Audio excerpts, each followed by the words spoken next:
Good evening. We're ready to begin. This Planning Commission meeting is called to order. Please note that due to a clerical error, items 2 through 6 will be taken out of order. This meeting has been properly noticed and posted in compliance with the open meeting law. These proceedings are being video recorded as well as presented live on KCLV, Cable Channel 2, and are closed caption for our hearing impaired viewers. Please note customers of CenturyLink can view this program in high definition on channel 1002. Would everyone please stand for the Pledge of Allegiance?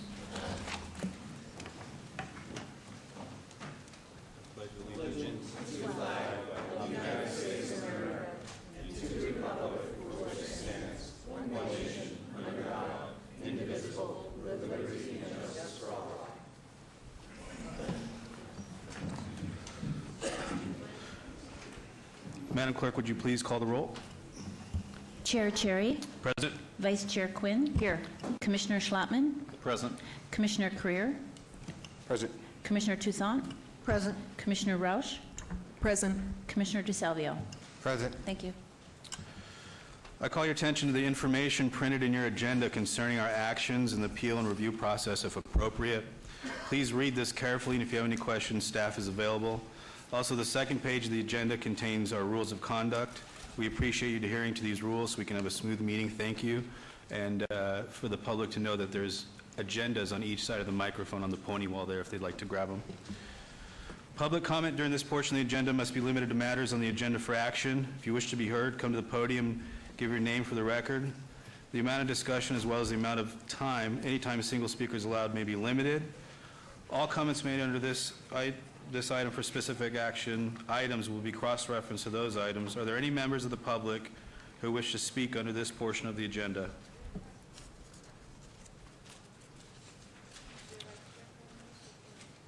Seeing no one, we'll move on to item number 5.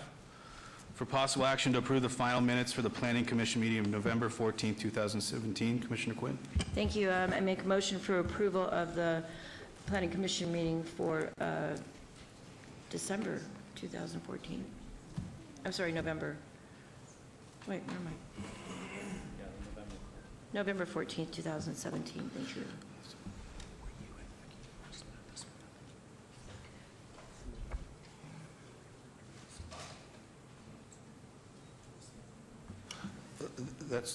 Thank you, Commissioner Schlattman. Please note that I will not be voting on this motion because I was absent November 14, 2017. Excuse me, through you, Chairman, I also was absent at that meeting. My sister-in-law had passed away, and I apologize for making that motion. I will not be making the motion to adhere to those minutes this evening, as well as I will be abstaining. I wasn't here. Thank you. Yes, Mr. Chairman, I'd like to make a motion to approve the the minutes from the November 14th, 2017 Planning Commission hearing. Thank you. There's a motion on the floor. Please cast your vote.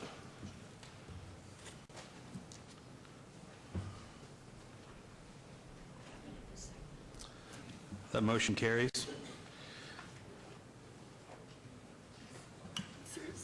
Item number 6, for possible action, any items from the Planning Commission, staff, and/or the applicant wish to be stricken or held in abeyance to a future meeting may be brought forward and acted upon at this time. Moving on to those housekeeping items, are there any items that commissioners, staff, applicants, or members of the public would like to pull forward for action? Commissioner Roush. Thank you, Chairman. I have a question of Mr. Brian Scott, our counsel. Mr. Scott, I'm asking specifically about the revote that has been filed by Councilman Coffin. I understand that we now have a letter from the councilman that was submitted recently to the clerk that he would be rescinding his vote or requesting to rescind his vote on the appeal from last week on January 3rd that was heard at the City Council, the appeal that was filed on the Queensridge items. And is that true? That's correct, Commissioner. I've given you a copy of the January 17th, 2018 final agenda. You should have that. We can submit it to the clerk's office if you'd like. Councilman Coffin has submitted a request for a rescission of that vote of the Badlands items as well as a rehearing of that appeal. So that will be heard at the January 17th City Council meeting. So let me ask you, if that appeal goes forward at this point, if they go to a revote and the appeal passes, then what happens next? I guess it depends on which way it passes, because I think that was a two-part vote. One was for a GPA, one was for a major mod, so it really kind of is up in the air as to, first of all, they'd have to hear the rescission vote. That would have to get a majority of the council to agree to rescind their previous votes.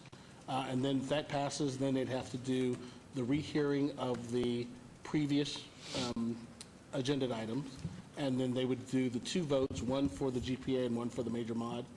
Whichever way those come out, I couldn't give you a determination as to what would proceed after that, so. Of course, but under the scenario where both pass and where the appeal is heard and then advances forward, what happens next? And maybe I should be asking this of Director, I'm That's not probably sure. better question for the director. So Director Lowenstein, could you please tell me or play out for me what the scenarios might be? And would we be hearing these items potentially just all over again after the January 17th meeting?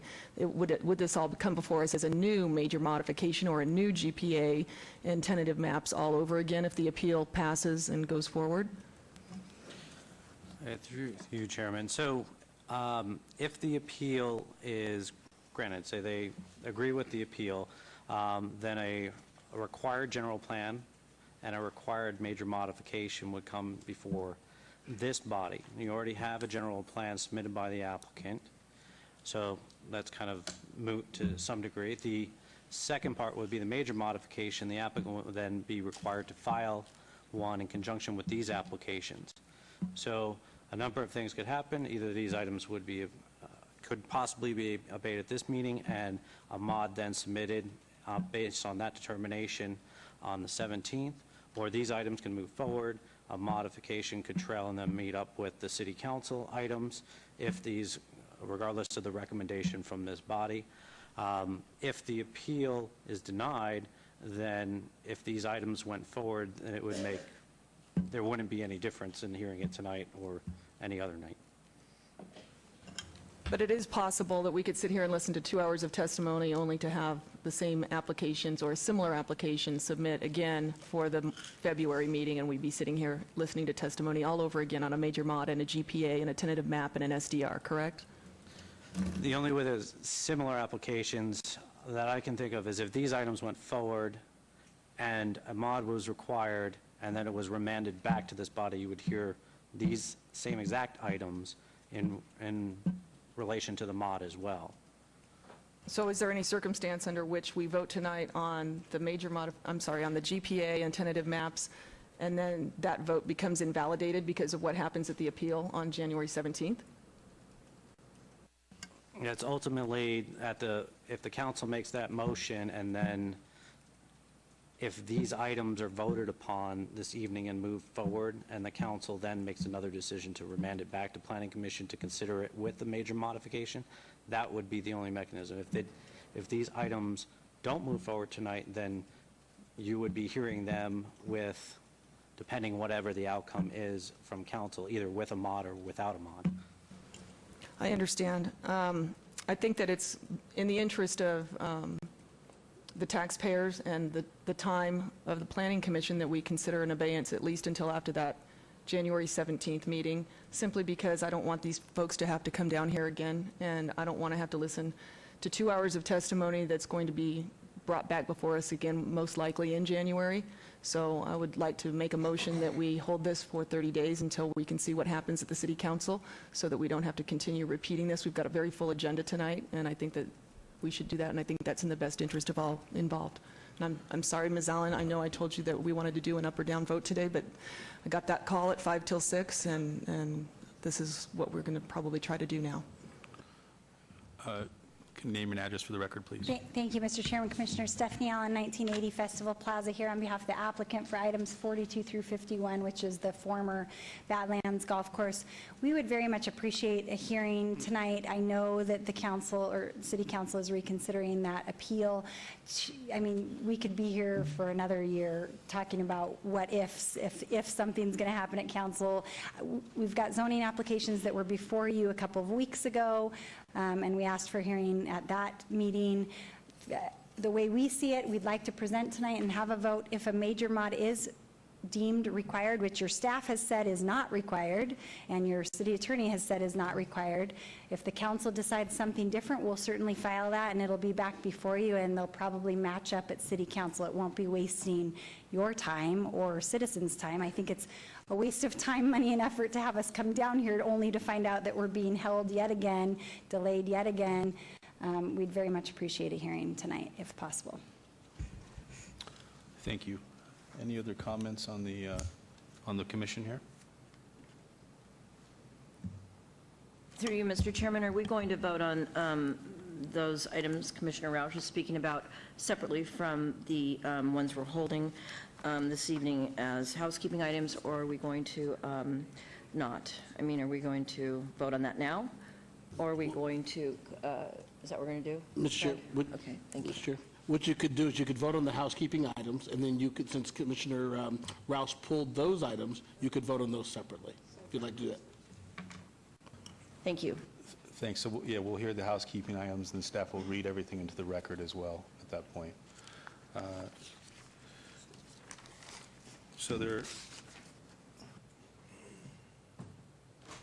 Okay. Can we have a staff report on the housekeeping items?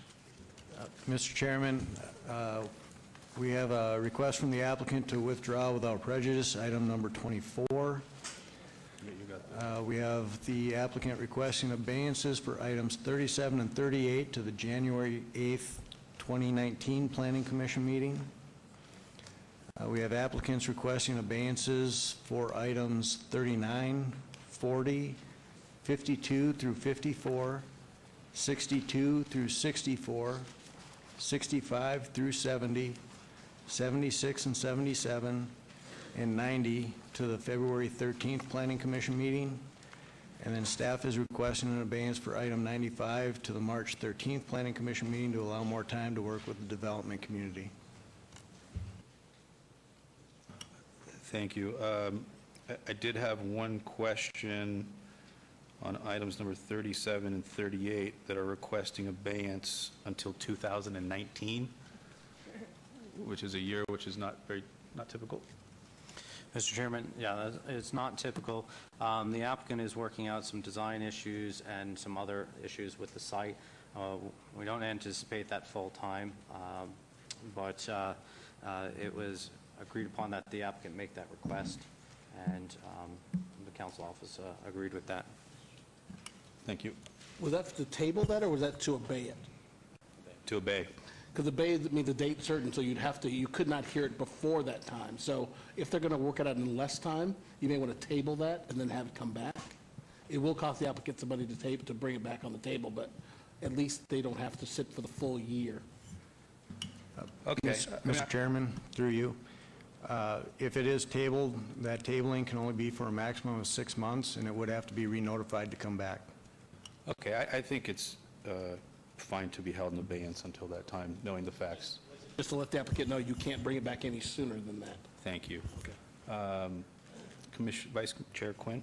Thank you. Through you, Mr. Chairman, I'm going to make a motion for approval on this evening's housekeeping items, starting with number 24. The applicant will be withdrawing this item without prejudice.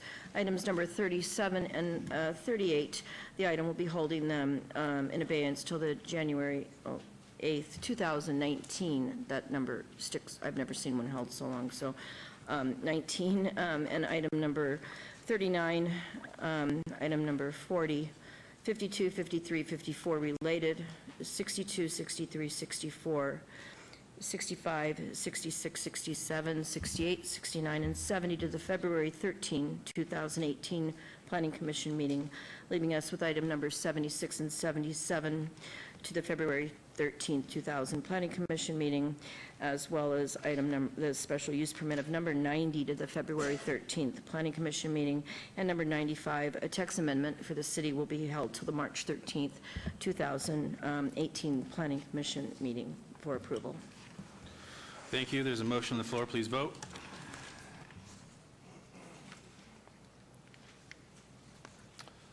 That motion passes. Coming back to items 32 through 51, Commissioner Roush. I believe it's 42 Oh. through 51, right? Is that correct? Excuse me, that is correct, 42.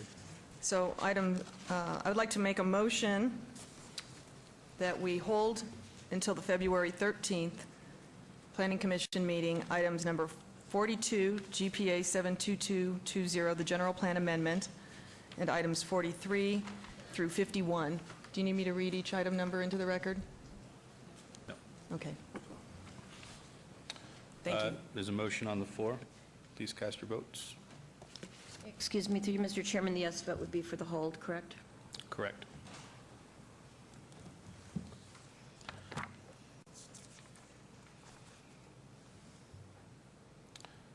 That motion does not carry. Is there another motion up there? We are in the normal course. Oh, they'll be already heard. Okay, thank you. Moving on to the one motion, Just wanted to say thank you very much, appreciate it. moving on to the one motion, one vote items. The following items that may be considered in one motion, one vote, they are considered routine, non-public, and public hearing items. All public hearings and non-public hearings will be open at one time. Any person representing an application or a member of the public or a member of the Planning Commission not in agreement with the conditions and all standard conditions for the application recommended by staff should request to have that item removed from this part of the agenda. Anyone on the commission like to have any items pulled from the one motion, one vote? Seeing no one, we'll start reading them off. Item number 7, GPA 72120, applicant owner, City of Las Vegas, for possible action request from a general plan amendment from general commercial to public facilities at 1425 North Main Street, Ward 5. Staff recommends approval. Item 8, ZON 72121, for possible action request from rezoning from C2 general commercial to CV Civic, Ward 5. Staff recommends approval. Item number 9, GPA 72125, applicant owner, City of Las Vegas, for possible action on a request for a general plan amendment from general commercial to public facilities on the southwest corner of Las Vegas Boulevard and Four-Master Lane, Ward 5. Staff recommends approval.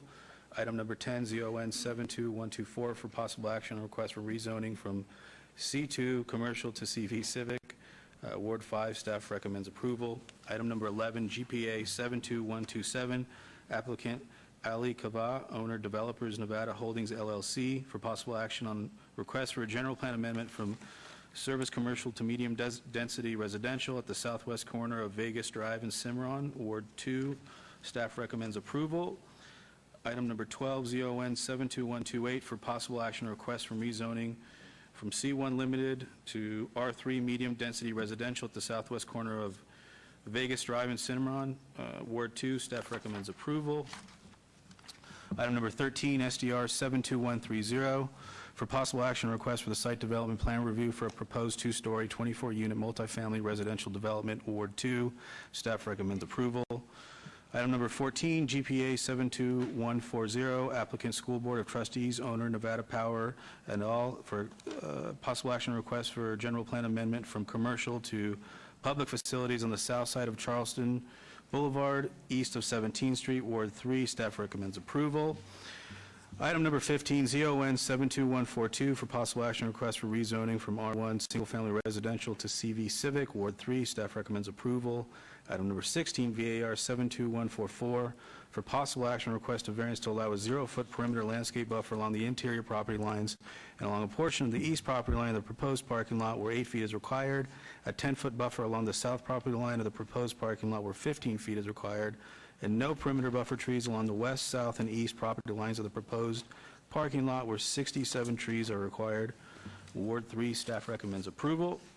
Item number 17, SDR 72145, for possible action on a request for a major amendment on an approved site development plan review, SDR 71690, for the proposed reconfiguration of the on-site parking lot improvements to an existing off-site parking lot at an existing public school primary, Ward 3. Staff recommends approval. Item number 18, VAR 72200, applicant owner, School Board of Trustees, for possible action on a request for variance to allow a 39-foot building height where 35 is the maximum allowed at 1800 Rock Springs Drive, Ward 1. Staff recommends approval. 19, SDR 72135, for possible action request for major amendment to a previously approved plot plan review Z-0101-90 for proposed two-story, 30,000 square foot building and other site improvements to an existing 57,890 square foot primary public school, Ward 1. Staff recommends approval. Item number 20, SDR 72190, applicant Health Plan of Nevada, owner Health Plan of Nevada, Inc. et al., for possible action on request for a site development plan review for proposed parking lot on the east side of Box Canyon Drive, north of Cathedral Rock Drive, Ward 1. Staff recommends approval. Item number 21, VAC 72187, applicant owner City of Las Vegas, for possible action on request for a petition to vacate an existing public sewer easement at 6230 Garwood Avenue, Ward 1. Staff recommends approval. Thank you, through you, Mr. Chairman. My motion is for approval this evening on the one motion, one votes. Oh, I'm sorry. I apologize. That's okay. Is there anyone from the, Oh, is there anyone from the public or the planning commission that would want to hear these items, hold these items out? Please come to the mic.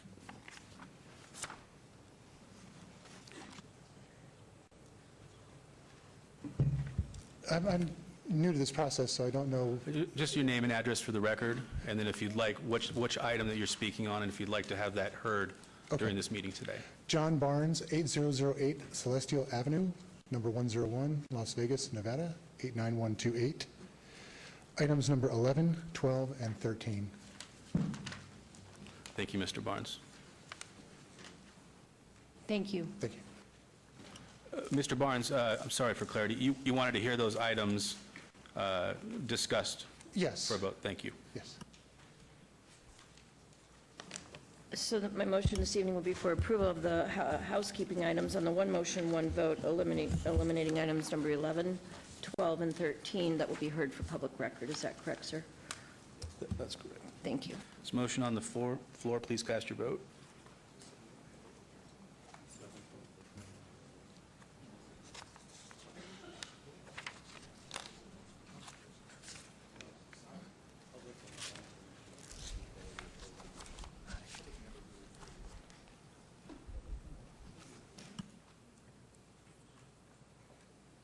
That motion carries.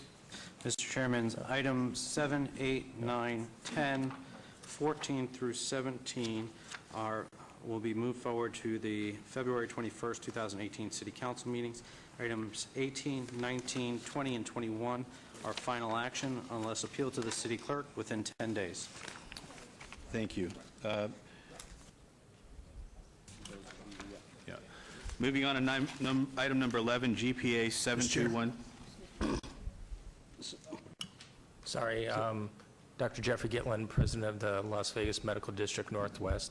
I'd like to have item 20 heard today Item 20. in public comment.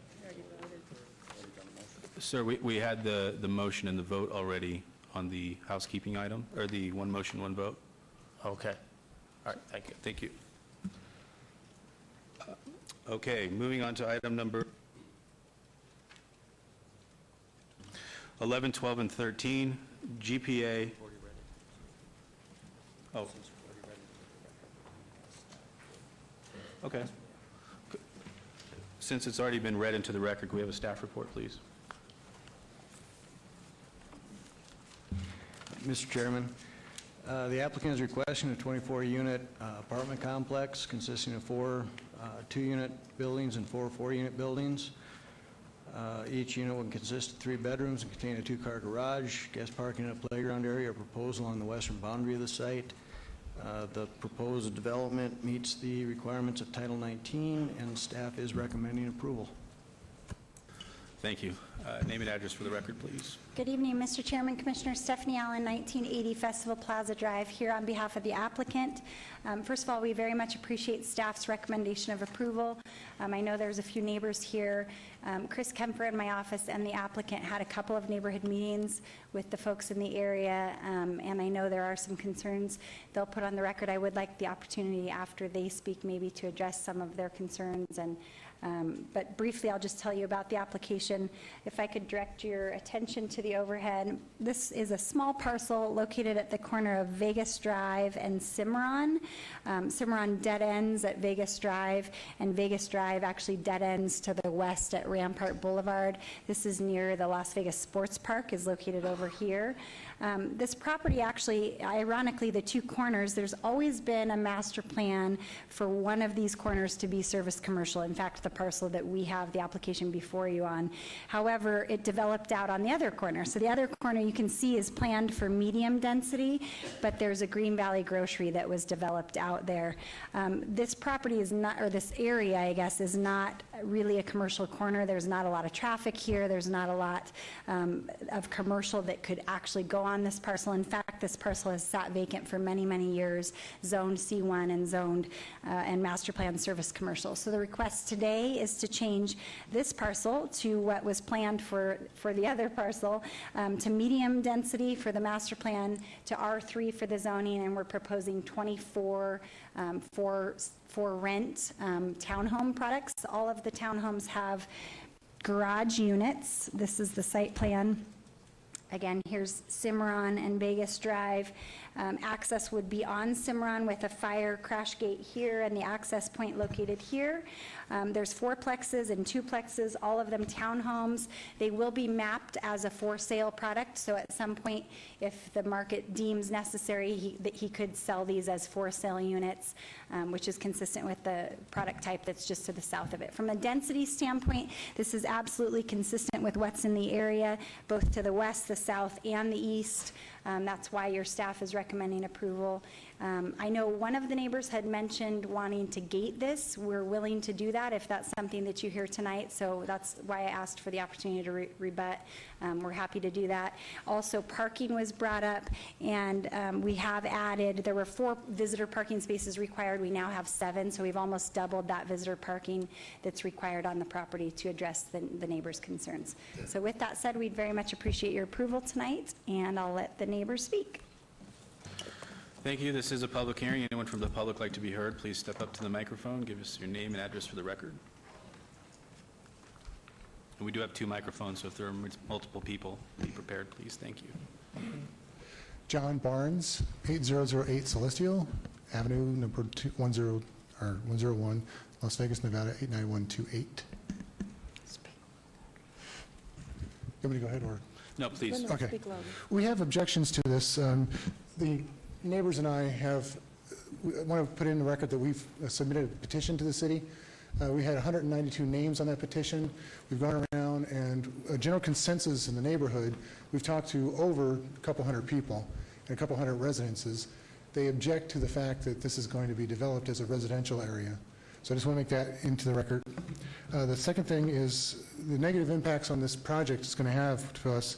We live just south of this proposed project, on the property line, actually. The quality of life here is going to be adversely affected because of this density. The original master plan was not meant for this, I don't believe.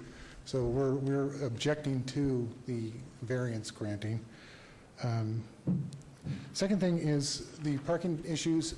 The lady before me brought up parking issues here. We have very limited spaces where we are. And there's a Rock Springs development, Rock Springs condos, across the street from us. There's extremely limited parking. We have private roads in our development. The proposed, originally I believe proposed 4 overflow parking units for this spot, now 7.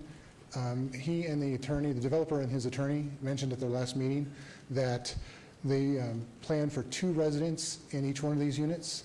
The access road that they're planning here has no driveways into the garage. There's no overflow parking. There's no way, so a person would have to come into the garage and park in their garage only. We believe that this is going to cause traffic and parking to overspill and spill onto Cimarron Road right now, which at the current time in our side, the north end of Cimarron, people do not park there generally. It's an open road. I want to make clear that there are units at Durango and Vegas Drive that are very similar to the proposal, his proposal. Those are the type with the garage on the bottom and the unit on top. And Durango is really a parking problem, if you will. And I know the city's aware of that with the parking and trying to get code enforcement out there. But Durango from Vegas Drive all the way down to the south for a good long city block there is really a parking issue because they have the same type of development on those corners. Just want to put that in the record. The same thing is the impeding traffic flow. Vegas Drive going east, coming down and making a right-hand turn and going south on Cimarron. That's a congested area right now. And we actually had a fatality there last year in a crosswalk. And I think this is going to add to that. This is going to add to that confusion and the speed on that corner. Drivers don't use due care now. And we believe that even having an ingress and an ingress on that lot, and whether one's a fire gate, that was not proposed to us in the last meeting we had with the developer. He said gating both of those for ingress and egress. So now that we have one gate there, that's going to impede traffic flow in that turn on southbound Cimarron. So we believe that's a very heavy safety issue as well. And then I'll cede to Mike. Thank you. Name and address for the record, please. Hi, my name is Vera Doder, and I live at 8052 Astrology Court, Unit 201. I and my neighbors oppose granting zoning variance for this project. First, before I say why, I just want to say that City of Las Vegas Department of Planning sent us these cards to answer whether we support this project or not. Can I interrupt you for 1 second? Could you please spell your name for the record? D-O-D-E-R. Thank you very much. Thank you. Okay.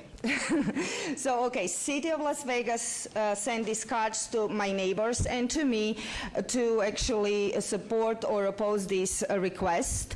And majority of the residents who got these postcards didn't know what to do with them. They actually, majority of them that I spoke, they really oppose this project and they really, they are concerned about their communities.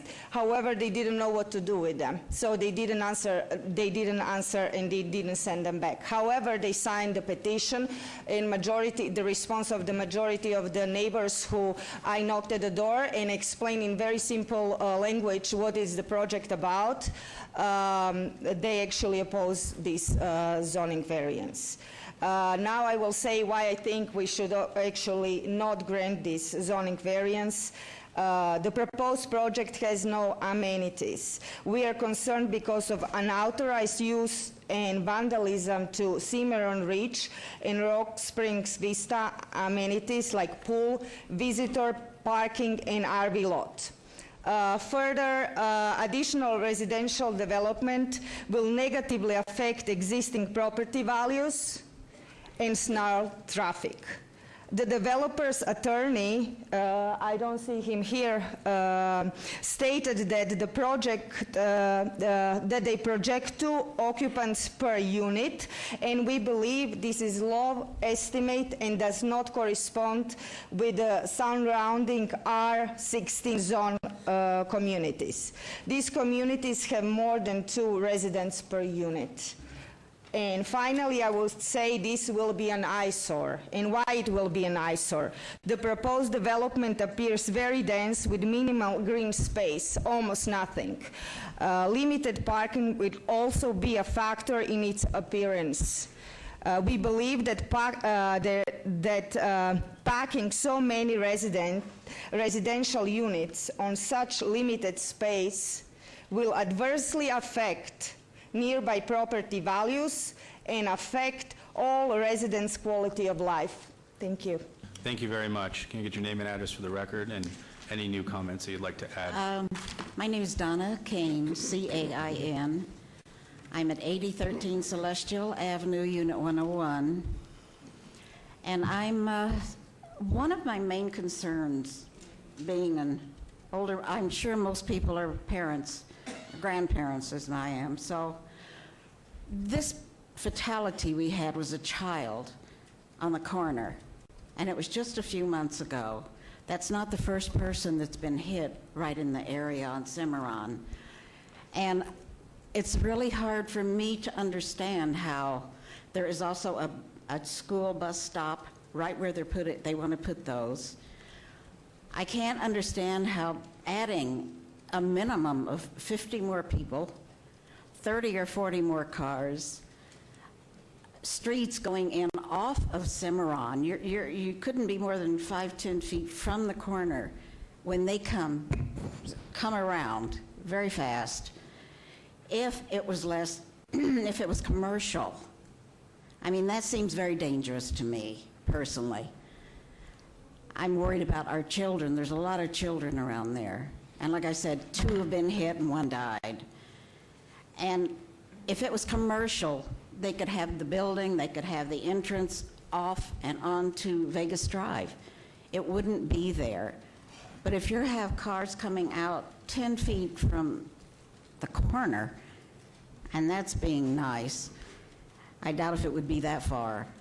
They just whiz around that corner. Anyone can stand there and see it. It seems extremely dangerous to me, adding all those extra people, all the extra cars, and as I said, no one can park in there. There's no amenities, there's nothing in there, just the buildings. So, I don't know. I'm just worried about the safety of it all myself. Thank you for being here. Thank you. Much appreciated. Each name and address for the record. Michael Karp, that's with a K, 8020 Draco Circle, number 201, Las Vegas, 89128. Everybody here has pretty well covered the things that I have to say. The problem, what everybody needs to realize, on Cimarron Road between Washington and Vegas Drive, it ends on both sides. All the roads in between there are access roads to the condominiums and the townhouses. They're access roads, they're private roads. And if we put more housing up that does not have enough parking there, they're going to edge over, they're going to start going down and parking on our access roads where we do not have enough room today. Reason being, we have garages with driveways. Supposedly, everybody gets to use the garage and a driveway that covers 2 cars. The reality is, in over 50% of the situations, most people move in with more stuff than they have room to put in, and they fill their garages up. And so they end up maybe keeping 1 car on the driveway and 1 car where guests and utilities might park. Okay. Now, if you build these other townhouses with 2 garages, and let's say 3 guys that are living together move in there, and between them they've got excess stuff, they're going to fill up part of that garage, but they've got 3 cars. Where are the 3 cars going to go? They're going to start creeping out onto the street. On the street, on Cimarron is fine if they want to go take the long walk down. But if they start moving over onto Celestial, where our parking is, they're going to get towed. Number 1 problem. And they're going to start creeping in there. And the people in those units are going to start climbing the walls. We have people climbing the walls now to get into our swimming pools and spas also. I need to keep it on specific to the site, and I understand the scenarios that we all do as far as people coming over. Okay, I understand. But again, the parking will overlap and pull into our areas, and we haven't got enough room as it is right now because of the situations that I explained. Yes, thank you, Mr. Karp. Thank you. Anyone else from the public like to be heard? Sir, we already had some time, so we're going to close up. One last comment. We're going to close it up. This is a lot for us. We have a long night ahead of us. I'm going to give 2 minutes for the applicant for rebuttal, and then we're going to turn it over to the commission.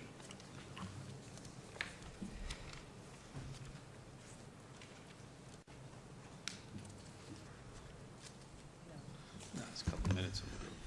Thank you, Mr. Chair, and thank for the neighbors that came down here this evening. We can continue to talk with them between now and City Council if this moves forward this evening, but I would just say a couple of things. I know safety has been one of their concerns, so if they would like the property to be gated, I've spoken with Lucian about a condition we could put on the application that would allow us to gate the property, and that may eliminate some of the safety concerns with kids in the neighborhood and making sure that it's a little bit safer.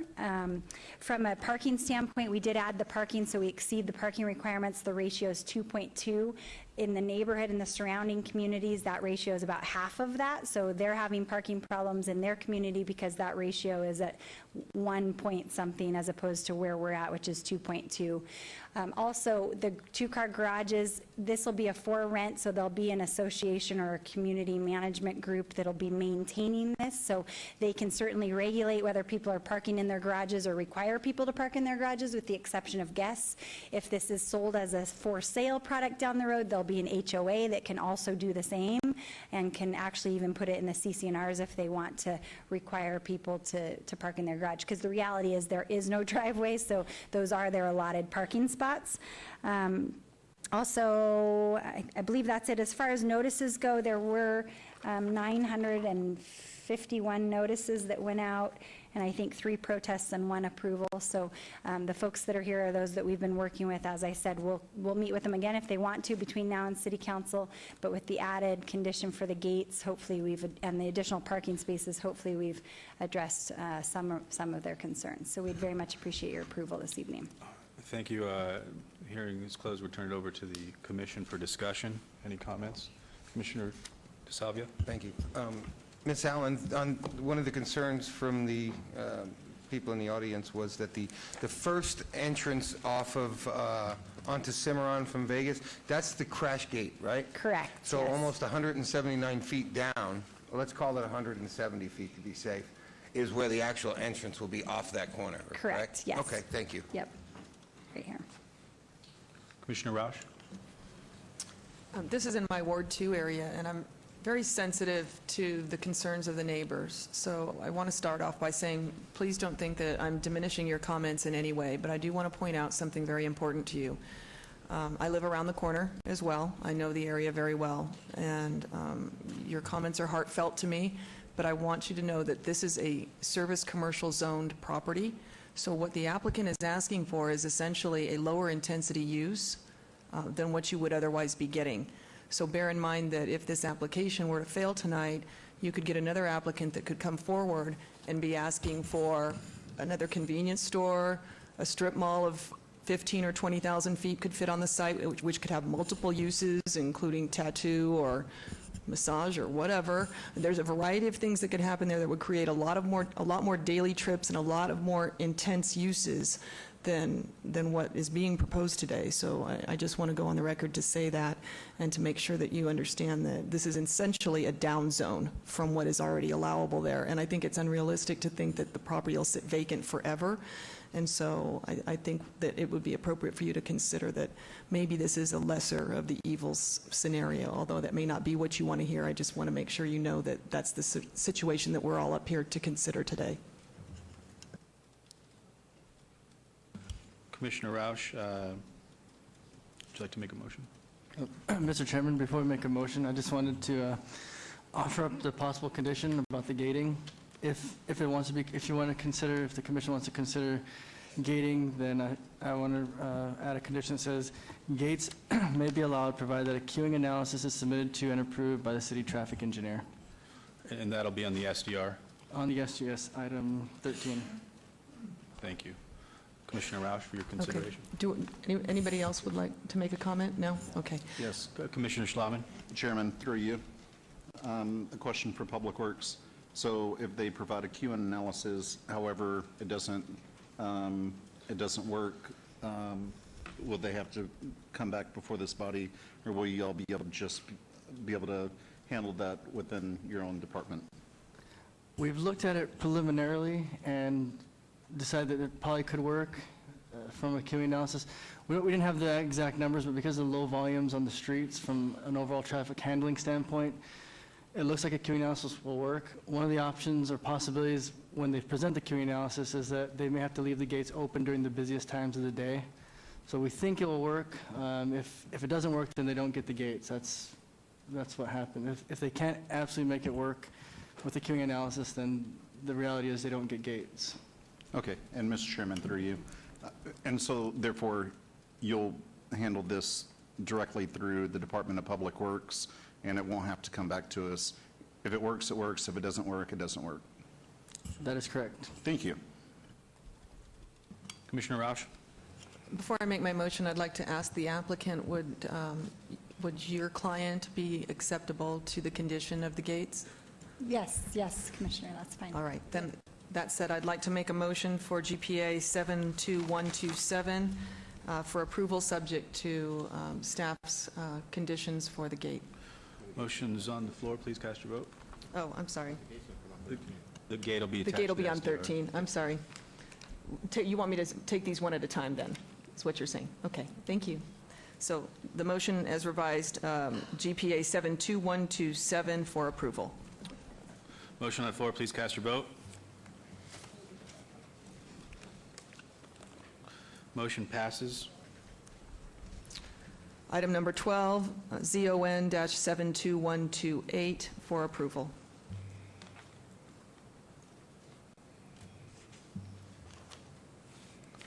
That motion passes. And lastly, item 13, SDR 72130 with staff's conditions for the gates, please, for approval. Motion's on the floor. Please cast your vote.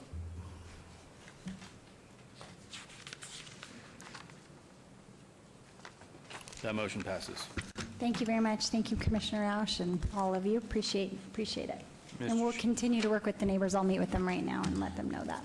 Mr. Chairman, these items 11, 12, and 13, will move forward to the February 21st, 2018 City Council meeting. Thank you.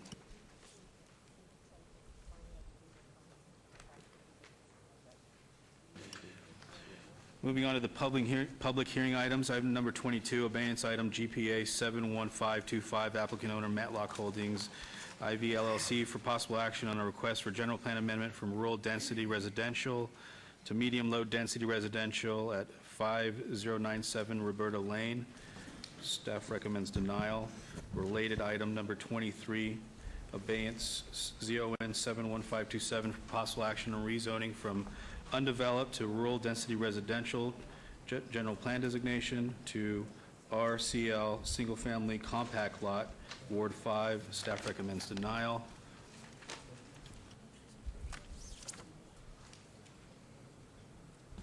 Item number 25, VAR 72280, for possible action or request for variance to allow connectivity ratio of 1.0 or 1.3 is the minimum required for proposed 12-lot, single-family residential subdivision, Ward 5. Staff recommends denial.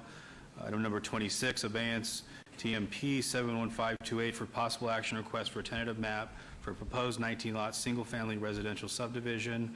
Staff recommends denial. Staff report, please. Mr. Chairman, the applicant has redesigned the proposed subdivision, which has reduced the total number of lots requested from what has been noticed from 19 to 12.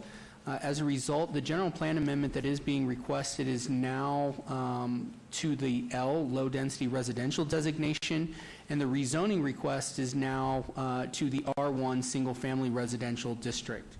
The companion stub street variance has been withdrawn as already action is taken, but there is a new variance due to not meeting the connectivity ratio. The site redesign has reduced the overall site density to 4.82 units per acre, where previously this was being proposed at 7.63 units per acre. The existing land use designations and zoning districts adjacent to the subject site are intended for rural density residential with lot sizes exceeding 20,000 square feet. The applicant has worked diligently with the residents in the area to reduce the density of the proposed development from the original proposal. However, staff cannot support the general plan amendment to the low-density residential designation, which would allow for a density and lot sizes that are not compatible with the existing rural residential development in the area. The allowable lot sizes permitted in the R1 single-family residential will not be consistent or compatible with the surrounding large lot developments. In addition, as noted, the site does not meet the minimum connectivity ratio of 1.3 and has requested a variance for this self-imposed hardship. As indicated, staff has recommended denial of all applications. Thank you. Can we get your name and address for the record? Good afternoon, Commissioners. My name is Rudy Hernandez. Address 3121 Flower Garden Court, North Las Vegas, Nevada. I'm here as a representative for my client. We do redesign the sites from 19 houses to 12 houses. If you can see these are the houses here. We've done everything we can to comply with what the neighbors wanted. We went from 19 houses to 12 houses, and we think we're in compliance with what they would approve. Okay. Anything else you'd like to add? No? Okay. This was noticed as a public hearing. Anyone from the audience like to be heard on this item, please step forward. Oh, excuse me, I'm sorry. Can you get your name and address for the record? Thank you. Timothy Brooks, 4214 Birchhills Drive. I am the owner of Matlock Holding and the presenter of this proposal. So I would like to talk about how we got to this situation where we're at now. When we first proposed this, we proposed 40 units, and we had a neighborhood meeting with the neighbors in the area. And at that meeting, they wanted to go from 40 units down to 20, all to one story. Well, after that meeting, Representative Ward 5 got a hold of me and says, Mr. Brooks, we would appreciate if you would go with housing because the neighbors don't want to see apartments there. So following their recommendation, there's a set of housing right across the street from us. We copied their zoning, six units per acre, and that's how we came up with the 19 units. And we went back to another neighborhood meeting where, again, we met opposition from the neighbors about going from apartments, now you're down to 19 units. So after that meeting, we got a call from the city planning on Rancho where they asked me to come down and speak to them. And they presented me with 4 plans that they would highly recommend that I go with, that they could find in favor of supporting. This plan that we're presenting you today isn't a plan Tim Brooks came up with. This is a plan that the city of Las Vegas gave me and told me to go ahead and go with this drawing. So I had to go back and have my engineer and my civil architect spend another $8,000 to $15,000 redrawing or re-engineer, relaying this out. And then when I seen the agenda come out the other day, I seen a recommendation of denial. So I called Fred in planning. I said, Fred, I'm only doing what you told me to do. So I'm just lost here at this whole concept right here because I'm following recommendation. And if I was going to sit here and fight, I should have been fighting for the 19 units.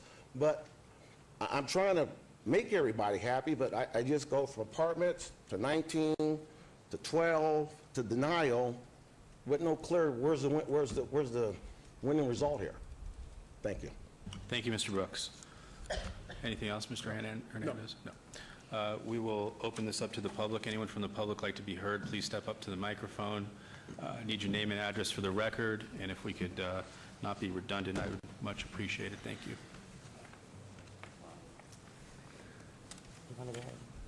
Who'd like to go first? My name is Barry Katz. My wife and I reside at 2510 Apricot Lane, Las Vegas, Nevada, 89108. We've resided there since 1988. In order to expedite the proceeding, Sean McCoy, a resident of Apricot Lane, and I have been designated to represent the homeowners in the area to the proposed project by Mr. Brooks and Matlock Holding Company, LLC. Unfortunately, Professor Sean McCoy had a family emergency in Philadelphia and could not be here. So I guess you're stuck with me. Anyway, at this time, I would like to have the homeowners, they're here, so some of them.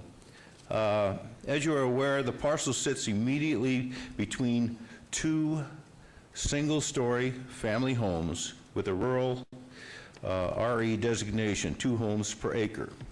When the land was annexed from Clark County to the city of Las Vegas, the zoning designation was changed to RE, 2 homes per acre, to a rural zoning designation of 3.5 homes per acre, which is a 75% increase in the number of homes that can be built on the parcel. This increase is already more than the bordering land use. The proposed building of homes on the 2.49 acres figures out to be 4.28 homes per acre, which exceeds the density of the immediate adjacent homes by 141%. For the previous stated reason, the proposed development is not consistent with the surrounding land use. To the best of our knowledge, a general plan, future land use plan for the parcel has been 2.1 to 3.5 homes per acre since it was annexed by the city of Las Vegas. For these reasons, our neighbors have concerns about increased vehicular traffic. Apricot Lane is a single-lane road. Some of our neighbors still own easements which extend onto the road, which would prevent the widening of the road. Apricot and Roberta Lanes are where we walk our dogs, ride our horses, and our children play. We as a community welcome Mr. Brooks to our neighborhood as we have for over 50 years for all our community members. The City of Las Vegas General Plan and future land use has already granted Mr. Brooks more latitude in the development of his land as it is zoned now. As it stands now, he can do more with his land than the neighbors on Apricot and Roberta Lanes are permitted. In conclusion, some in the community have lived in their homes for over 50 years. Some of the homes have been owned by families for 70 years. On Apricot Lane, my neighbor's son is the 4th generation. What our neighborhood is a very close-knit, unique community where we know and help each other, where we enjoy our rural lifestyle. When we purchased our property, we based our decision on how the property was zoned, and as such, we had expectations of how we could use our land. Some of our neighbors have dogs, horses, goats, sheep, chicken, burros, peacocks, and even a cow. The proposed zoning change would dramatically change the lives of over 100 people. When Mr. Brooks purchased his property, he knew how it was zoned, and he based his decision to purchase the property based on that zoning designation. At this point, we have other people here that would like to speak. I have, unfortunately, my rendition here is probably larger than you can put up there, and it's old, but on here we have street signs that say no outlet, and those have been there for the 29 years that I've lived there. And originally, this, you can see this is knocked down. This is at the where it goes to Roberta. The Apricot Lane did not go through all the way, and that's why it said no outlet down there. The lot has been cleaned up since this picture was taken. It's an old picture, and this just shows some of the homes in the area surrounding, and some of the homeowners are here. This is BV Way, that's on Roberta, and so I'm going to leave the floor to the rest of the people. Thank you, Mr. Katz. I'm Julie Katz. I live at 2510 Apricot Lane. I'm Barry's wife. What I wanted to say was, now, living there for 29 years, I feel safe in my neighborhood. Recently, the doctor said you have to get out and start walking. So the last 4 or 5 months, I've been out walking in my neighborhood. And I feel no danger, everybody has, how do I put this? I feel safe walking in my neighborhood. There's not a lot of traffic. There's not a lot of people out on the streets, and that's the way we like it. There's hardly any traffic up and down our street. Now, if they put in 12 units on that property, where are they going to go in and out? Are they going to go in and out on my street? I don't think so, because we have, just the other day, there's children out on bikes, people walking their dogs, people walking their horses. One person zooms up and down that street. We let that owner know. Why are they zooming down that street? And it's usually put to a stop, okay? And this part about valuing our property, my mother's been an appraiser for over 40 years. This will devalue our property. Now, we're not against the zone, what it's zoned for now, which is 5 to 8 homes on that property. If you go down Jones and Madre Mesa, there's a plot of property. It was about 2 acres. There's 6, 7 homes. They're nice single-story homes, a nice little cul-de-sac. That's nice. We're not against anything like that. But you start putting more than 8 homes on that property, you're going to start having problems. And that's all I wanted to say. Thank you. Thank you, Mrs. Katz. Can I get your name and address to the record? Okay, my name is Frances Schwartz. It's SWARTZ, 5000 Jean Avenue. Now, I bought the property 2000. We loved how the conditions are as zoned for half-acre lots only. I have here 3 things I want to turn at the people refused for it. Also, I went around the neighborhood also that does not want even the 12 houses because that's too many. If they go on Roberta, they go on Decatur. Bevy and Jean have a side street. There's no place else to go except for Decatur. It's overwhelmed as it is trying to get out. The elementary school that they would be zoned is already full. So we do not want no more than the 5 to 8 houses on that property. Thank you for your comments. Would you like to turn that in for the record? Yes. Thank you. I was wondering, can I get a copy of these, of the petition? I don't think we have a copy machine here, do we? Because I didn't have time to go out and get a But copy. we won't have time to get a copy, but it will be in the public record that you can grab in the future. Okay, thank you so much.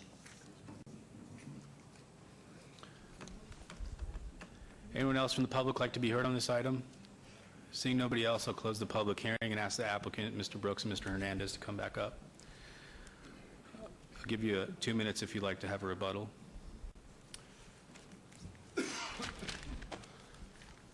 Currently, Apricot is a one-way street. That is correct. It does go all the way through, and Roberta would actually get improvements. I was there earlier this morning, and it was a flooded deluge for the most part. So by us improving this road, we're going to add sewer and sidewalk and curb and gutter. So that would actually help to improve the sidewalk and actually improve the property values, I believe. Thank you. With that, I'll turn it over to the commission for discussion. Commissioner Creer. Excuse me, Mr. Chair. Thank you. Through you. I've visited this property and driven by a number of times, very familiar with it. I live in an RMP, so I'm very sensitive to RMPs. One question I have for staff is that, is there an RMP overlay that is consistent of this, or an RMP zoning for this particular plot of land?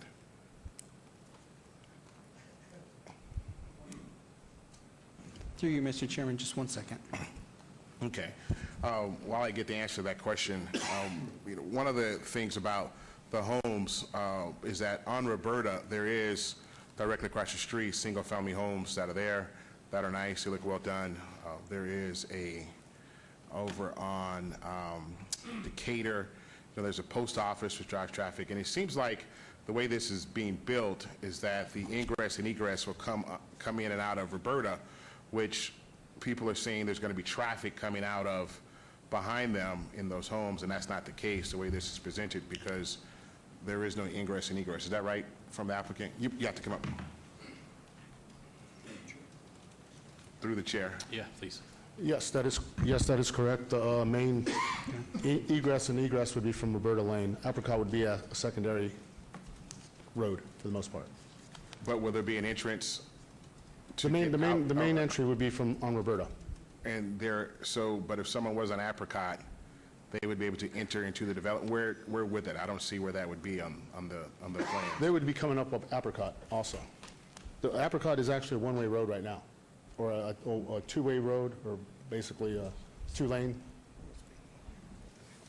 I'm looking. I don't see where I'm looking at your plans.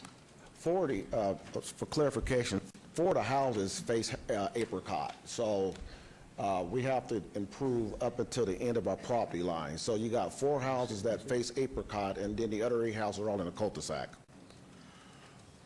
So, okay, so those 4 houses are facing out of Apricot? On Apricot, yes. And there'd be no way for you to turn those in to create, yeah. Okay, so they would come down Roberta, turn on Apricot to get to those 4 homes. And the reason for some of that is when we met with fire, They wanted us to take they wanted us to take water in the public water and public sewer to the end of the property. So, falling off of their lead, we turned the houses that way just to make it work. But, we've sat down with planning and everybody to come up with the plan the way we came up with it. But yeah, 4 of those houses do face apricot. Yeah, and I understand that you basically took a plan that our planning department proposed to you and created one of those plans. And I'm somewhat perplexed if planning gave you that plan to choose from, why they would not now support it if there's a plan that was given to you. We have an email. I'm somewhat, I don't know if someone can answer that, or how that works, or how that's possible. Through you, Mr. Chair, when staff and I met with the applicant, we gave 4 scenarios on how they could reduce the intensity of their project based on the request of the council office to work with the applicant on ways to reduce it. As a part of that meeting, we showed them one preferred alternative, I guess you could call it, where they would maintain their general plan, but they would reduce the zoning request to RD, which would keep them at the larger lots, the above the 10,000 square foot lots. It was a significant reduction in the number of lots. We also talked to them about 3 other scenarios where they would, again, reduce the intensity of the development, but as we tried to stress at the time that we had that conversation with them, it would be anything that increased the general plan request from what it was would result, or any zoning request that needed a general plan amendment would likely result in a staff recommendation of denial for increasing the intensity of development on that south side of Roberta.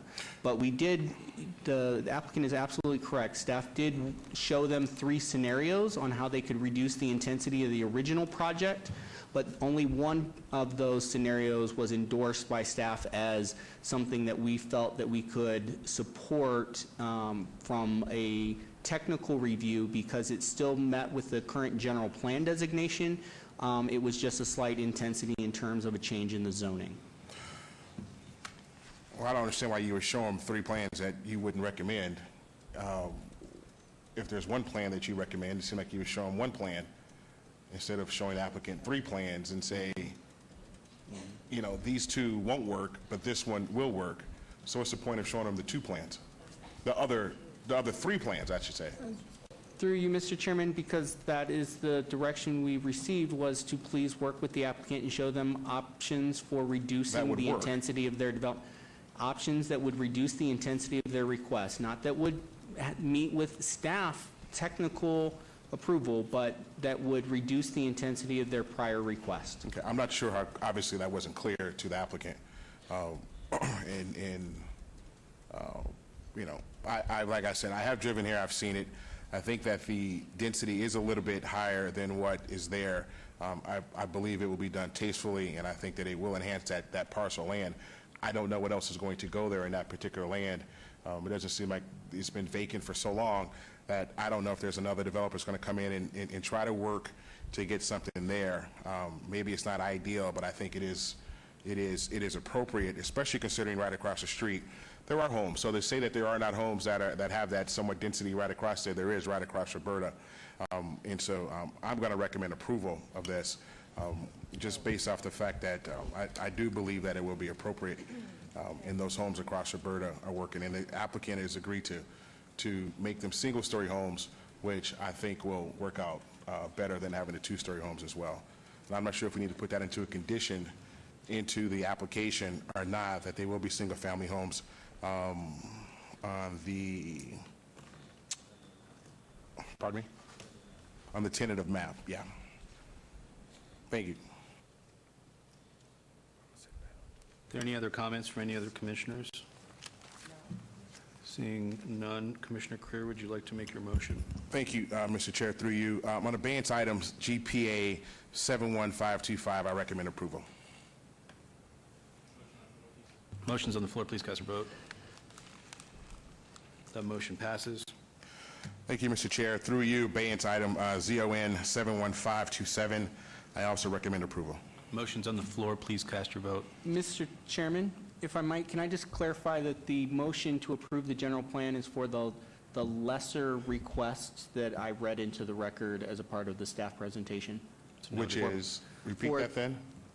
For the, excuse me, Mr. Chairman, through you, for the general plan amendment, that is a request to the L, low-density residential designation, and then for the rezoning request, that is to the R1, single-family residential zoning district.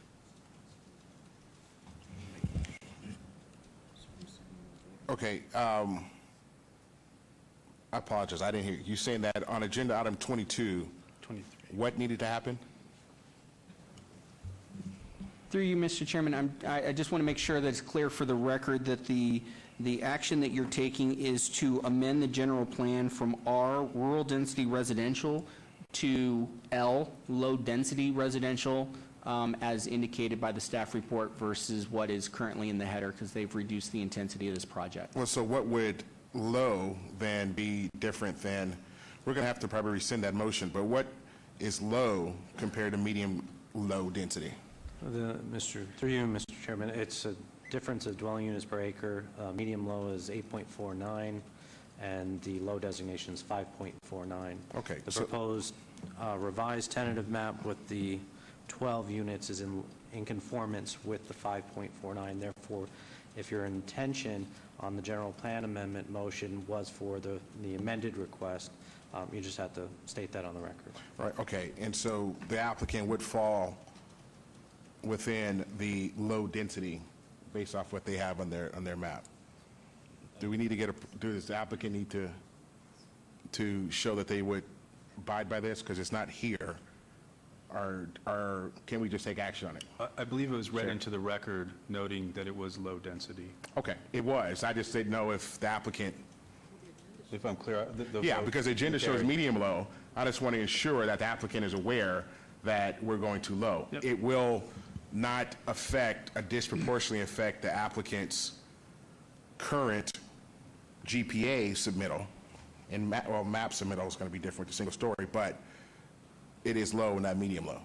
Mr. Chairman, through you, the applicant's justification letter does reflect those amended requests where they are requesting the low density L and the R1 single family residential for the zoning. Okay, so then do we need to rescind item 22, or can we just make an amendment to it? Or how do we do that? Mr. Chairman, I think because there's been so much discussion on what the motion was, I think you could reconsider that motion just to make it clean. If that's what you intended, Commissioner, with the original motion was as presented by staff, I think you could just make that clarification on the record and we'd be okay. Okay, well then, I was intended for it to be low and not medium low as it was read into the record. Okay. And I would add, Mr. Chairman, too, this isn't a condition, so you don't really need the applicant necessarily to agree to the condition. This is just an approval of the amendment. Okay. So that's cleared. We're at agenda item 23. Correct. Great. Agenda item 23, ZON 71527. I make a recommendation for approval. Motion's on the floor. Please cast your vote.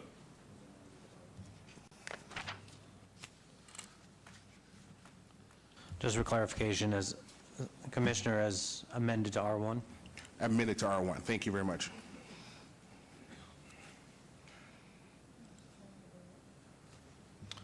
The motion passes. Great. Agenda item 25, VAR 72280. I make a recommendation for approval. Motion's on the floor. Please cast your vote.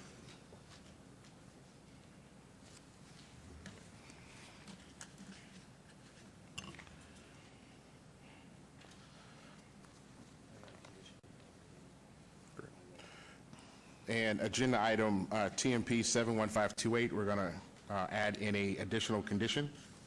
Sure. Through you, Mr. Chairman, the condition would read, all homes within the proposed subdivision shall be limited to single story. Great. TMP 71528, I make a recommendation for approval, subject to all of staff's conditions. So motion on the floor. Please cast your vote. That motion carries.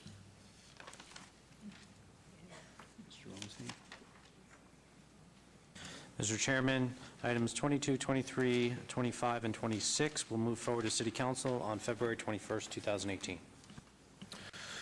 Thank you. Moving on to item number 27, abeyance item GPA 71561, applicant owner Charleston Land LLC for possible action request for a general plan amendment from office to service commercial at the southwest corner of Charleston Boulevard and Westwood Drive, Ward 1. Staff recommends denial. Item number 28, abeyance ZON 71562 for possible action request for rezoning from PR, professional office and parking, to C1 limited commercial at the southwest corner of Charleston Boulevard and Westwood Drive, Ward 1. Staff recommends denial. Item number 29, abeyance VAR 71563 for possible action request for a variance to allow 32 parking spaces where 38 are required, Ward 1. Staff recommends denial. Item number 30, abeyance item SUP 71565 for possible action request for a special use permit for a proposed drive-through use, Ward 1. Staff recommends denial. And related item number 31, abeyance SDR 71566 for possible action request for a site development plan review for a proposed 2,055 square foot restaurant with waivers for a 2-foot wide perimeter landscape buffer along a portion of the east property line where 15 feet is required, an 8-foot wide perimeter landscape buffer along a portion of the west property line where 15 feet is required, a reduction of perimeter trees along the north and east property lines, and to allow the building to not be orientated to the corner and street frontage where such is required. Ward 1, staff recommends denial. And it's a staff report, please. Mr. Chairman, the applicant is requested to develop the subject site with a 2,055 square foot building which will be utilized as a restaurant with drive-through land use. The subject site is located within Study Area 1B of the Rancho Charleston Land Use Study and Strategic Plan. Area 1B was designated as O office to ensure that there was a consistent land use buffer between the commercial uses north of Charleston Boulevard and the residential to the south. The proposed development is too intense for the proposed location, is being overbuilt as evidenced by the need for a special use permit for inadequate screening of the drive-through, a variance for insufficient parking, and numerous waivers of landscaping and building orientation requirements. Therefore, staff recommends denial of the applicant's request. Thank you. Thank you. Can you get your name and address for the record? Good evening, Rick Truesdale and Justin Michaels, 820 Rancho Lane, Suite 85.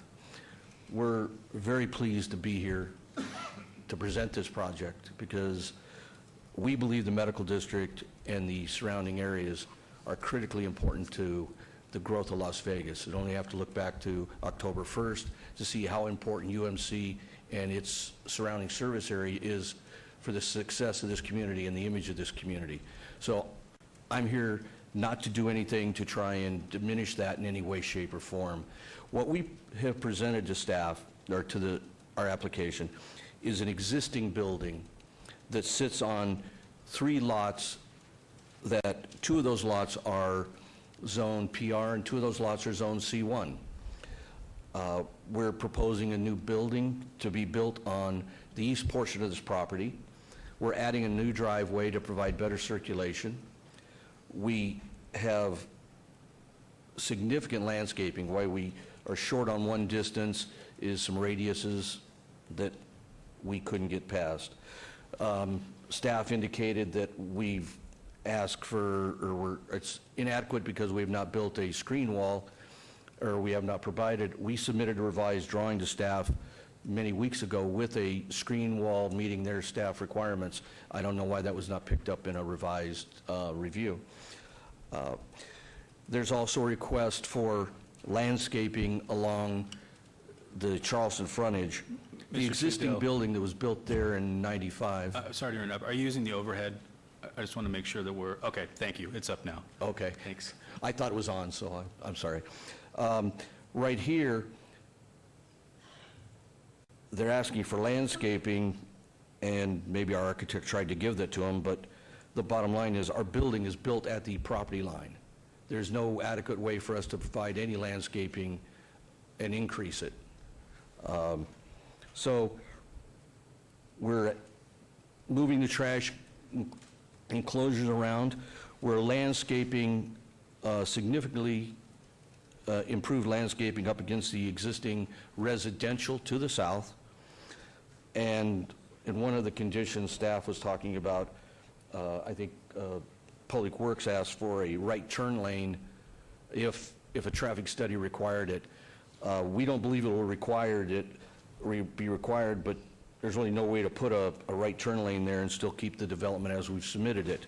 So with that question, we have adequate parking, plus we have property across the street that has parking, which we will provide a parking agreement for.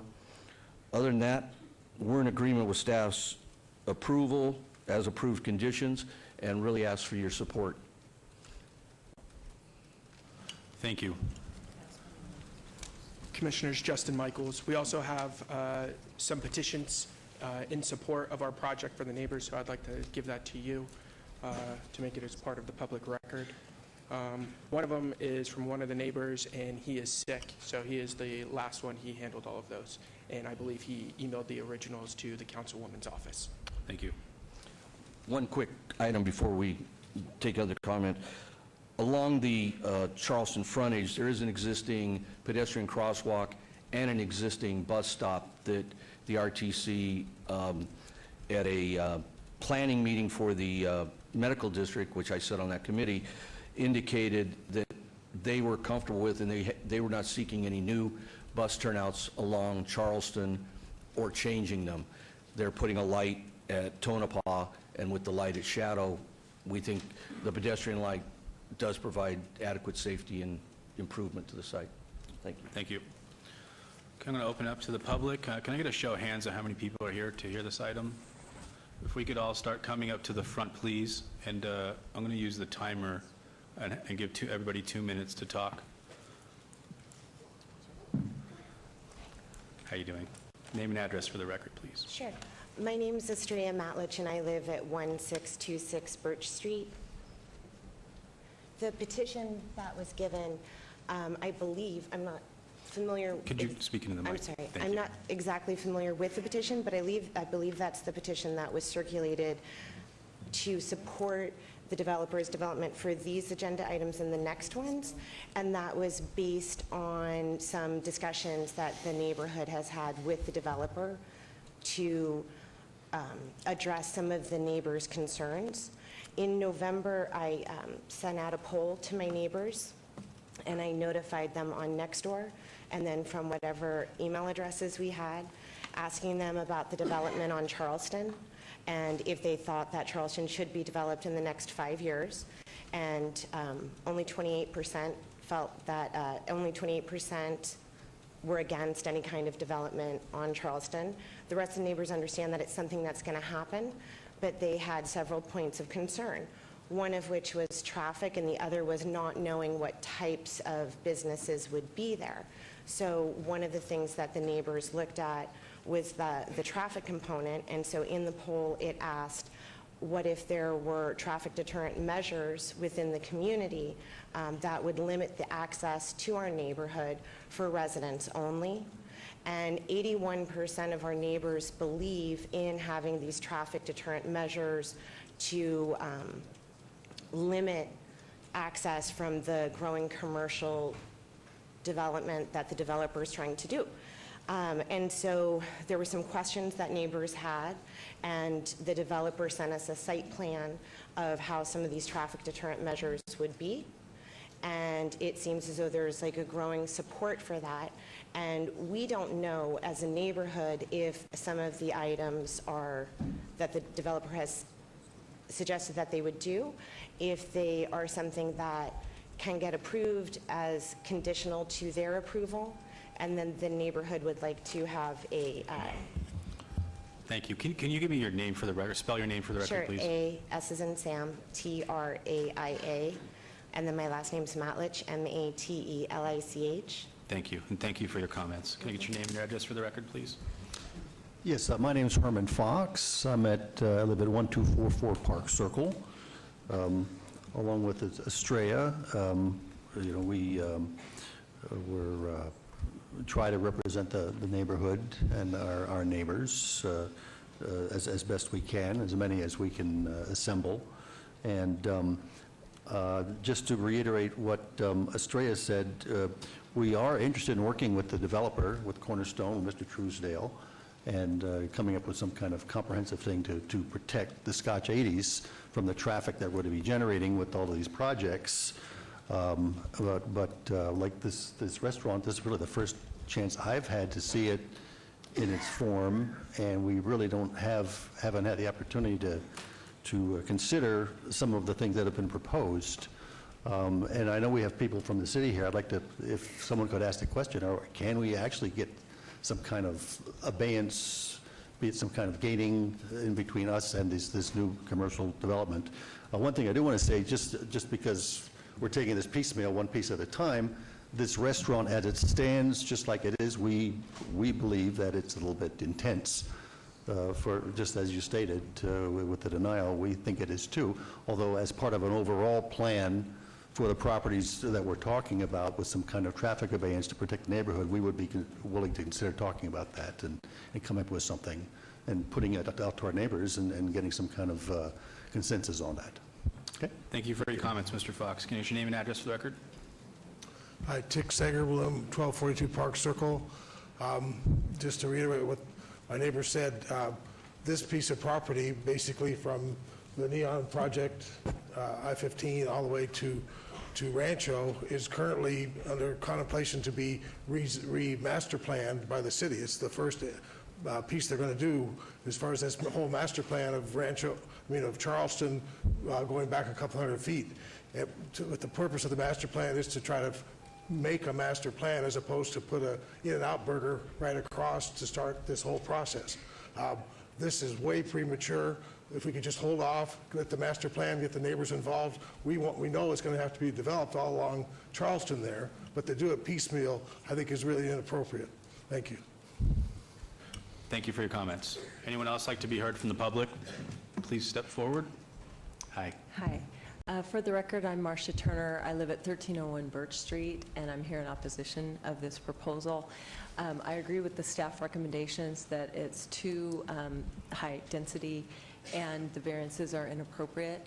And I also would like to know if staff could answer the question that Estrella was asking about whether or not it's possible for the conditions that were discussed with the neighbors as far as gating in exchange for the support of the project, if such terms can be a condition of approval or of the change in this and the other projects that are proposed.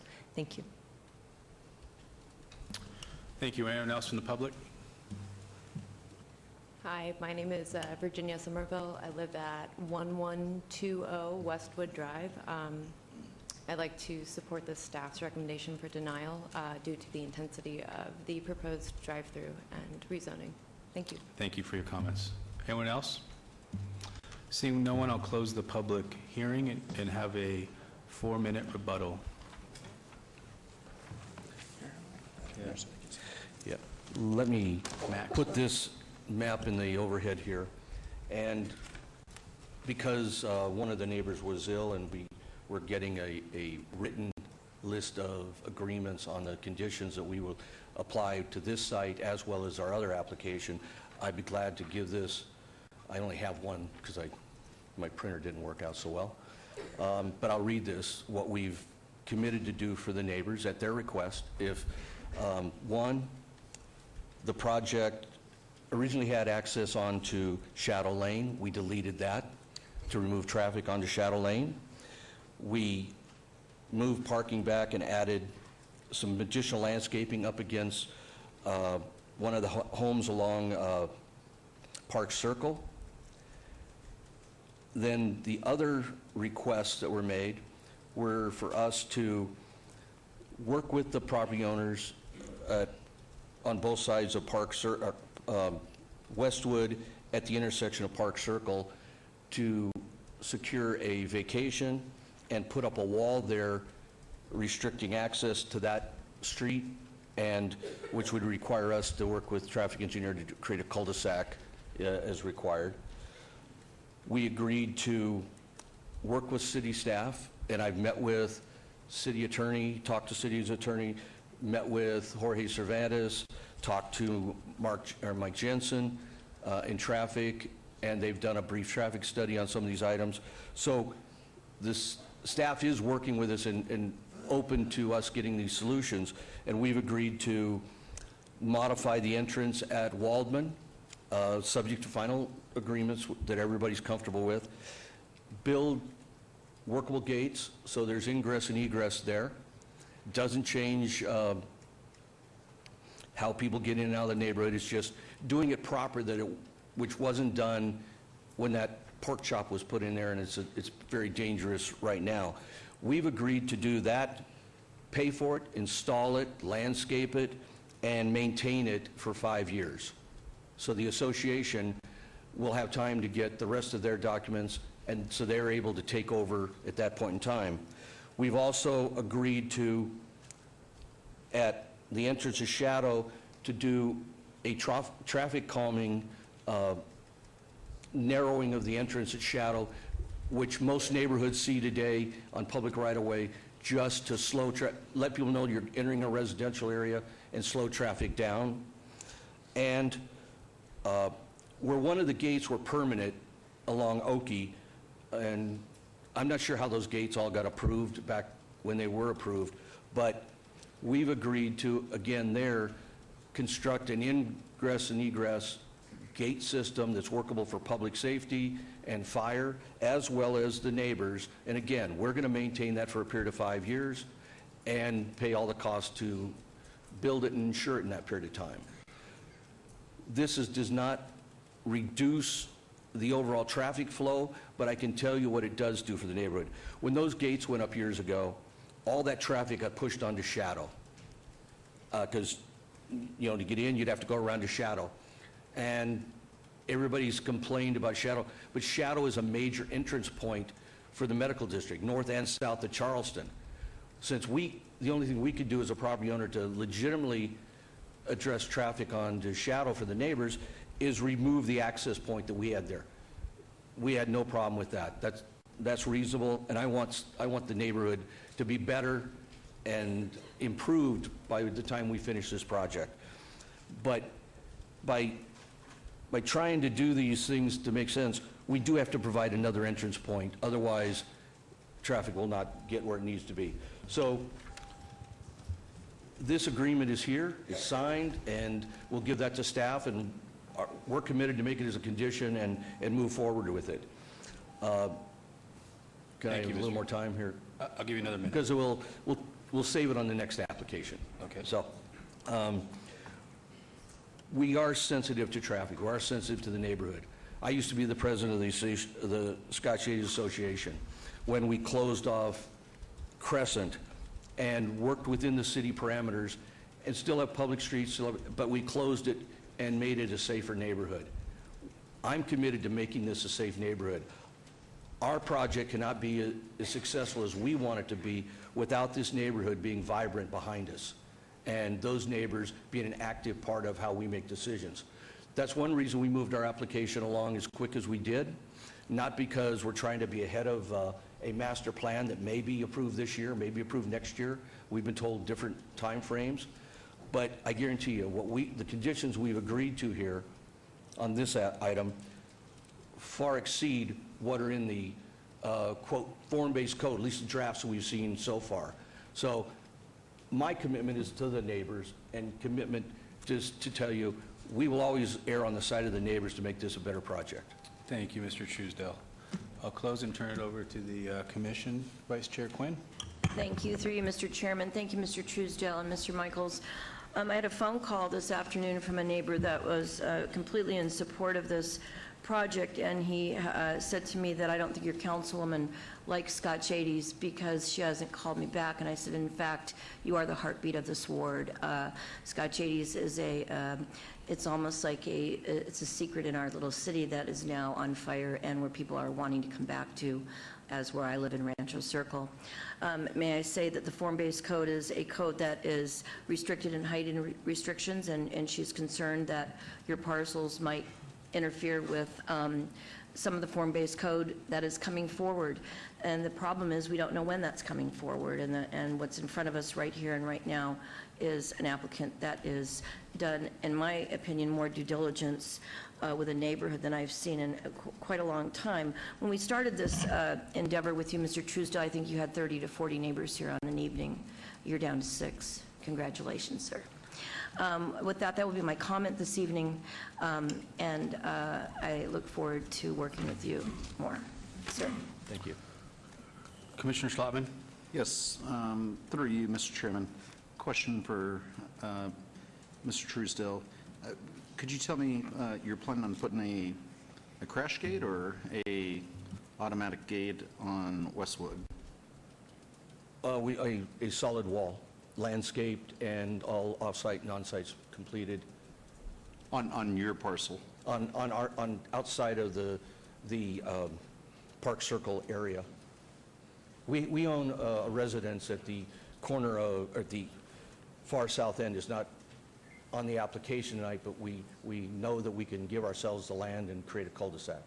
Oh, so you can create that Yes. cul-de-sac, so you're not, not going to be taking... And those will be applications that we will have to bring back to you. We're not Okay. saying, we're committing to do these things. Okay, perfect. No further questions. Thank you. Thank you. Commissioner Roush?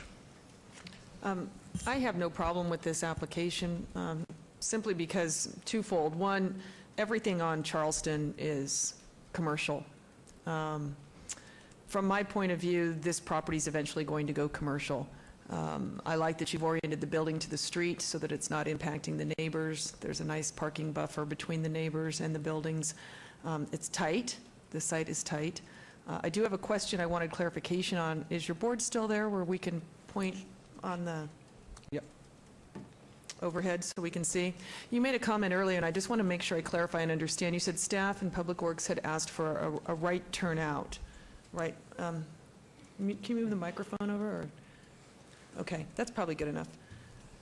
Where would they propose the right turnout to be? I'm confused on where that would even go. Onto Charleston or On the onto Charleston Westwood? side. And Okay. what we've done to mitigate that when we planned this project was create the entrance off of Payhor. So we had multiple access points off Charleston, easy into the property, so people aren't confused and making bad decisions and wind up back in the neighborhood trying to make illegal U-turn to get out. I do know how people typically react when they try to get into these restaurants. Right. I'm just confused and concerned. Did Public Works, Lucian, can you address where you wanted the right turnout to be, onto Charleston or onto Westwood or onto Payhor? Through the chair. I guess it would- Payhor doesn't make sense, but... Yeah, through the chair, it would be on Charleston, eastbound and into Westwood, if it was needed. And just as a clarification, what we're showing as a preliminary estimate of trip generation for this site is peak hour trips of 92 peak hour trips. At about 100 peak hour trips, so if we had 100 right turn lane, 100 trips taking that right turn, that would then be the trigger for a right turn pocket. And so it was more of just of a, kind of just to bring it to their attention that there's a possibility that they might have to mitigate somehow because of the trips that the fast food is generating. But to put the right turn lane in, it would be difficult on the site, for sure. I guess my biggest concern is that there's a bus stop right there in front of the Tingy Law Firm building, I believe, and then there's also a crosswalk there, too. I went out and I walked the site, and there's a lot happening in that very short stretch of curb there between the two streets, and I just think that a right turnout doesn't really make sense, but I didn't want to overrule something if I was missing something that you wanted to make sure you made a point of. Sure, through the chair. This application with the next application that you'll listen to, you might be able to see a little better picture. If you put them together like he had on his map, you'll see that there's a bus stop there today. Currently, the city is actually in design of a project to widen sidewalks and whatnot and beautify Charleston from a little west of here to Martin Luther King. And so in the current design, which I'm just kind of saying that designs can always change, but Westwood is planned today to be signalized. And the reason a bus turnout is actually better on the far side is because it allows, so on the east side of Westwood, a bus stop is actually better in that location because it then allows, when the signal stops traffic on Charleston, it allows the bus to escape and make a left turn on Charleston. So when you combine both the projects, the one you haven't heard and this one that you're hearing right now, they both have requirements for traffic studies. Between the two projects and coordination with the city's project, we think at some point we'll be able to figure out how we'll make everything work at that corner, because the bus stop is actually better on the far side of the signal, and Westwood currently is planned to be signalized. Thank you. I don't have any further questions, and I'd be prepared to make a motion unless my other commissioners have a question or... I do have a question, and again, I appreciate and echo the efforts that you guys have made, but how did these new conditions, are we just getting these today from staff? Is this something... Mr. Chairman, so apparently, and Mr. Truesdale, you can correct me if I misspeak, you had met with the city attorney's office yesterday? Yes, we did speak with them, yes. All right. And then today, staff got an email question of, has anybody heard of this? So we're at the point where my staff, I don't think, has been contacted about an agreement and conditions that would be subject on these applications for that agreement, as well as Mr. Pyatt.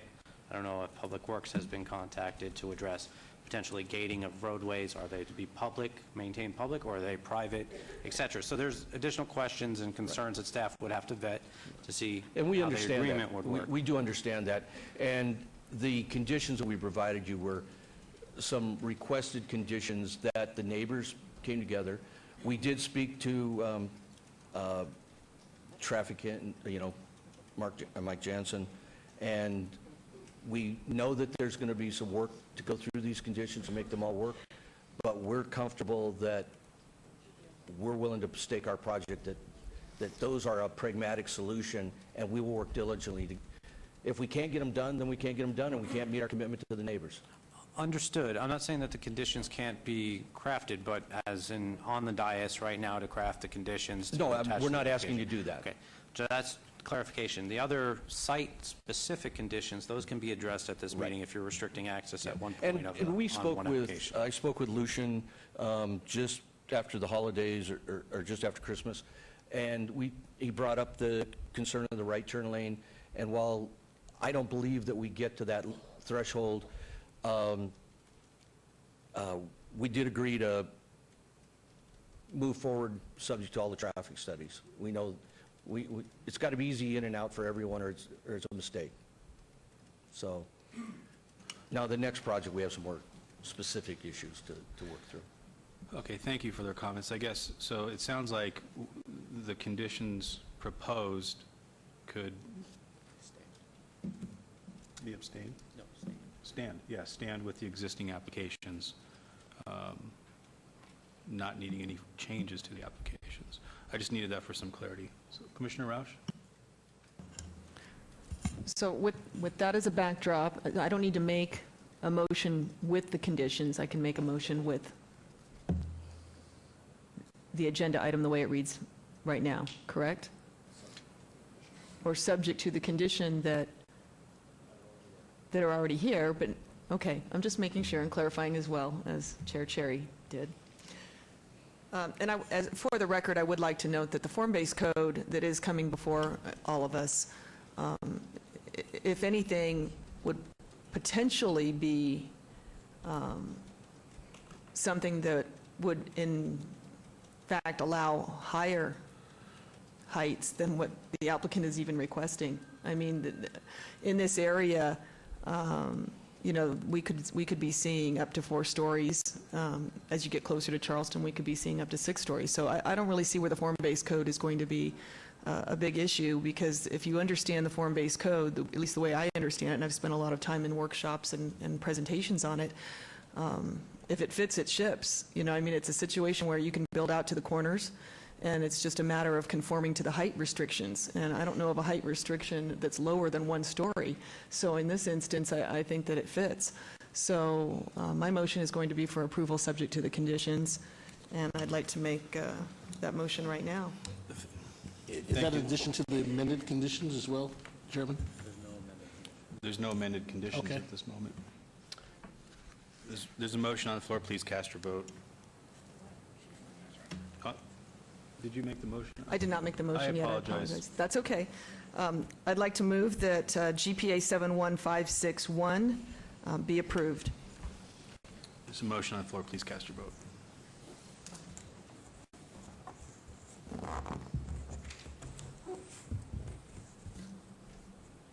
Motion carries.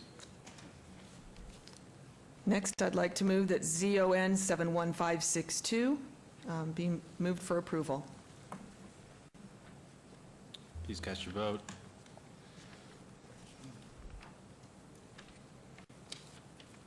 That motion carries. Item 29, VAR 71563. My motion is to approve. Please cast your vote.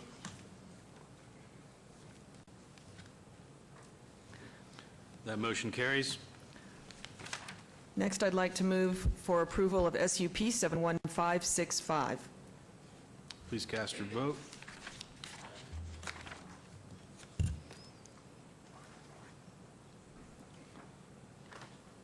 That motion carries.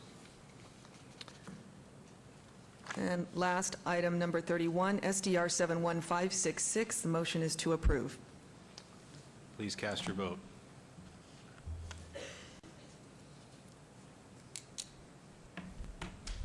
And that motion carries. Director Lowenstein. Thank you, Mr. Chairman. Items 27, 28, 29, 30, and 31 will be moving forward to the February 21st, 2018 City Council meeting. Thank you. Moving on to item number 32, abeyance item GPA 71568, applicant owner Shadow Land for possible action, request for general plan amendment from office to service commercial at the southeast corner of Charleston Boulevard and Westwood Drive, Ward 1. Staff recommends denial. Item number 33, abeyance ZON 71569 for possible action on a request for rezoning from R4 high-density residential to R1 single-family residential and RE residence estates to C1 limited commercial, Ward 1. Staff recommends denial. Item number 34, abeyance VAR 71927 for possible action request for a variance to allow a 67-foot wide lot width where 100 feet is the minimum required for a proposed C1 limited commercial lot, Ward 1. Staff recommends denial. Item number 35, abeyance item VAR 71928 for possible action request for variance to allow a 67-foot wide lot width where 100 feet is the minimum required for a proposed C1 limited commercial lot, Ward 1. Staff recommends denial. And item number 36, abeyance item SDR 71570 for possible action request for a site development plan review for proposed parking lot in Ward 1. Staff recommends denial. Staff report, please. Mr. Chairman, the applicant has requested to develop the subject site with a 308-space parking lot. Similar to the previous case, the subject site is located within Study Area 1B of the Rancho Charleston Land Use Study and Strategic Plan. Area 1B was designated as O Office to ensure that there was a consistent landscape buffer between the commercial uses on Charleston Boulevard and the residential to the south.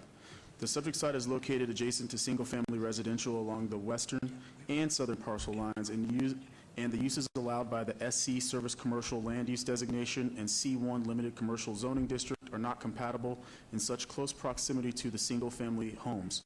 Less intense zoning districts that are compatible with the existing O Office Land Use Designation could be utilized to accommodate the intended parking lot use while maintaining a buffer from more intense commercial uses. Therefore, staff recommends denial of the applicant's request. Thank you.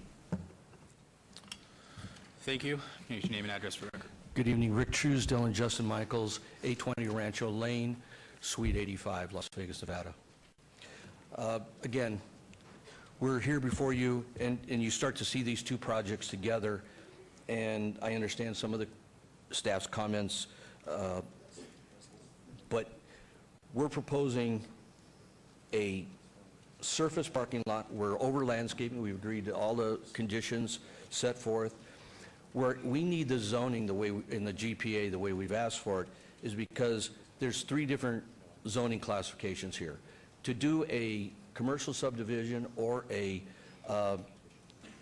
commercial or a subdivision map, final map, we need to have these all zoned the exact same zoning. That's to meet the requirements of the city.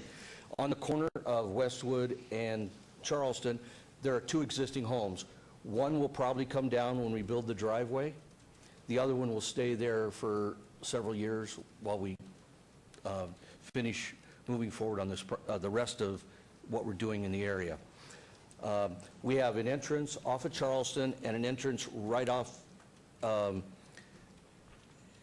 Westwood, just off the corner, that lines up with the driveway across for the project the application before you.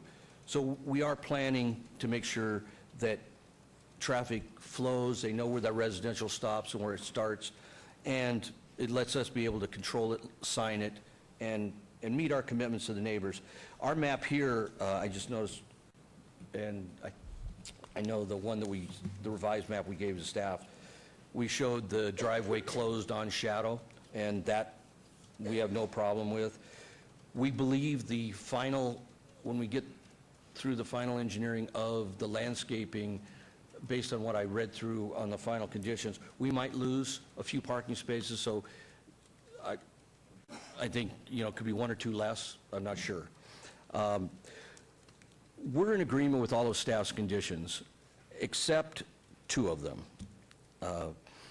One is us to dedicate land and build a new bus turnout. As you can see by the map here, where the residence is, or where the existing PR building is, and Ronald's Donuts, or the donut shop in the shopping center next to us that is out in the right-of-way. Our right-of-way is dedicated farther back, and we landscape it. It's physically impossible for a bus currently used by the transit authority to fit through. And just, not that I want to debate something with Lucian, he's been very good to work with, he always has. I am absolutely a believer that if this community would rethink their bus stops and put them on the opposite side of, not on the far side of an intersection where people are getting them on their quick turns, we wouldn't have people being hit at bus stops. There's several traffic engineers that are pushing that study or that concept around in the West, where we've had so many people hit on bus stops. But that's not our concern. We don't have the land to do it. If we did a bus stop there, we would have to remove the entrance off of Charleston. We'd make the property inaccessible. And what I won't do is I won't build a bad project just to build a project. I want this to be a great project. We will be coming in the future for additional density on this project, and we will go back to the neighbors. We have made a commitment to go back to the neighbors if we're making any changes to this site, because that's our commitment to that community. Whereas under the form-based code, we would not have to go back to them.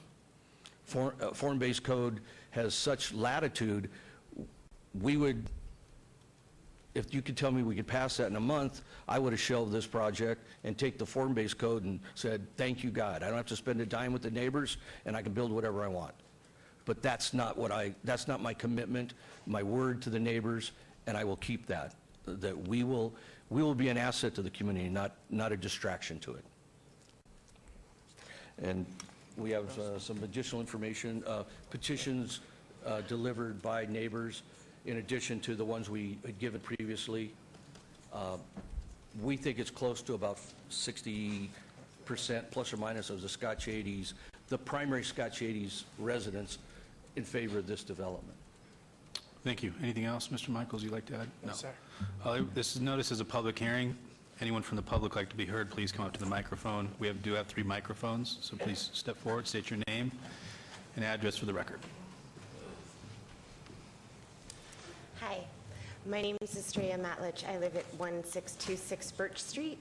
And again, the developer's been really good about working with us over the past couple of months to come up with something. So I agree with him that it's over 60% of the primary Scotch 80s that's in favor of it, based on the traffic deterrent measures and things like that he's promised. On a side note, well, same note, That bus turnout, I think that's an awful place for the bus turnout. I think to his point, like if you're going to try and take a right out of that street, you're going to be, boom, right there at a bus.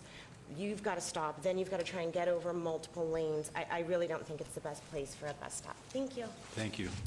Mr. Fox? Mr. Siegelblum? Thank you. Tick Sagerblum, 1242 Park Circle.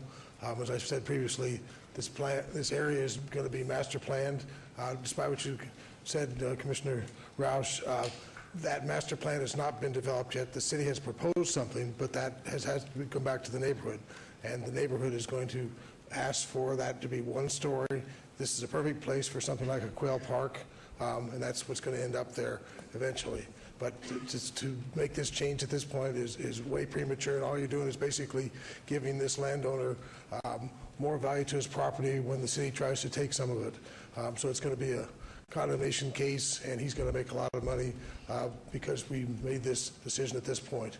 But at the end of the day, we need to make sure that that piece of property fits into the medical district, and it also corresponds to the neighborhood, which is what everyone's committed to. So I appreciate the fact that you're thinking about this, but I think we're really premature as far as trying to make decisions on these pieces of property. As you can see, they're tiny,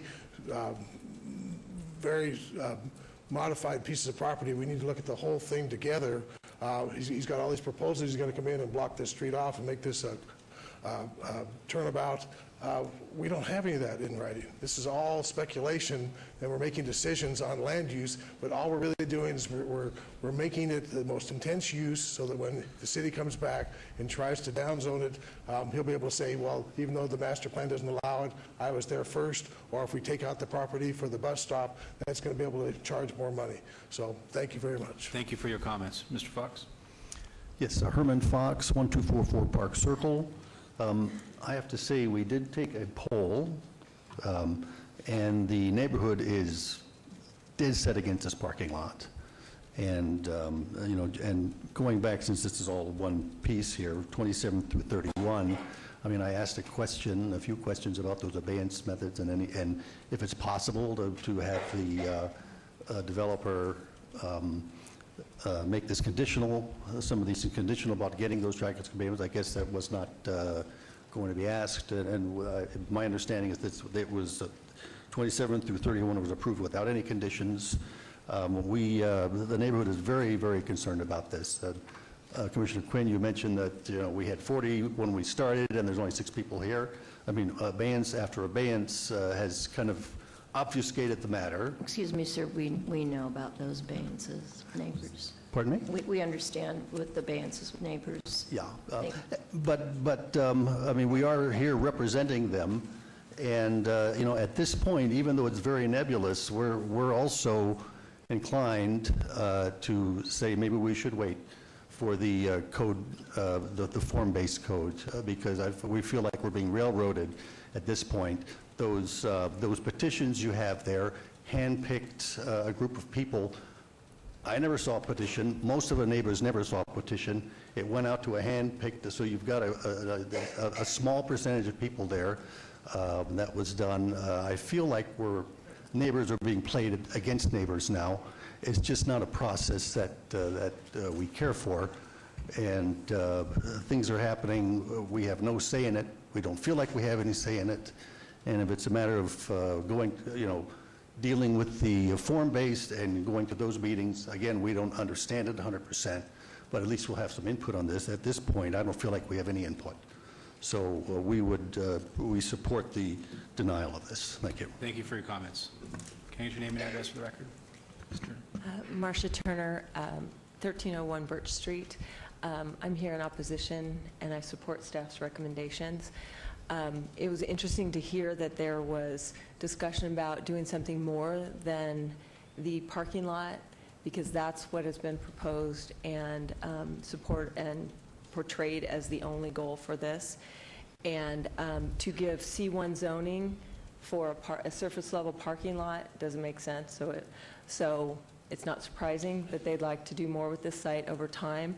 But it would be a lot easier to say yes to C1 zoning if there was a specific project with a specific height limit instead of just giving them C1 zoning for whatever is to come in the future, knowing that that still would have to come back, but it's a lot harder to say no after zoning's already granted. So the C1 zoning on a site of this nature doesn't make sense. So I urge you to deny it. Thank you. Thank you for your comments. Name and address, please. Mark Deering, 1621 Westwood. What I'm worried about is the fact that the traffic is, as you're aware of, we're right in the middle of the Neon project now. And our neighborhood has become almost a pass-through for everything coming off of Charleston. And now we're talking about adding more cars and more business and a parking lot right there that feeds right into our neighborhood. Again, I'm opposed to that. Thank you. Thank you for your comments. I'm going to be closing the public portion and have 2 minutes for a rebuttal. Just to reiterate a couple points, I'm going to give this to the clerk. This is our bullet points of commitments we made to the neighborhood. We see them as attached to both projects, and if that takes some adjustment on a motion, that's fine. We're committed to that. I'm very sorry that Mr. Fox did not see the petition, because I left him with a gentleman purporting to be the president of the association in Mr. Fox's living room. I left petitions that evening, but I think that gentleman did not share them with anybody, but I'm very sorry for that. The issues of traffic. Project Neon is one of the biggest projects in the valley ever, and it is moving along very quickly. But during any construction project like that, everybody's cutting down every side street and whatever. As I've found over the years, as these projects are finished, traffic falls back in its regular deal, and then NDOT, even the city engineer, indicate that they think the traffic will be stabilized on Charleston back where it was, and we'll all be the beneficiary of that. So I can only take the experts' commitments at those points. And yes, there's been no question that we've made it very clear to every meeting of the neighbors that this is this is our first endeavor here. We will come back in for the building on the corner at some point, the little pad, and we will, as those come in, we will go back to the neighbors, and they will have a chance to work. We will work with them. We're not looking at this as, well, we got blanket zoning, we got this. Blanket zoning is what you currently have over the entire medical district except these parcels, and that means anything over across the street and can be done under the PUD. So thank you, Mr. Truesdale. We can only assure you we're here opening up to the neighbors at every doorstep and up front on every point of this project. So thank you again for Thank you for your comments. I'm going to close this and turn it over to the commission. I do have a couple quick questions. You own the development owns the 2 homes that are there at Charleston and Westwood? Yes. Those are, okay. I realize it's part of the site plan. And you also said that the Shadow Lane portion would be closed off in this Yes. updated site plan. And, okay, thank you. I guess the question then for the city attorney is, there's been a document that has been turned in that has certain representations that the homeowners and the developer, some homeowners and developer have agreed upon. How could those be incorporated? I don't know how we managed to do that because there is no mandatory HOA in the Scotch 80s. I know there's a voluntary one, but I don't know, excuse me, how many homes that encompasses. So I'm not sure how that agreement would work. I know Mr. Truesdale indicated there'd be a 5-year agreement to maintain whatever it is they were planning on maintaining, and then it'd be turned over to the HOA. Well, there's a list of... There is no mandatory HOA, so I don't know who that agreement would be with. It wouldn't be with the city, so I'm not sure how that would actually work. Okay. I don't know if it's workable. Thank you. And so, I mean, I think those are important things as part of this with this application to move forward. We did approve the last one with the conditions that were existing. This would be another level of things. So somehow, some way, items between now and city council certainly would have to be farther along. Otherwise, it just, they're kind of false promises that are coming forward, and no one likes to see that. I'm going to turn it over. Anyone else? Like Commissioner Roush. I have a question of the applicant, please, through you, Mr. Chair. You noted the two houses on the corner of Charleston and Westwood, which you own. I believe you also own another house, I think you said earlier, down where you're proposing the wall at Westwood, right before Park Circle, correct? Yes. Essentially, and I don't want to say this in a negative way because this is just the course of development and the course of life, the homes on Westwood that are north of the wall become orphaned, you know, from the neighborhood a little bit. But yet, I've walked the neighborhood, maybe some of the other commissioners are familiar with the neighborhood, and it seems that a lot of those homes, I've seen vacant and abandoned homes, I've seen, I think, rental homes. Do you have any feel for how many homes are being rented versus how many are It's our primary understanding- residences? It's our understanding on Westwood, all but about 4 homes are rental homes. And that doesn't mean they're bad homes or No. bad owners, but they are rental and they don't get the care and respect that an individual homeowner would put Well, into I it. guess my point would be that when people buy a home for a rental, they're an investor at that point. They're not a neighbor. The actual owner becomes an investor. The renter is transient, this by definition. So that, to me, changes the makeup of that street, especially if you're going to install a wall. Normally, I'd be very concerned about how far this site reaches into the neighborhood, because on your other application, you know, that's very much a Charleston frontage type use. This is going further into the neighborhood, and as Mr. Segerblum mentioned, you know, he would like to see a Quail Park type project. My experience in commercial real estate is that probably doesn't work on this type of a site because there's not really enough frontage for the users to really get any sign visibility or access. It's a very skinny site without obtaining either the neighboring shopping center or the adjacent homes on Westwood. This is a very difficult site to do anything with. So I would assume that your plan is to augment your holdings and eventually come back before this body, which you've hinted at. So I guess my question to you is, you know, how long do you think that you're going to operate this as a parking lot, and do you have any feel for when you might be back before us again, or is that just something you're still determining? We think this parking lot's a 3 to 5 year minimum. All of the plans that the city has put together on the medical district say that they're 7 to 10 years before they'll see development in the medical district, although the reality of the marketplace is moving quicker. So we're building what has come before you, and we will maintain it, and we may never be back, but you know, I never say never, and I'm not trying to mislead anybody. Commissioner Creer. Thank you, Mr. Chair, through you. I have a number of questions and some issues per se.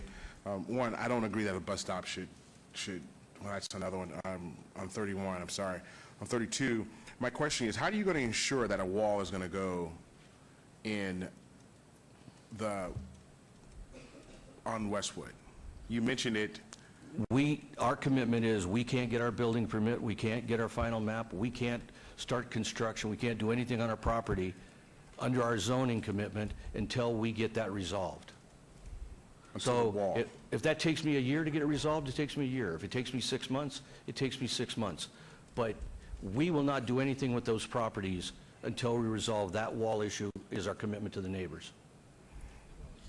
And for staff, we're going from office, service, commercial, to commercial.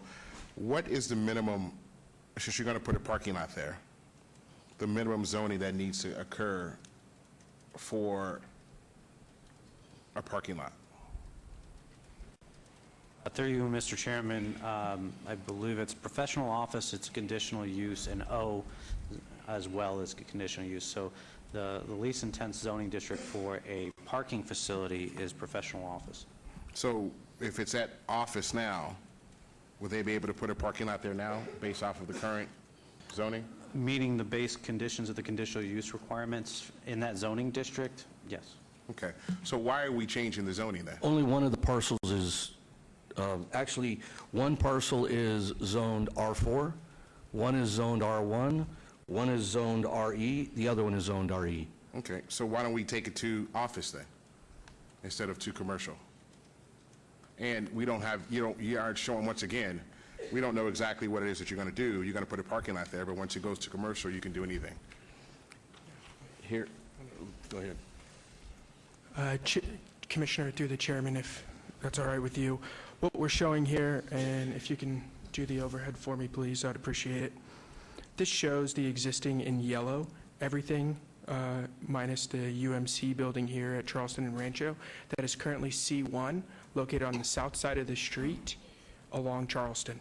There are 5 parcels that aren't. The one where my index finger is office. That's mislabeled yellow, obviously. The next piece is not in the medical district. That belongs to someone who requested that they not be included when the city did their facilities plan and approved it in 2015. The other 2 parcels here are the 2 that are part of the application before you, and then, of course, the 5th one is down at the intersection of I-15 and Charleston that's owned by Grace Presbyterian. What we are asking for you is a zoning designation that is continuous along the street. We're not asking for anything that is excessive, and it just ties in with our plan. And then it also enables us to remap with the city. Obviously, we have to have uniform zoning with all of the parcels to be able to do that. And then lastly, if Mr. Lowenstein can correct me if I'm wrong, there is a time constraint with the parking lot as it relates to running the lot with, I think it's 7 a.m. to 7 p.m., something like that, for the conditional Through you, use? Mr. Chairman, the conditional use requirement, is the use of the parking facility shall cease between 9 p.m. and 6 a.m., including the use of exterior lighting, except for security lighting. If somebody was to propose something alternate to that, then they would just apply for a special use permit. Can you add your name for the record, please? Justin Michaels, 820 Rancho Lane, Suite 85. Thank you. My challenge is that I don't have a problem with commercial on Charleston and Westwood, which is the restaurant area there, but as you start going back towards and bumping into Ellis and coming back, then that zoning based off of what you want seems to be a little bit too intense. Now, you want to put a parking lot there, you want to go to office, I mean, okay, but I think that without really having more of a plan of what you're going to do, because once you go to service commercial, then, and get them all together, I mean, there's no really telling what you guys can come back and put there. And I'm not saying you will, I'm not saying you won't. This is no reflection of you as developers. It's just that although there's a lot that's been said and promises per se, verbal promises have been made, I mean, there's nothing that here can hold you to what basically it is that you're saying. And that's a challenge. We understand that, and I appreciate your concern about verbal promises and stuff, but, Mr. Lowenstein can tell you about what can happen under the conditional use permit, and staff might write up a report that says, no, we don't want that.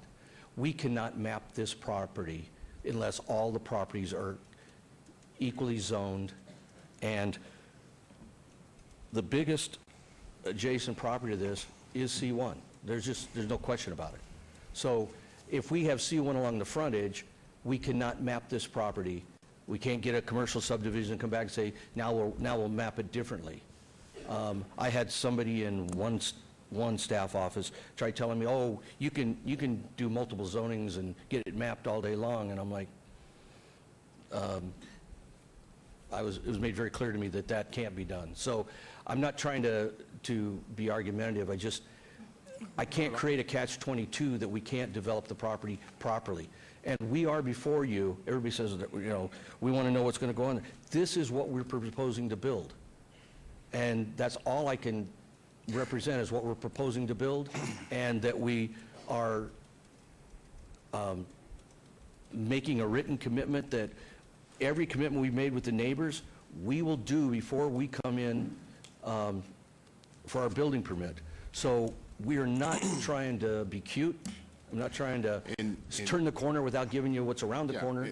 But some of the users that think they would like to be along there, that the city has approached us to put along there, we can't even talk to unless it's under the C1 zone.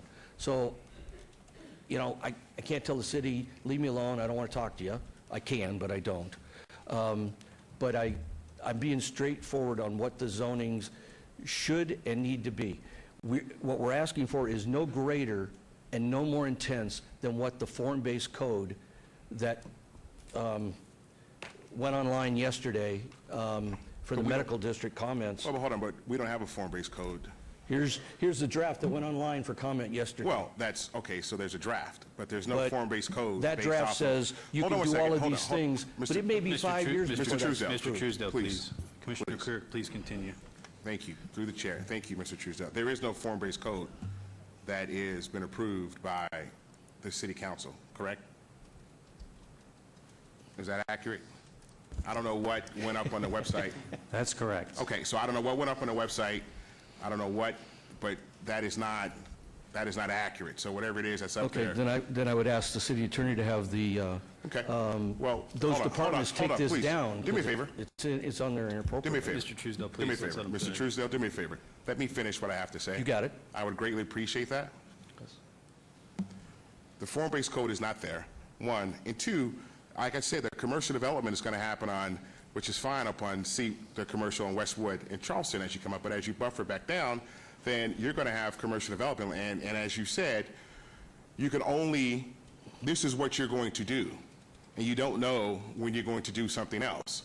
So if this is what you're going to do, then I'm not sure why you have to get such an intent zoning to do what you want to do. At this stage, you can always come back and say, this is what I want to do whenever you come back, and this is what I need. But to go to there, I think is a little bit too much. Thank you. Thank you. Thank you. Any other comments from our commissioners? Commissioner Quinn? No? Would anyone like to make a motion on this? Mr. Creer, would you like to make Commissioner Creer, would you like to make a motion? Fine. For agenda item 32, abeyance item GPA 71568, I'm going staff's approval for denial.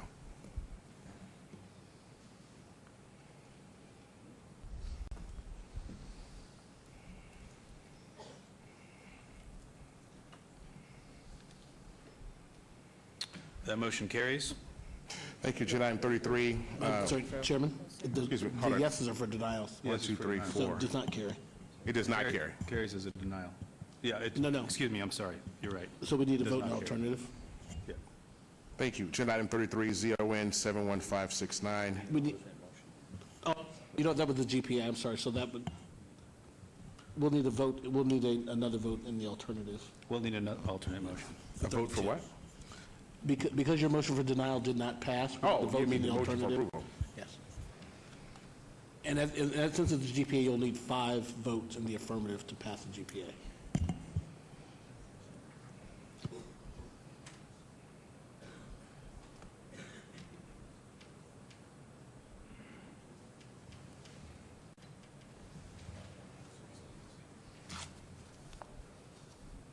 Commissioner Creer, do you have the motion? Or 32 on item 32? No, I'm not making a motion We'll for need approval. someone else who said yes. Sure. Commissioner Who Rausch. said no. Thank you, Chairman. I'd like to make a motion for item number 32, GPA 71568, for approval. Motion on the floor, please cast your vote.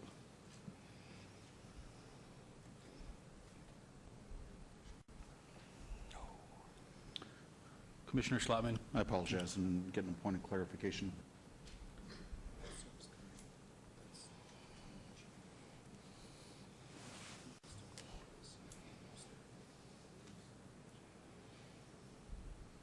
Okay, just a point of clarification.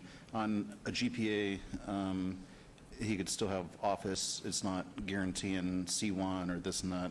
I mean, basically, a GPA is just a general plan amendment. Is that correct?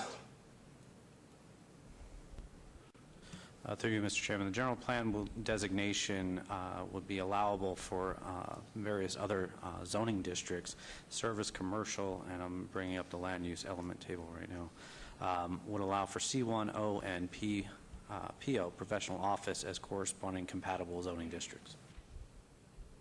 And, Mr. Chairman, through you, but if the zone is not approved, but the GPA was approved,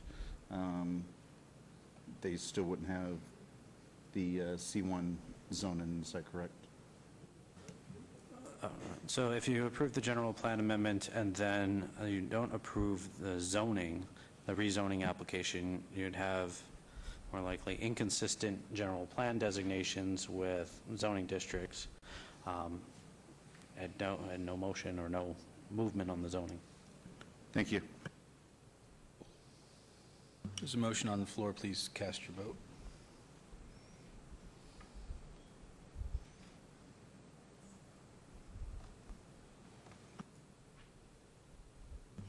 That does not carry. And Chairman, that fails for not reaching a supermajority of 5 votes. Okay. So what does that mean?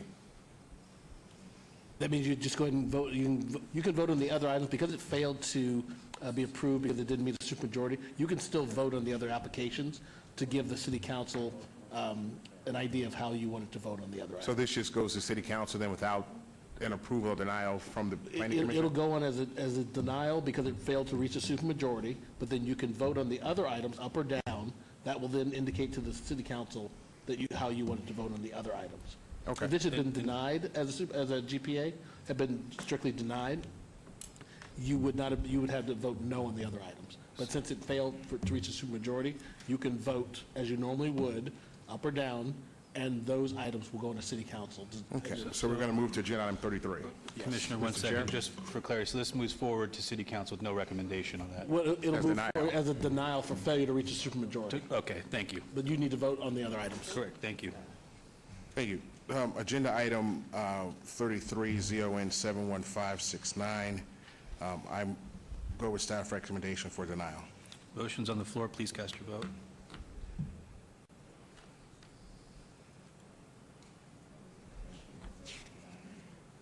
A yes vote is for denial.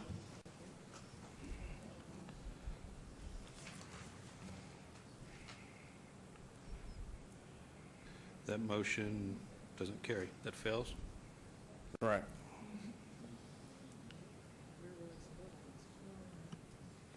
So we'll have to hear another motion. Mr. Chairman, I'd like to make a motion on 33 ZON 71569 for approval.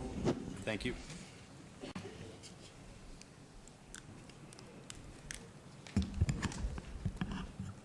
There's a motion on the floor. Please cast your votes.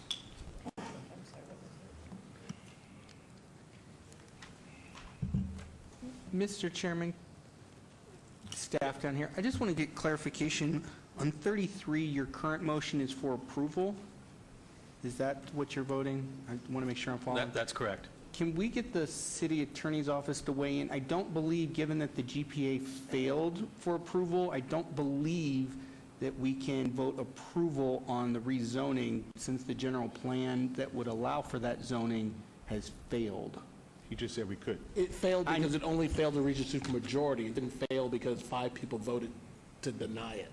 Okay, So you can still vote as you would normally have voted. These are all going to city council, so they could vote as it would normally have voted, and then that just indicates to the city council how they would have voted had it passed. Okay. That's the way we've done all this in the past. Okay, thank you. Okay, so we had a motion on the floor for item number 33. Commissioner De Silva, could we restate the motion? The motion that was made for number 33 ZON 71569 was a motion to pass, approve. Okay. And that motion is carried. Okay. I have a point of clarification, and not to belabor this because it is, but since the last one, we had to have a supermajority, is this one you have to have a supermajority as well? It's Because just not a only GPA? general plan amendments require supermajority. Can I see a motion on item number 34? Agenda item 34, VAR 71927. I make a recommend, I go with staff's recommendation for denial. There's a motion on the floor. Please cast your vote.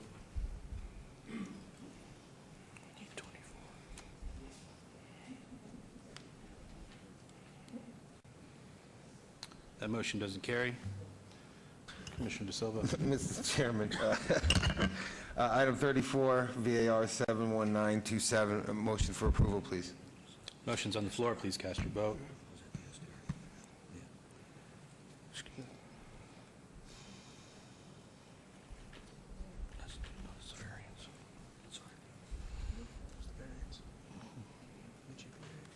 The motion carries.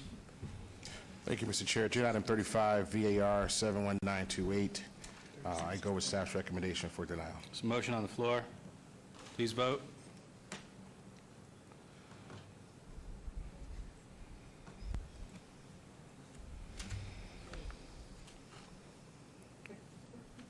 That motion doesn't carry. Anyone would like to make a motion? Commissioner De Item Silva? 35, 71928, motion for approval. Items on the floor, please cast your vote. Motion's on the floor.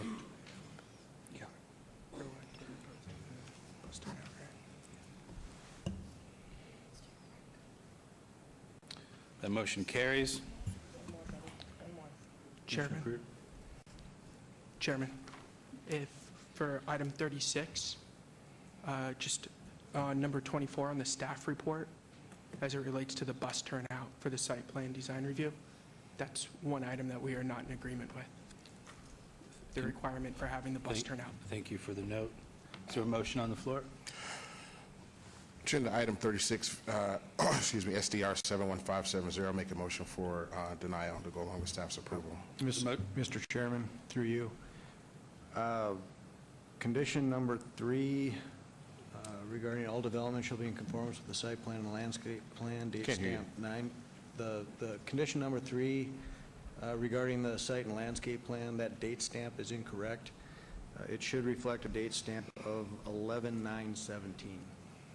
Thank you. And Mr. Chairman, Lucian Pike, Public Works, as written with condition 16, if approved as is, then the bus stop will be required. And I just wanted to make a clarification what we have today on the bus stop. West of Westwood, it's a curbside bus stop. It's right next to the sidewalk. Condition 16 will require a right turnout and bus turnout, so the bus stop will actually be further away from the travel lanes and in a safer location. But as written, that's what the condition will require, unless it's modified.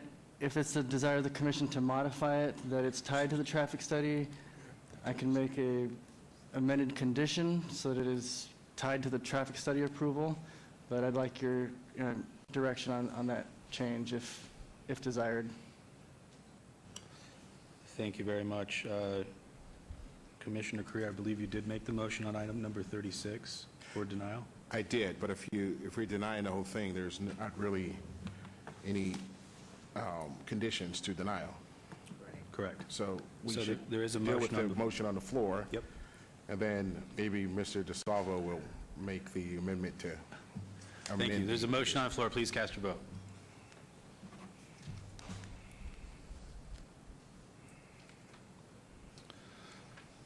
Motion doesn't carry. Can I have another motion, please?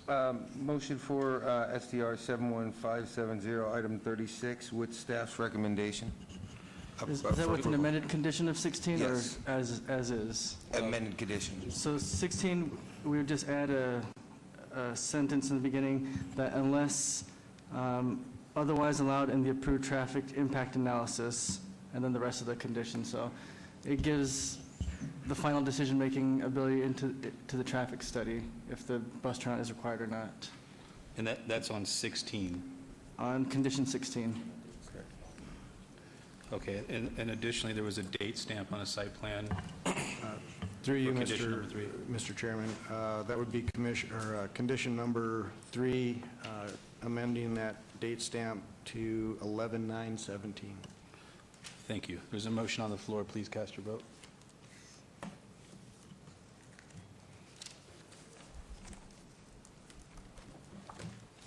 That motion carries. Thank you. Thank you. Director Lowenstein.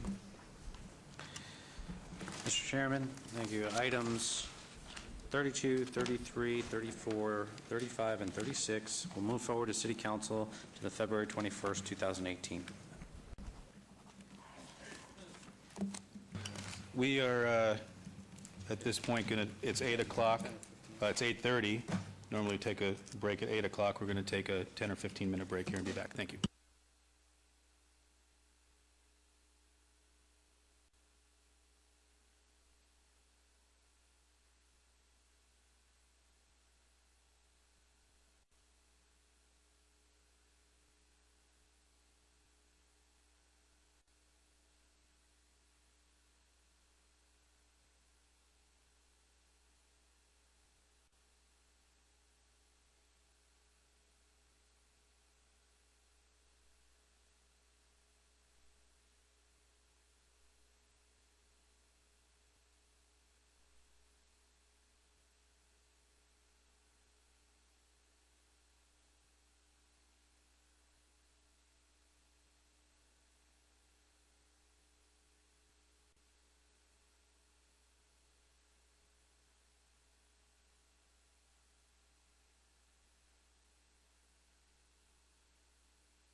We're going to call this meeting back to order.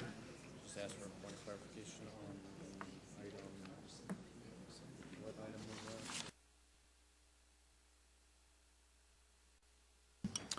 was that? Before we start, I'm going to ask for a point of clarification on item number 32 from Director Lowenstein. Sure, thank you, Mr. Chairman. Item 32, the first motion failed to pass. The alternate motion also failed to pass. Therefore, the item is going to move forward with no recommendation versus what was alternately stated. Thank you. And the other items will stay the same, Chairman. Thank you.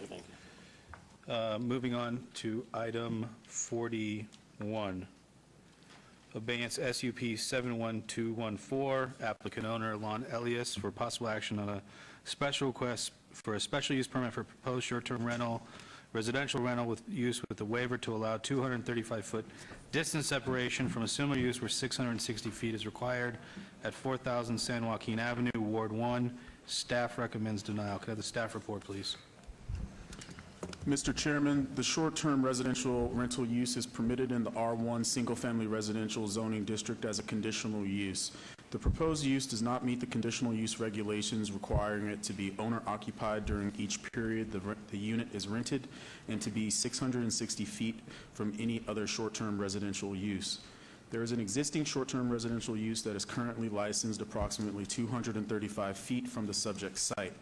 Code requirements are intended to discourage the saturation of short-term residential rental uses within residential areas. Therefore, staff recommends denial of the applicant's request. Thank you. Thank you. Can I get your name and address for the record? Hey, my name is Alon Elias. Address is 4000 San Joaquin Avenue, 89102, Las Vegas, Nevada. Thank you. I have these for you guys, if somebody can pass them.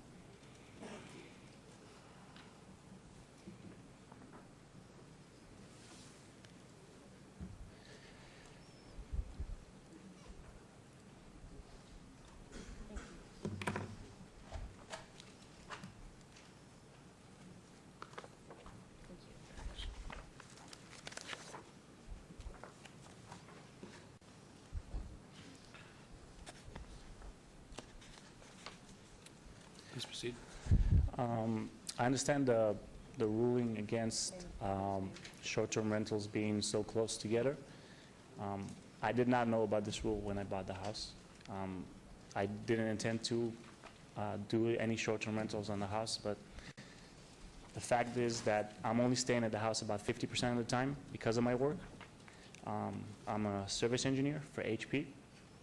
And I travel a lot. I come to Vegas a lot for shows and trade shows and customers. We have a bunch of customers. It made more sense to me to have a house here. I only stay there 50% of the time. So whatever I do, I'm not going to rent it out full-time either way. I'm also open to review for 6 months if possible, just to show that in good faith that I'm a good neighbor. I'm not going to cause any disturbance to the neighborhood. I'm not going to cause any problems with the neighbors. I actually talked to multiple neighbors around the neighborhood and obviously told them about what my proposed plan is. None of them showed any objections at the time. I don't know if there's any objection at this moment, but that was like about 3 months ago and they were all okay with it. My intent is not to rent it to like young people or make it a party house or anything like that. If anything, it's only going to be for families, and even then, it's going to be less than 50% of the time. So any questions you might have, I'm open to answer. Thank you. Thank you. We'll open this up. This has been noticed as a public hearing. Would anyone like to be heard on this item? Seeing nobody, I will close the public portion and turn it over to the commissioners. Any comments? Commissioner Toussaint? Go ahead. I agree with staff's denial. This is very close to another short-term rental, and I could not in good faith vote for this, in favor of this. So I just wanted to let you know I will not. I will not. Any other comments? Would you like to make a motion, Commissioner Toussaint? Sure, I'll make a motion that SUP 71214 go with staff's recommendations for denial. There's a motion on the floor. Please cast your vote.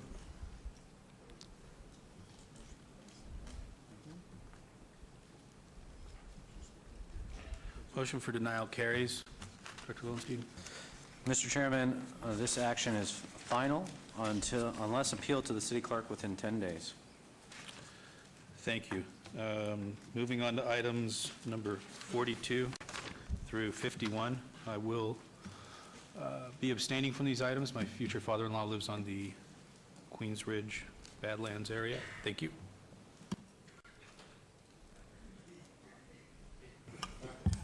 Good evening. We're going to start with item number 42, which is the General Plan Amendment 7220. Applicant owner is 180 Land LLC for possible action on a request for a general plan amendment from PROS, Parks, Recreation, Open Space, to ML, Medium Low Density Residential, on the east side of Wallapai, north of Charleston Boulevard, Ward 2, Councilman Soroka. Staff recommends approval. On to item number 43.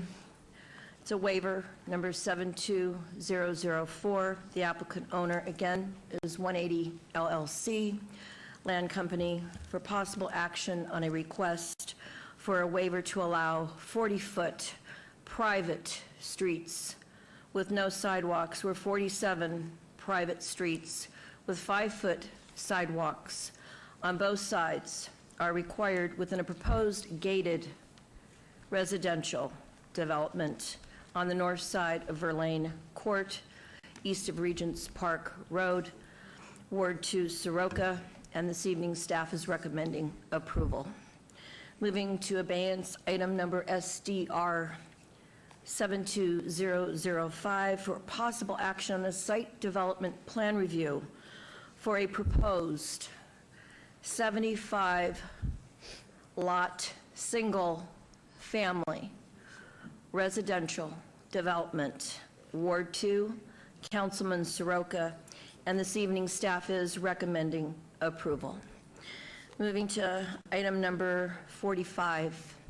This is also an abeyance item, TMP 72006, for possible action on a request for a tentative map for a 75-lot single-family residential subdivision, Ward 2, Councilman Soroka, and staff again this evening is recommending approval.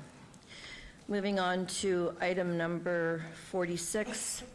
It's a abeyance of a waiver, 72007. Applicant owner is also the 180 Land Company LLC for possible action on a request for a waiver to allow 40-foot private streets with no sidewalks, where 47 private streets with 5-foot sidewalks on both sides are required on the east side of Wallapai, north of Charleston, Ward 2, Councilman Soroka.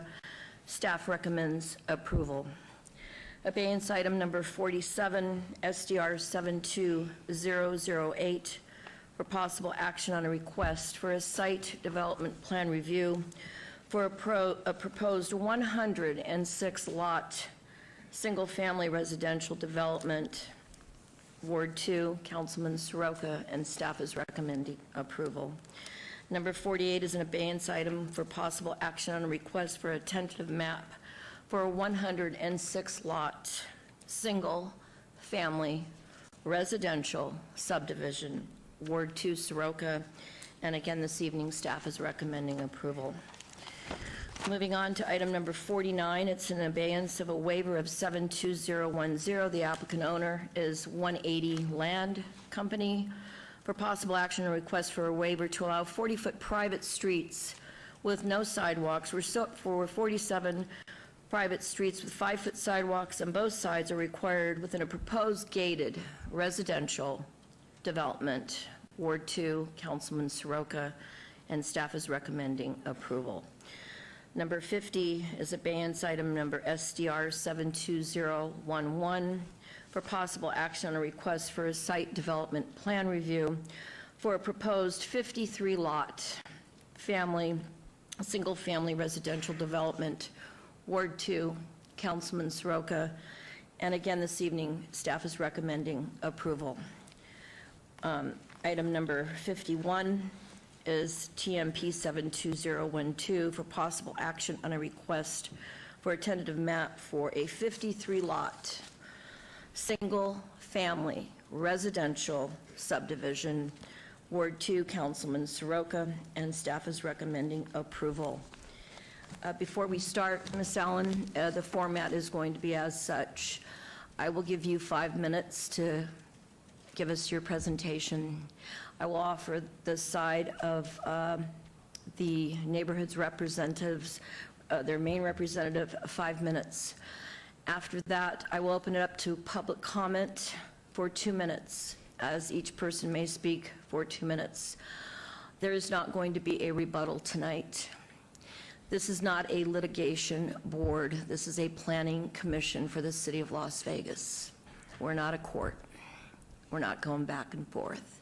But I think it's a good idea that if Councilwoman Soroka, Planning Commissioner Soroka, Roush picks to kick off, she can start. And if she chooses to receive, she can end. And if it doesn't go that way and she wants to end it, I'm going to start with Commissioner Del Savio. And the rebuttal this evening will be only if a commissioner has a question for the developer, for you, Ms. Allen, or for a representative. And that's how it's going to go tonight. If you could please, Madam Clerk, start the clock at 5 minutes. Thank you. Thank you, Commissioners, Madam Chair, Commissioner Stephanie Allen, 1980 Night Festival Plaza, here on behalf of the applicant. First of all, we very much appreciate the Commission allowing us to move forward tonight, and we appreciate, I know there's a number of neighbors here. We have had 2 neighborhood meetings in preparation for this hearing tonight. Many of them were at both of those meetings and are here tonight, so we do appreciate their time and continued involvement in this process. Also, we very much appreciate staff's recommendation of approval on all of these applications. The first, to simplify, I guess, the overall applications, the first one's the GPA amendment, which was discussed at the beginning of the agenda. It was requested by staff that we file this GPA amendment. We've done so. In your staff report, it specifically says that a general plan amendment for consistency between the general plan and the zoning on the properties is not required for this redevelopment, as the properties were rezoned prior to the current PROS designation. So for purposes of tonight, we've done this application at staff's request, but our understanding is should this fail or be denied, the project would still move forward because the property is zoned RPD 7. So before I get into the actual project, we've got this beautiful board. I want to just I know it's not a litigation matter, but it is relevant for the zoning on the property. This is the zoning that's relevant to tentative maps, which you have 3 tentative maps on your agenda tonight. And it specifically says conformity with the zoning ordinance and master plan, except that if any existing zoning ordinance is inconsistent with the master plan, the zoning ordinance takes precedent. So I know you've heard me say this a number of times. The other side has talked about it, but it's in statute that when you have an inconsistency between a master plan designation, in this case PROS, and a zoning designation, that zoning designation takes precedence. So for purposes of tonight, the RPD 7 is what we're proposing and what we're asking for approval on. These are the 3 parcels that are before you tonight. So item 42 is the GPA amendment to medium-low on these 3 parcels. Medium-low allows up to 8.49 units to the acre. The zoning allows up to 7.49 units to the acre. The reason your staff is recommending approval is because those match up and are consistent with one another. And again, we appreciate their recommendation. You also have 3 sets of applications that are very similar. I'm going to go through all 3 of them.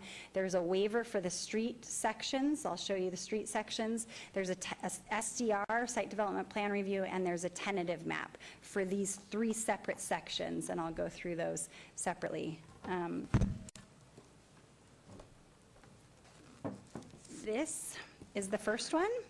It's located Hualapai is along the west. I should have oriented you to the property. Sorry, I know you're all familiar with it, but this is Hualapai and Alta to the north. This tentative map is in the middle of the property. It's 22 acres. We're proposing 75 lots with a density of 3.38 units to the acre. We have lined up these lots exactly lot for lot, or as close to lot for lot as we could get with the existing homes in the area. So when you hear of a map that's conforming and compatible with existing zoning, this is exactly what we tried to do here, is match up. If you have a 10,000 square foot lot existing in Queensridge, we've put a similar size lot adjacent to it. But please keep in mind, it looks like these are next to each other. There's a huge elevation change across this course. From west to east, there's about 100 feet difference from west to east, or more maybe even in instances. And north-south, depending on where you're at on the property, anywhere from 5 feet to 30 feet is on average. So these lots will be lower than existing homes, and the residents will see down or look down at the overall units. The green areas are open space. Between these three tentative maps, we have 6.5 acres of open space, and that's for the proposed residents of the community. So there's a formula in code. We exceed that formula, and we have 6.5 acres of open space for the future residents. Trying to be brief. This is Excuse me, Ms. Allen, could you please add 2 minutes to the timer, and I will do the same for the opposition. Thank you. Thank you very much. This is map number 2. It's, again, located between Hualapai, and this is Clubhouse Drive, the Clubhouse Drive alignment. This is 76.93 acres, 106 lots, and the density is 1.38 units to the acre. So if this were any other project and you're just looking at zoning, obviously the density is extremely low. These are huge lots. When you've got the larger lots, for example, here, this is a 71,000 square foot lot because it's adjacent to another large lot. So we've again made it as consistent and compatible with the existing lots in the area. There's a lot of greenery and open space. The access point here is located off of Hualapai, and there's also an access point off of Clubhouse Drive. For the third map, this is located further south. This is the main entrance to Queensridge here, and we have 33 acres, 53 lots, and 1.5 dwelling units per acre.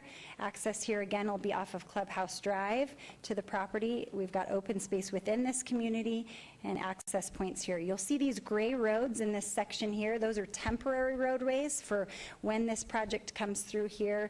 They'll be, ripped out and redone. So when you see the waiver request for 40 feet with no sidewalks, that's only on the temporary roadways. The actual street sections within the community are proposed at 44 feet. This is the street section with sidewalks on one side of the street, similar to other roadways in Queensridge, and landscaping on both sides. So that's the waiver request. We do have 2 conditions that we'd like to offer related to these tentative maps tonight. One thing the neighbors had requested specifically was when you drive into Queensridge to be able to see a little bit of greenery since you drive right in. I've worked with Peter, and we've gone through this condition. What we would offer is this on lot 38. And this is related to application numbers 50 and 51, that a portion of lot 38 shall be revised to be a decorative corner element with a separate common lot, and the remaining portion of the lot would be a minimum of 10,000 square foot. So you'd have a nice entry feature on lot 38, which is related to applications 50 and 51. Also, there was discussion on applications 44 and 45, I believe, that we combine some of these lots here. So we'd offer a condition that lots 1 through 10 be combined to a total of 5 lots. So we would lose 5 lots there with a minimum of 9,000 square feet. So that's increasing the lot sizes there. So we'd offer those 2 conditions. Also, I know Lucian has a revision as it relates to septic. We have established that there's legal access to tie into the sewer for all of these lots. And I know there's a revision of that condition as well. So we very much appreciate your time and would ask for your approval tonight. Thank you, Ms. Allen. For the rebuttal side, we added 3 minutes to Ms. Allen's proposal, so Mr. Rankin kicking it off with 8 minutes. Thank you, sir. I hope not to take that long. Doug Rankin, 1055 Whitney Ranch Road, Henderson, Nevada, on behalf of our clients, the residents, some of the residents in Queensridge. Once again, regarding the general plan, we believe that the general plan is consistent with the use of land, which is open space. As confirmed by the 1990 approval, Harold Foster, the planning director, affirmed in the minutes of that meeting at City Council on April 4th, 1990, that the general plan was consistent with the Piccoli Ranch Master Development Plan, which designated the golf course as open space. And then subsequently, the amendments to that plan, the updated 1992 plan, reflected that by making this park recreation open space, which it is today. In regards to, I appreciate that the applicant is providing some open space for their RPD 7. However, the RPD 7 that was approved in 1990, which is the basis of their application, approved these subdivisions. And as part of that, what I'd like to show you, and I've got copies of my presentation here, of my board here, so you can see it. But as I can read, this subdivision was approved in 1994, actually 1995, 96. And as it says from the staff report, this site is adjacent to a golf course, which will be utilized as the common open space to satisfy the open space requirement of an RPD project. All RPD projects require open space. And when this project came forward, and the same with this project, this subdivision and this subdivision, the golf course is the required open space for this RPD. The request today is to remove this open space, develop homes within it of the required open space. We believe that that may require a major modification of the Piccoli Ranch plan, or it might require a variance to remove the open space that was previously approved by council as the required open space for an RPD. I have a copy of all those staff reports in their completeness, and I want to submit that to the record. And with that, I conclude my presentation for tonight. Thank you, Mr. Rankin. Before we get our, I apologize, sir, please go ahead. I forgot to do the staff report. I haven't chaired a meeting in 8 years. It's been that long, 10, I don't know. And so when we finish this part of the hearing before the public speaks, it's going to be my request through you, Mr. Lowenstein, that we do the staff report then, because I simply forgot to do it. Thank you. Sir. Thank you, Ms. Our Chairman. next speaker, please. Now do the staff report. Thank you. Madam Vice Chair, I've broken this into two pieces, the GPA and then all the other related applications. I apologize if some of this is redundant from what you've heard from the applicant or the other speaker. So the applicant has submitted the requested general plan amendment. This is at the request of the city. If approved, the request would align the general plan land use designation of the three parcels that are subject to the planning projects with their existing zoning designation. The density of the proposed general plan amendment is compatible with the existing adjacent land use designations. To be clear, the approval of this amendment would have no effect on the proposed developments of these parcels under the current applications that are submitted. Staff does recommend approval, as we do always seek for consistency between the general plan and zoning. As it relates to the three projects that are before you, the applicant is proposing 3 gated single-family residential subdivisions on 3 large lots that are currently developed as a portion of a larger non-operational golf course. One of these projects is for 75 lots on 22.19 acres. One is 106 lots on 76.93 acres, and one is 53 lots on 33.8 acres. The development would feature custom homes and contain small open space and park areas. Each project includes a waiver from Title 1902 as it relates to the streets. They're proposing to develop private streets that are generally consistent with streets in neighboring, the street network that is utilized in neighboring developments. They also have a site development plan that includes developer proposed standards for each of the 3 subdivisions. And then finally, each project has a tentative map for the indicated the indicated number of lots. The proposed custom home developments conform to the density limitations of the RPD 7 zoning district. The development's proposed lot sizes are compatible and comparable to the existing adjacent lots.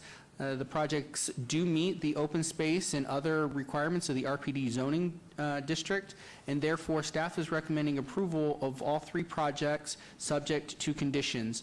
As was mentioned by the applicant, please note that on tentative map 72009, on lots 56 through 91, the developments are currently indicated on the map as proposed to utilize sewer septic tanks, as the public sewer system can't be extended to these lots without the aid of a lift station.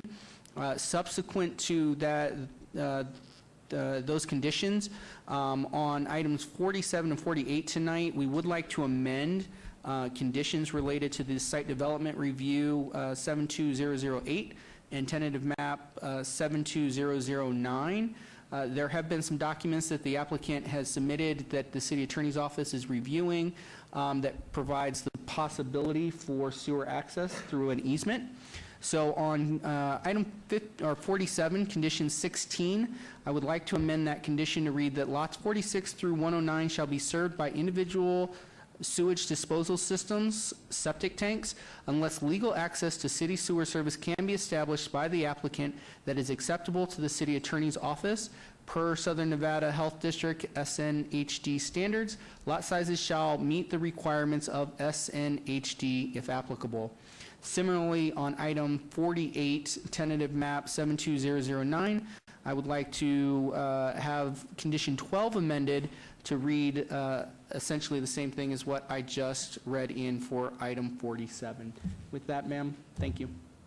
Thank you, Mr. Summerfield. Good evening, sir. I don't want to cut off your time. How much time do you need, sir? No more than 5 minutes. Thank you, and please start the timer at 5 minutes. Thank you. Council, Bob Piccoli, I'm a resident of Queens Ridge, 9740 Verlaine Court. I'm an attorney. I presently have two of the cases against this whole application residing in the Nevada Supreme Court. One that we argued today in district court. But the points I want to make right now come down to, and I'm hoping this is being shown. What you have here before you in the applications is a very ingenious method of hiding what is going on. If you'll notice in all the applications, they used the assessor's parcel number. They didn't refer to the actual legal descriptions or how they come about. So let's take a look at this illustration that I have here, and I will present these for the record because it's going to become important. What has happened is the original parcel map that is now challenged in court, it's been challenged and was getting ready to go to trial. Your own city attorney filed a couple of writs in the Supreme Court challenging whether the matter should go forward.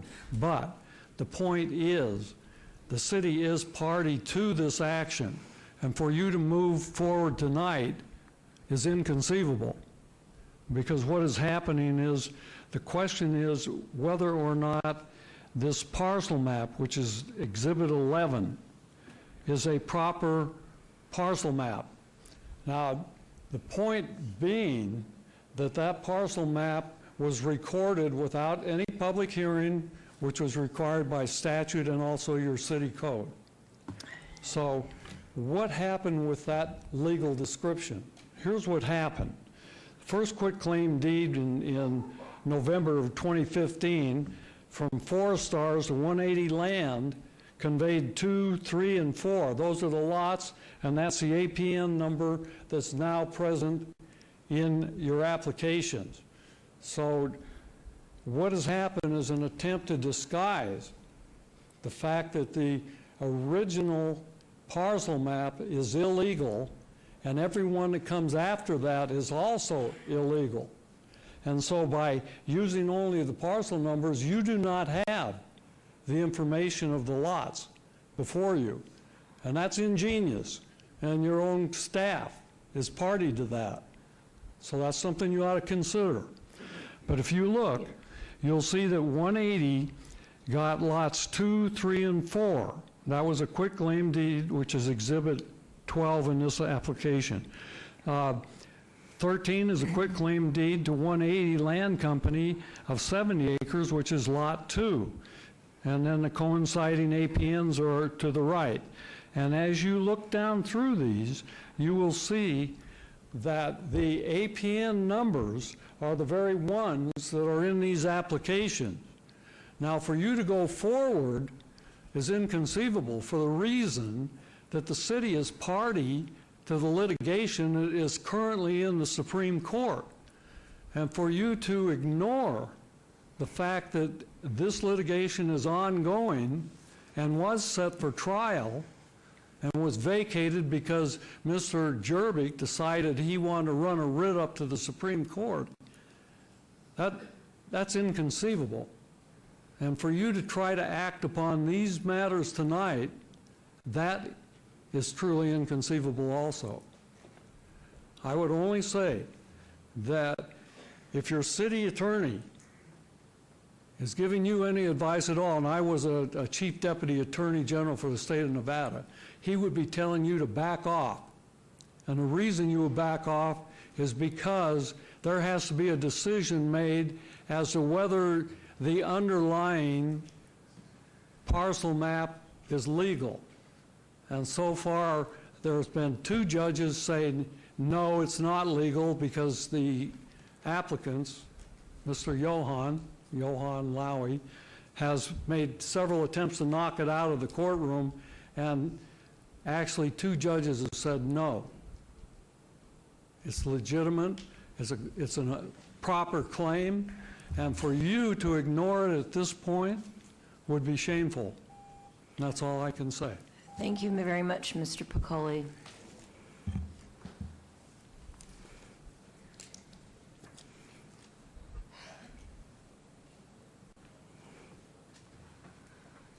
Good evening, sir. Good evening, and I'll limit to 2 minutes. If you need a few more seconds, at this point, that's fine. Good evening, Commissioners. My name is Ron Iverson, and I reside at 9324 Verlaine Court in Queensridge. And while I'm a director on the Queensridge Owners Board, I am speaking to you tonight as a resident. My home overlooks Parcel 2, referenced in the development applications before you.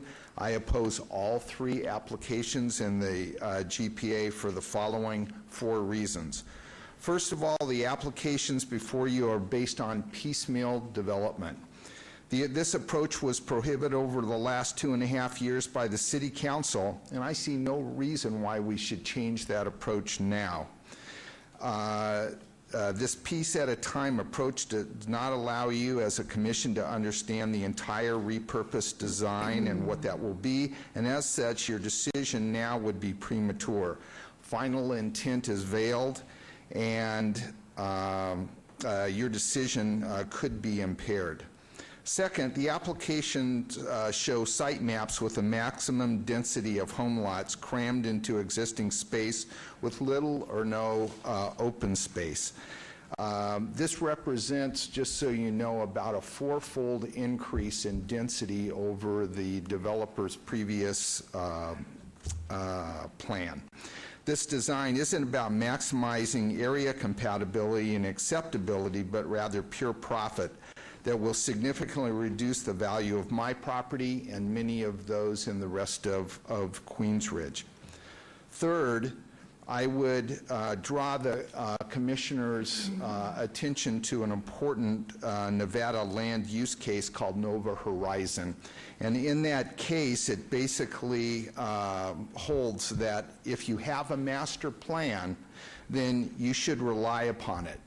Yes. And then as such, our existing open space should be preserved. And finally, number 4, the timing of the application submittals is rather suspect to me.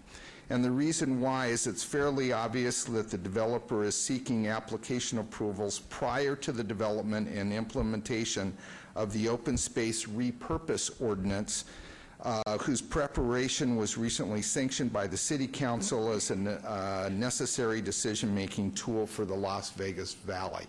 And what I see going through is trying to get these through before that ordinance comes in place. I would urge you to hold on a decision around all of these until best practices from around the United States can be brought to bear for the planning staff to put an ordinance in place that makes sense, and that the pain that we've gone through for the last 2.5 years can be put into a proper process that will yield a proper outcome. Thank you. Thank you, sir, very much.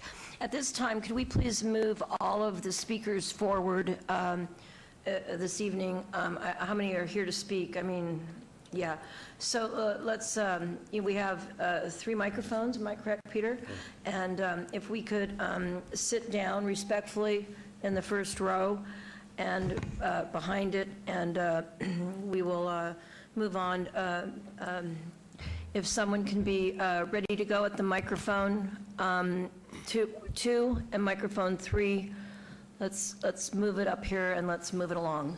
Okay. Good evening, sir. Good evening, Commissioners. My name is Dale Reisner, 9811 Orient Express Court. And I was just going to speak to 2 things tonight. One is the general plan amendment, and secondarily the tentative maps. And regarding the general plan, I mean, when we bought there, and you know, I think there's a reasonable expectations when you see parks, open space and recreation and a golf course that there's some underlying basis for that. And it's my understanding that the commission and the council has some discretion over you know, the changes and what will be approved or not approved. And I would appreciate, you know, your discretion in trying to improve what's being presented in terms of open space, because it just seems like it's basically a wholesale removal of everything that was parks and open space, and it's now becoming residences. Secondarily, on the tentative maps, you know, it's been said over and over again that the lots are all like by like, but I can assure you, I did the math, and there's lots next to ourselves and our neighbors that are 40% smaller than the lots that we reside on, and I don't think it's really the case. And Stephanie Allen's made some presentations.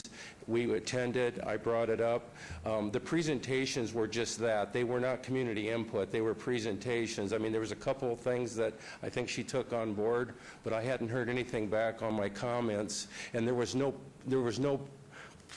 pre-meetings before the tentative maps were done. So thank you for... Excuse me, I added a minute to your time, sir. I didn't want to be disrespectful of the amount of time and passion you've put into I just respectfully request that you know, you step back, take the time, look at what's being presented, the general plan amendment, the tentative maps, and try to add some discretion where we were unable to have any input to it, and see if it can be less onerous, if you would, please. Thank you very much, sir. Thank you. Good evening, young man. Name and address for the record. Thank you for the compliment. Gordon Culp, 6'5". Do you need longer than 2 minutes, sir? I don't think so. Okay, because if you do, I'm going to let that timer go. Okay. Thank I you. have one point to address. Don't even start the timer, please. Address is 653 Revelle Court. I've been a resident of Queens Ridge for 19 years, and my many years of my career has been as a consultant on wastewater systems, sewage collection systems, sewage treatment systems for municipalities throughout this country and Canada. And I just want to speak to the condition that you heard described tonight relative to the septic tanks. You hear the septic tanks applied to a certain number of lots, but take a look at the map. The area that we've shown in green, and this is, again, Charleston, Rampart, Wallapai. This area in green are the lots that would be on septic tanks. Oh, okay, thanks. I think it's about the same. The condition you heard tonight was that, well, maybe if we're going to get an easement. I would urge you to change that condition here, that this approval was contingent upon no use of septic tanks in this development. Putting 54 septic tanks at this kind of density is just, in my practice, outrageous. Most of my clients are looking for ways to eliminate septic tanks as new developments occur in previously unsewered areas. So I would urge you not to accept the condition as proposed by your staff, but to make it an absolute requirement that septic tanks will not be used. And if they're the only solution, those lots wouldn't be developed. Thank you. Thank you very much. We have 3 microphones. We have 1 person. Is this all we have this evening? Because I'm ready to open it to the Planning Commission. If you're ready to go, there's 3 microphones. I see 2 people. Good evening, sir. Yes, ma'am. Erwin Malzman, 9332 Fontainebleau Drive. I've been a Queens Ridge resident for approximately 7 years. My concern is items 45, 48, and 51. They're applications for tentative maps for proposed project consisting of 234 lots and is partially situated on a FEMA-designated floodplain. And approximately 60 of the lots are proposed to be built on the existing FEMA floodplain. Besides that, 36 lots of parcel 3 are going to have septic tanks or proposed to have septic tanks. And I'm looking at the Nevada Administrative Code 278-260, which requires additional information to be submitted for a review of a tentative map. And number 3 is a soil report is required to be submitted for review if a subsurface sewer system is to be used. I was unable to locate a soils report. If you have one, I'd sure like to see it. Okay. Secondly, it's the map of the 100-year floodplain is also required to be submitted. I was unable to locate one for this project. If you have a floodplain map, I'd like to see that one also. Okay. And thirdly, I'm concerned about the future development of the rest of the property. A master plan showing the future development and intended use of all land under the ownership or control of the developer in the vicinity of the proposed subdivision is required. Do you have a master plan submittal? Sir, before you leave, the clerk did not get your name or spelling of your name. Could you please give that to the clerk for the record, your name and how you spell it, please? It's Erwin Malzman, spelled M-A-L-Z-M-A-N. Thank you. And I know you have a question, and I can't answer your question, but I'm going to ask Mr. Peter Lowenstein if he could please answer that question for you now. Thank you. Go ahead, Peter. All right, through the Title 19 submittal requirements, the applicant has filed pursuant to those Title 19 requirements. You're stating pursuant to NRS requirements. I believe if Lucian wants to jump in, that the review of development coordination also includes the review of the flood, existing flood maps, as well as the topography on that site. Mr. Lowenstein, if this man leaves his address with the clerk, is it possible to mail him something in the next 5 working days so that he can have it in his possession? It's hard for people to look this stuff on the internet. There's 40,500 million pages. Okay. I'll be glad Is to it come possible? I'll be glad to come down to the office and take a look Okay. at it. Where should he come, please? Peter Lowenstein? The office at 333 North Rancho Drive. When should he come? Next week? That would be fine.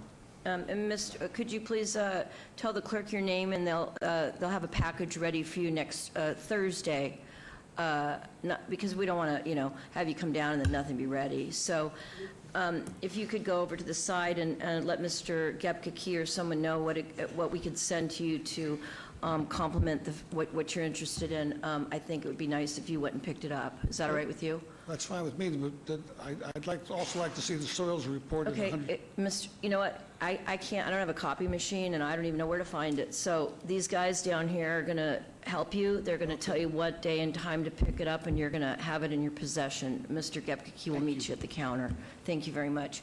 We have another microphone that's empty. We're going to start the timer again at 2 minutes, and good evening to you. Thank you very much. Good evening to you. I'm Paula Qualiana, 9621 Orient Express. I would just like to add some additional information tonight about the original developers, the Picolis, had a renowned golf course architect named Ted Robinson design the golf course to coincide with drainage features, open space, and to preserve the natural character of the land. And in 1992, the city designated the golf course as PROS, and it has remained that to the present time. The golf course was not just a random plan. It was not. It was carefully and wisely developed. I just want to say one other thing. What my husband and I find very troubling, that was on January 3rd of 2018, several attorneys spoke regarding an appeal for a general plan amendment and a major modification regarding the Pecoli Golf Course. This was a public hearing before the City Council. First, the attorneys discussed the history of Pecoli development. Then the city attorney discussed more of the same, but to date has not discussed for the public to hear what he meant at one of the public hearings with our neighbors, October of 2016, that certain documents in Queens Ridge were never recorded. He also has not ever, to my knowledge, said what he meant in an article in the Review Journal when he said, quote, "The Badlands Golf Course was never designated." The developer, Mr. Lowy, at the January 3rd hearing alleges the Pecoli Ranch Master Plan is dead and expired in 1995. Mr. Lowenstein said the Pecoli Ranch Phase 2 plan has been in existence for 28 years. Mr. Lowy also asserted the Queens Ridge Master Plan was never recorded and the golf course was rezoned in 2001 and 2 times in 2005. Well, anyone can see that all of this information is in conflict and could only leave, I believe, the homeowners to be totally bewildered as to why we've all ended up in this terrible mess with our properties about to be all torn up around us. Well, I'm asking tonight for you, our commissioners, to be a little more transparent. For the public officials who have made these comments, I ask them to please tell me, my husband, and any of the interested homeowners what all of these statements mean about the golf course and the development we live in. You can't possibly think that we're going to have peaceful enjoyment of our properties. My husband and I wonder specifically if these changes in zoning on the golf course actually occurred, why no one was ever given any notice for a public hearing in our neighborhood. Finally, after listening to this particular meeting that I've referenced here tonight several times, my husband and I do not believe that this professionally designed golf course was ever intended to be developed for residential. We're against the general plan amendment tonight because we do not want to do away with PROS and allow medium to low density. So we are asking you to please deny it, as well as the other applications by this developer. And I might add, for the public officials not to go back and carefully look at the history of the golf course and of our development in order to make a proper and conscious decision of how you will vote, I think I wouldn't want to do that if I were you. Thank you, Mrs. Quagliani. Thank you very much for your time. Thank you this very evening. much. We have an open microphone and no one in front of it. Good evening. Good evening, Madam Chair, Commissioners. Name and address for the record, please. Staff, I'm sorry? Name, could you spell My name your is name? Rena Cantor, K-A-N-T-O-R, Thank you. 9408 Provence Garden Lane. I live in the San Michelle section of Queens Ridge South. First of all, my card, which is I am in support of all the planning. Yes, in support. Excuse me, I almost had a heart attack. Don't be taken My aback. heart's weak. First of all, I'm from New York, so I do request more than 2 minutes. You may have 5. Okay, thank you.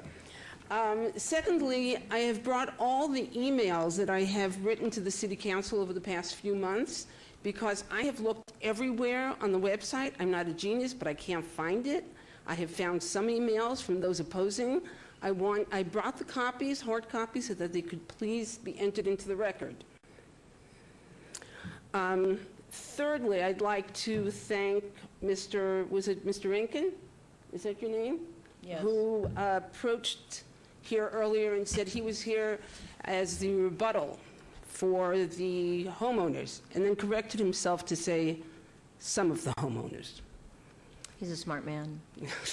Well, he doesn't know me, but yes. Ron Iverson, who is a lovely gentleman, was here earlier. Lovely gentleman, does a tremendous amount of work for the homeowners of Queens Ridge. He stood here and he said, please turn this down because it has a fourfold density from the original plan. Might I remind you that the original plan didn't go through? We would have all been thrilled with a quarter of the density, but because of the opposition, it did not go through. And my understanding is we ain't going back there. You're not. Excuse me. We can't go backwards, you know, it's just That's kind what of I'm move saying. forward, right? Right. That's how it So goes, here we are. So saying that we don't like it because it's 4 times density doesn't help. Right. So how does waiting any longer help? He also said that he believes that this is being pushed through because of the proposed ordinance. I would venture to say the opposite might be true, that the ordinance is being pushed through so as to avoid allowing this planning to go forward. I live on the golf course. The value of my home today is the same thing it was when I bought it 20 years ago. And it's because of all that has gone on in the past 2.5 years. I beseech you to follow the guidance of your own staff that says, let's move forward. It's the best we can do. Thank you. Thank you very much. We have 2 open microphones, and I see 2 speakers, so it looks like we're winding it up. Good evening. Hi. Name Hi. and address. Could you please spell your name and address, because the clerk has Sure. got a lot of Elaine names firing in there.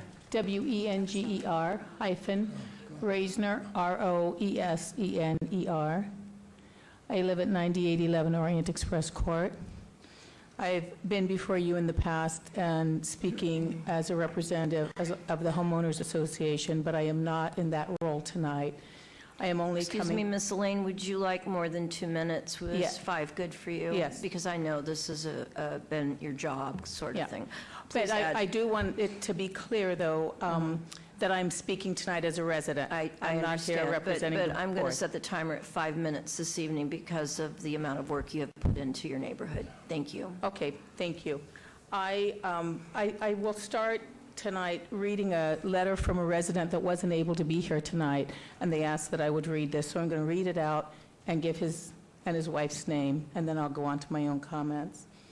But it's addressed to the planning commissioners. Where is the quid pro quo? My wife and I live in Queens Ridge. My wife and I live in Queens Ridge Plan Community and are asking you to deny the GPA and the applications of EHB companies for the development of housing units on the closed Badlands Golf Course. When the Piccoli family created Queens Ridge Development several decades ago, there was a statutory requirement that such a planned community within Las Vegas city limits would have a minimum amount of open space and community parks and walkways. Unlike our sister development at Piccoli Ranch Master Plan Community, which has some 65 acres of communal open space, the Piccoli family petitioned the City of Las Vegas to waive the open space requirement of the developer and instead accepted the creation of the Badlands Golf Course to serve in lieu of the open space requirement. Now the golf course has been sold with the intentions to eliminate the open space requirement of the original master plan altogether. Where is the quid pro quo? How can the Las Vegas City amend the original master plan in a manner that disenfranchises our community residents of the statutory open space? Please vote against the GPA and the associated development plans. Respectfully submitted, Roger and Carolyn Wagner. Excuse me, Ms. Elaine, would you like to put that letter on the record with the clerk? Sure, I think yes. it's a good idea. Okay. Thank you.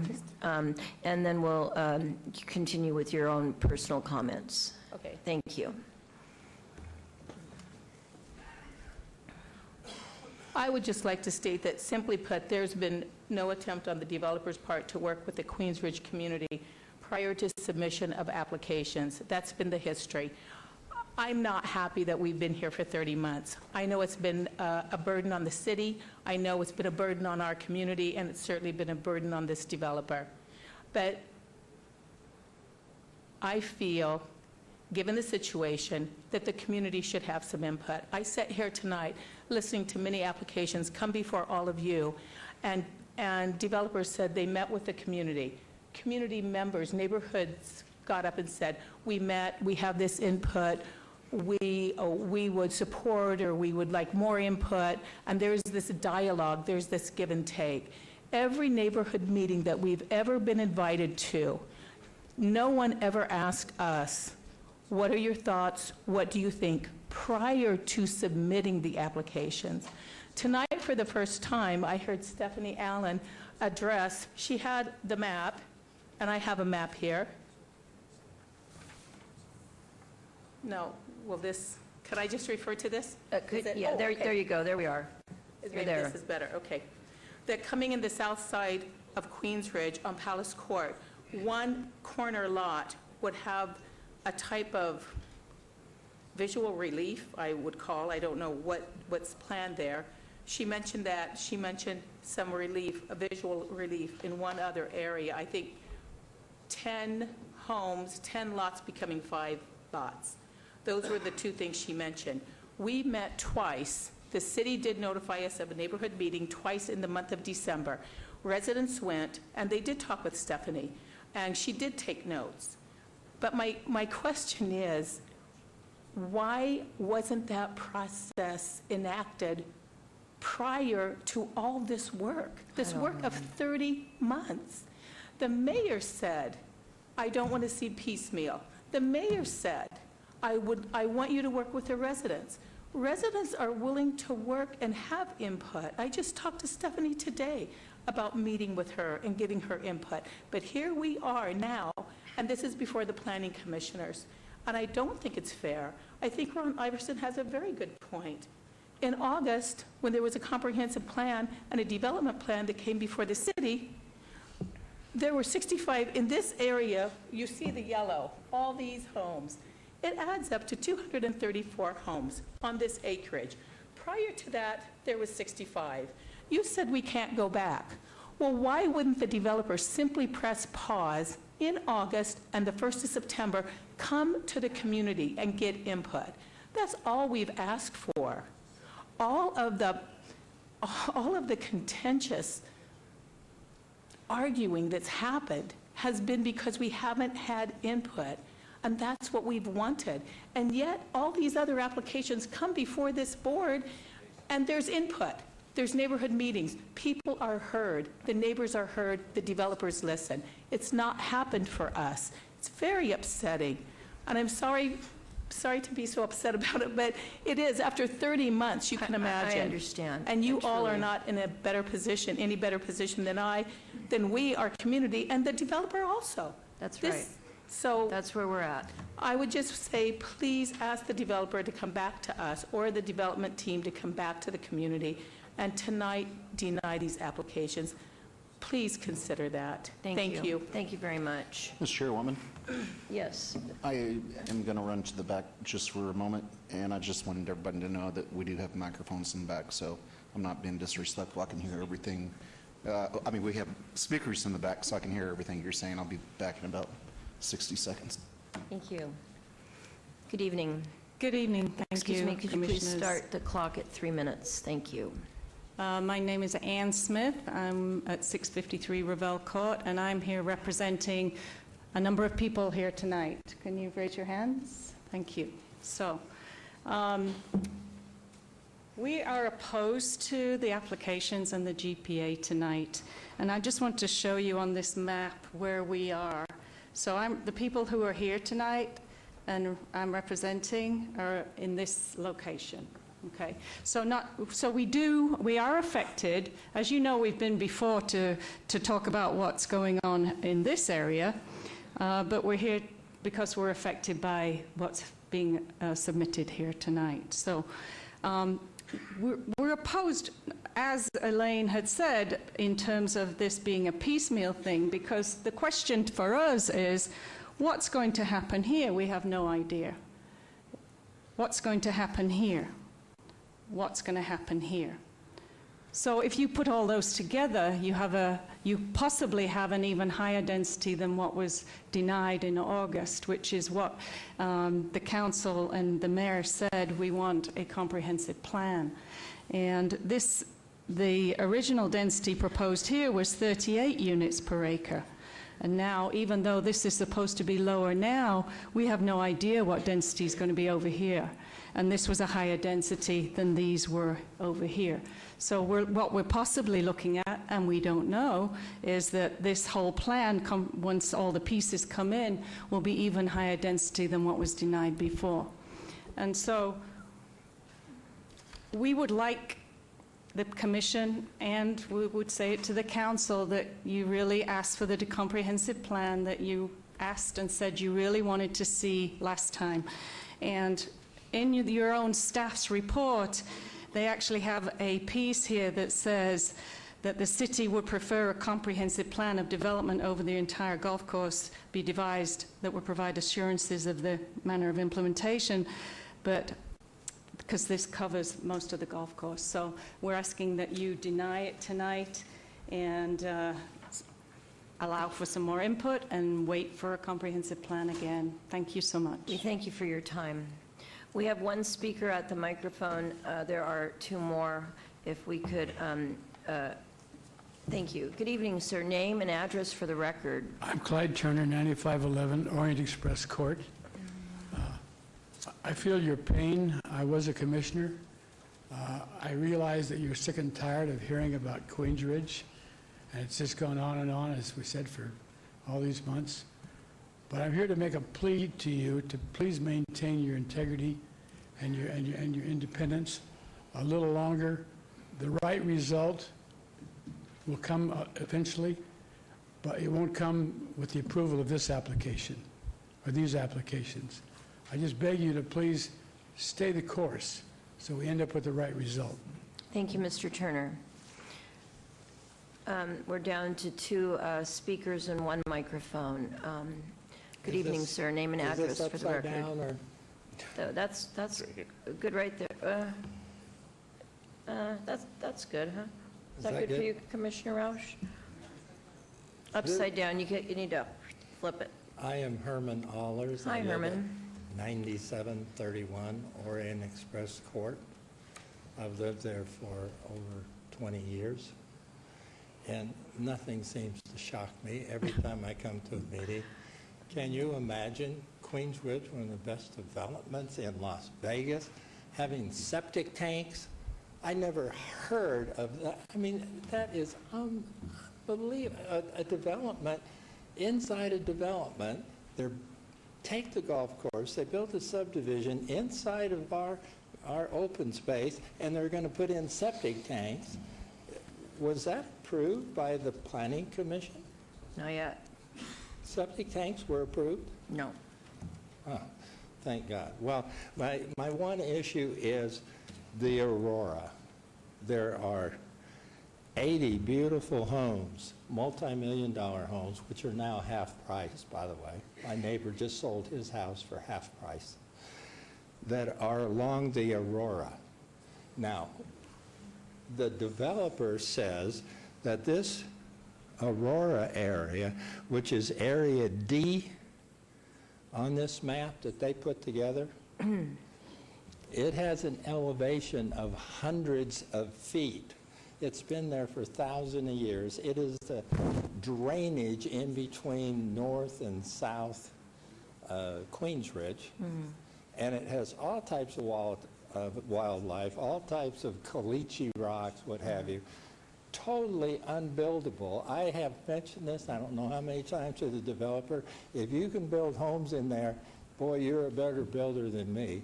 The golf course doesn't have fairways because you can't grow grass on top of caliche. Oh. Okay? Yeah. All it has is pads. So it's not even good for a recreational golf course, but it should be left open space. So my suggestion is that if you're going to change the zoning, that you would not change the zoning to residential buildable in the Aurora, which is probably about 30 acres, I guess, of the 130 that you're looking at. But it absolutely is not buildable. And if it is, maybe I'm wrong. Let's at least make your approval subject to an environmental impact report, which 99 chances out of 100 are going to indicate that it is not a buildable site. I'm talking about the 30 acres in the Aurora. So what are they going to use it for? They know that. It says right here they're going to use it for concrete drainage channels they want to put in there. Now these are going to be beautiful to look at. One time we had a golf course, now they're going to put in drainage channels. They're either going to do open channels or they're going to do box culverts in there. But it's not going to be a residential development in there, so that should not be part of whatever they're trying to do. Thank you very much, And if it sir. is, make it subject to an environmental impact report. And if that report says, yes, it is viable, good. I think If that's it a very says good no, suggestion. I haven't heard that one yet, so we'll see what but we can do that for would you for be that. my suggestion. Thank you. That's a good one. I appreciate it. Sir, I think, were you up to bat next, or? No, I think Thank you. Trying to Good be evening, fair here. Benjamin It's a little Girardin, tough. 801 Las Vegas Boulevard. Excuse me, I did not hear your name, or, Benjamin Girardin, good evening. evening. Could you spell your name, your last name for our clerk? Girardin. Thank you very much. I'm actually here representing another item tonight, but can't sit back and watch this any longer. Just very frustrating to watch this play out over the last couple of years. I think I bring a unique perspective to it. I'm currently a resident of Queens Ridge, and I think one of 3 people under construction in there of a new house. I'm an architect in Las Vegas. I've done hundreds of projects here. I've never seen a circus like this. We sat back and watched this for the last couple of years. We have millions of dollars going into our house. We did that. Excuse me, where is your house? Is there a map down there somewhere? 9708 Verlaine Court. Okay, thank you. I'm sorry I did not write that down before. I did not realize you I were gave you building a my home. professional address. Oh, okay, thank you. And we're currently living in Queens Ridge. We've sat back and watched this just sort of play out. On the meeting that was supposed to happen on the 12th, somebody actually went in my mailbox in my house that's under construction, marked the cards I oppose, sent them back to the city. They got returned to me and postmarked on the 12th. So we're trying to figure out who did that, but I'm not necessarily opposed to the project. Okay. When I decided to build my home there, there was plans for the preserve, which, having worked for EHB as an architect in the past, I thought was the most phenomenal plans I've ever seen in my entire life. I think it would increase the values there, would have taken a desert golf course and made it lush green landscaping. I've heard people say tonight there hasn't been a master plan. I believe when that was presented, it was a master plan, cohesive, the large lots, the high density on Rampart. I just want to go on record saying, the process, in my opinion, has driven this development to where it is today. And if this development happens and my 12,000 square foot house is worth $200 a square foot, or if he could have done what he wanted to do originally, it would have been worth $400 a square foot, I think the process is responsible for that. So I don't know if I'm supportive or non-supportive, but I think if the golf course is buildable, you should allow them all the rights to do what they originally planned, or at least let the homeowners vote on what plan they want to see. I hear the opposition's representing the homeowners. Nobody's ever come to me and asked, what do I think? I'm a resident in there, I'm building a home in there. Nobody's asked. There's a handful of people out here making a lot of noise. I concur with one of the speakers earlier. Nobody's really asked or gotten a survey. if the golf course is going to get redeveloped, I believe Johan, knowing him as a professional, would do the most beautiful redevelopment there could possibly be. Just I really appreciate your comments tonight. Thank you very much, sir.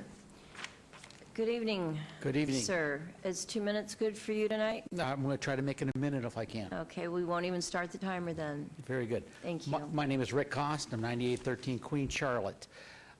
The only thing I want to make reference to, I think that's extremely important, that's gotten lost maybe over the last 6-7 months, is when the city council passed, for lack of another term, on the master plan. And Mr. Jerbick said, that's good. We can go back to a blank page where both sides can sit together and put something together that's viable.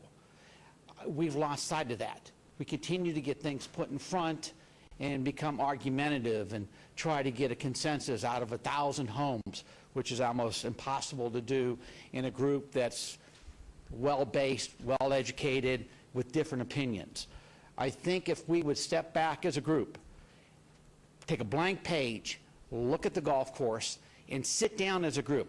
HOA put together a group of not just the HOA, people of various areas, small group.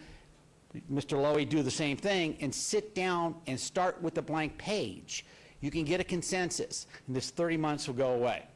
I think if we continue to keep putting this up, the adversarials will continue to push, and you're just going to get lawyer-easy to death, and nothing's going to go forward.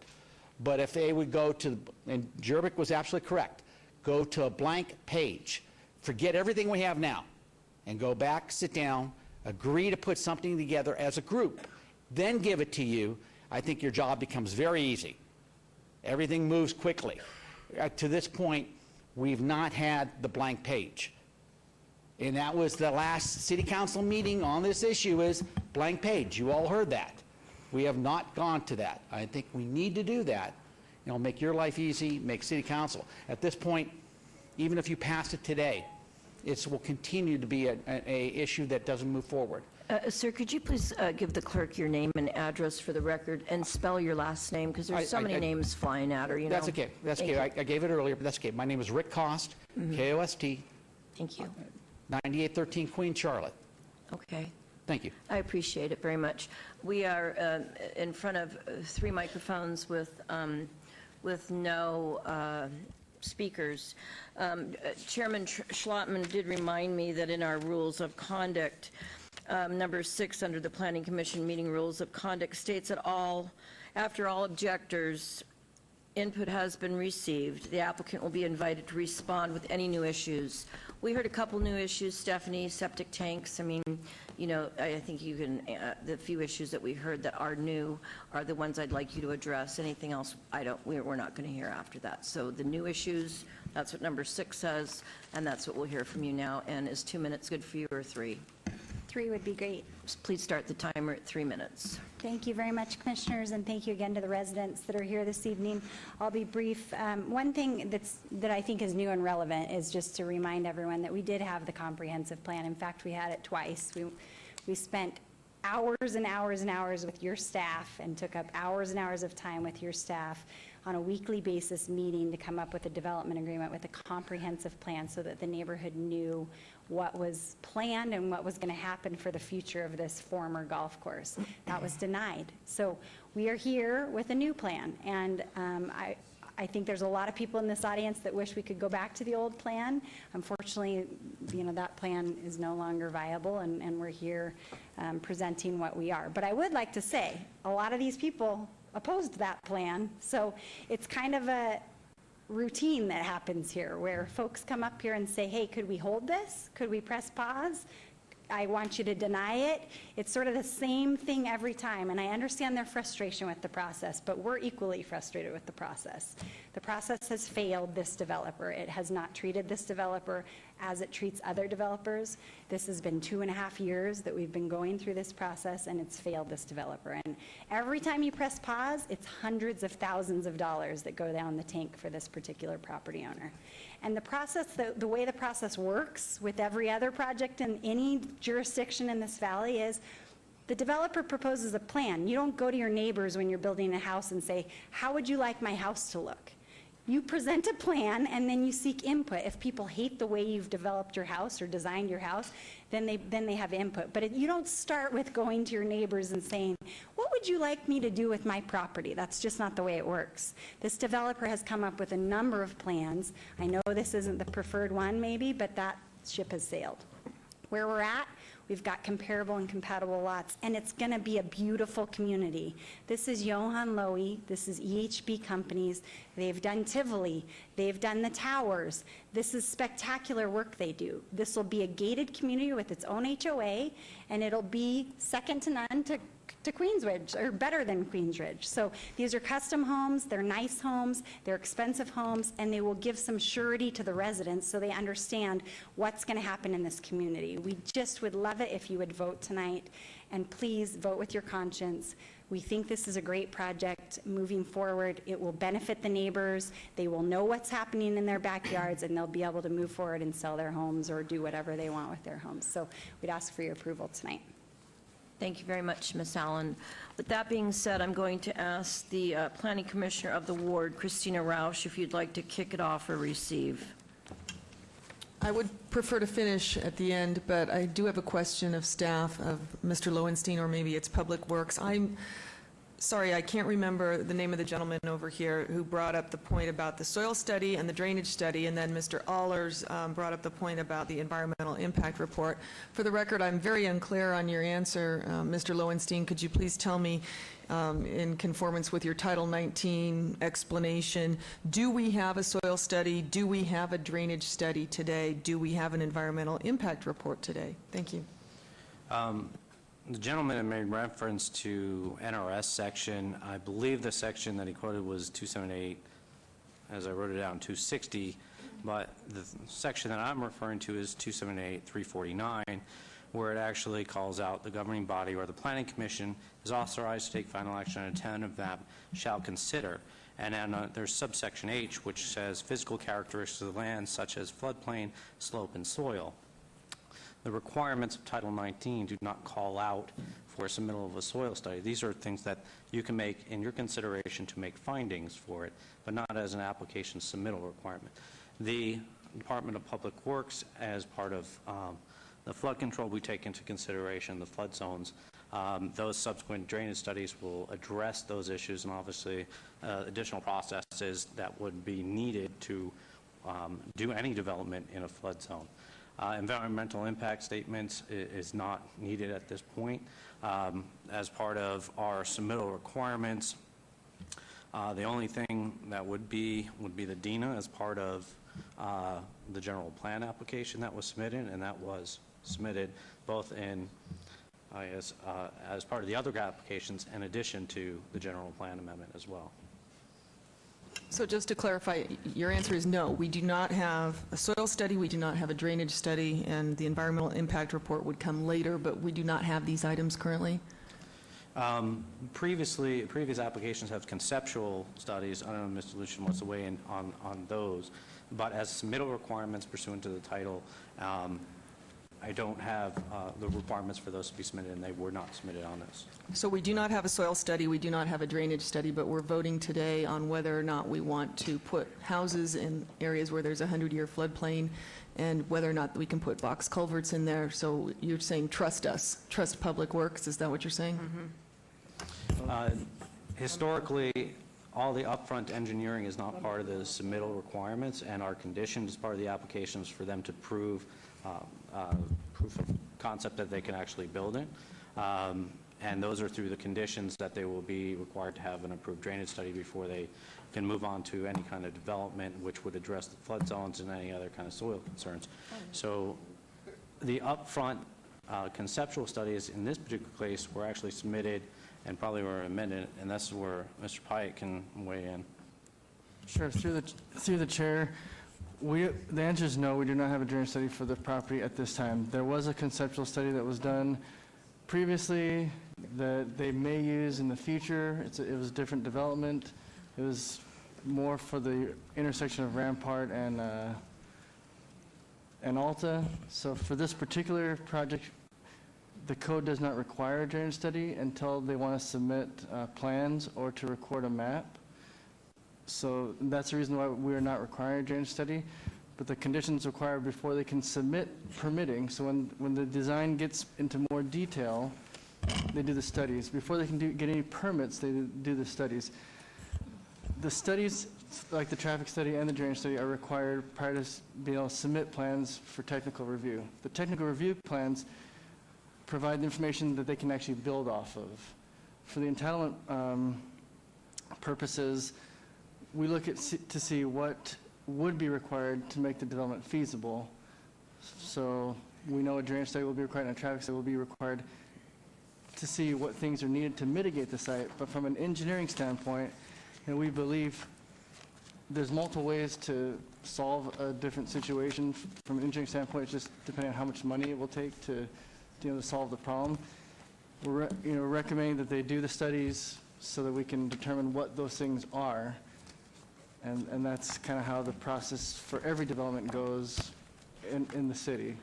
The studies, if they're required, aren't required at this point of the process, but they are required before they get more technical. Thank you, first of all, Lucian, for your direct answer, for finally saying no or yes, whatever the answer was, but thank you for your direct answer. I guess my concern revolves more around the fact that the theory of requiring the studies after the fact, given the circumstances, seems a little bit unorthodox to me from the standpoint of these are not flat lots. Ms. Allen even admitted that I think or someone said, maybe it was one of the residents, that you've got a difference in elevation of 30 feet to 100 feet in various areas. That's significant flood mitigation. We're voting tonight to put homes in an area where there's significant flood mitigation, whether it be open channels or whether it be box culverts. That's an engineering study to follow. I understand that.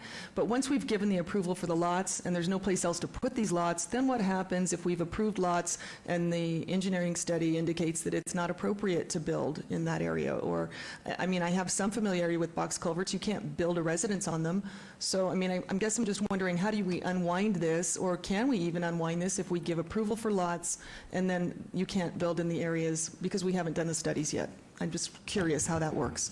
Sure, through the chair, I guess the quick answer to that is that they just don't get any permits. They don't get to build. If their studies don't allow them to build those things, then they simply can't build. They can't map. They can't do anything. But we will have already granted them that particular density at that point, so they come back with a different plan, or they shove it onto another lot and add it onto the density they want over there, so it starts becoming musical chairs. That's a possibility, correct? I'm not sure if that's a possibility. Director Lowenstein, is that a possibility? Can you restate the question? If they're unable to build on the arroyo areas because the box culvert solution is the only practical one, but it becomes economically unfeasible, the developer decides not to do it, or Public Works in the city decide not to issue permits because it's not feasible, we've already granted the lot density at that point. Then what happens to the density? Is he able to shove that onto other sites? Is that, I mean, I guess that's incumbent upon us to decide if we're doing the GPA or not, correct? Okay, so if, say, everything is granted and the general plan designation is there, it is effective and it will remain.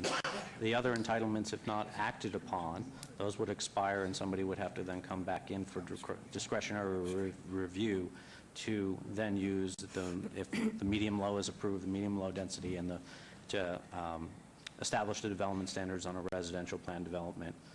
So to your question, the general plan land use designation would remain. The other entitlements, if not exercised, would expire. After what period of time? The tenement has a 4-year time frame. The site development review and the waiver has a 2-year.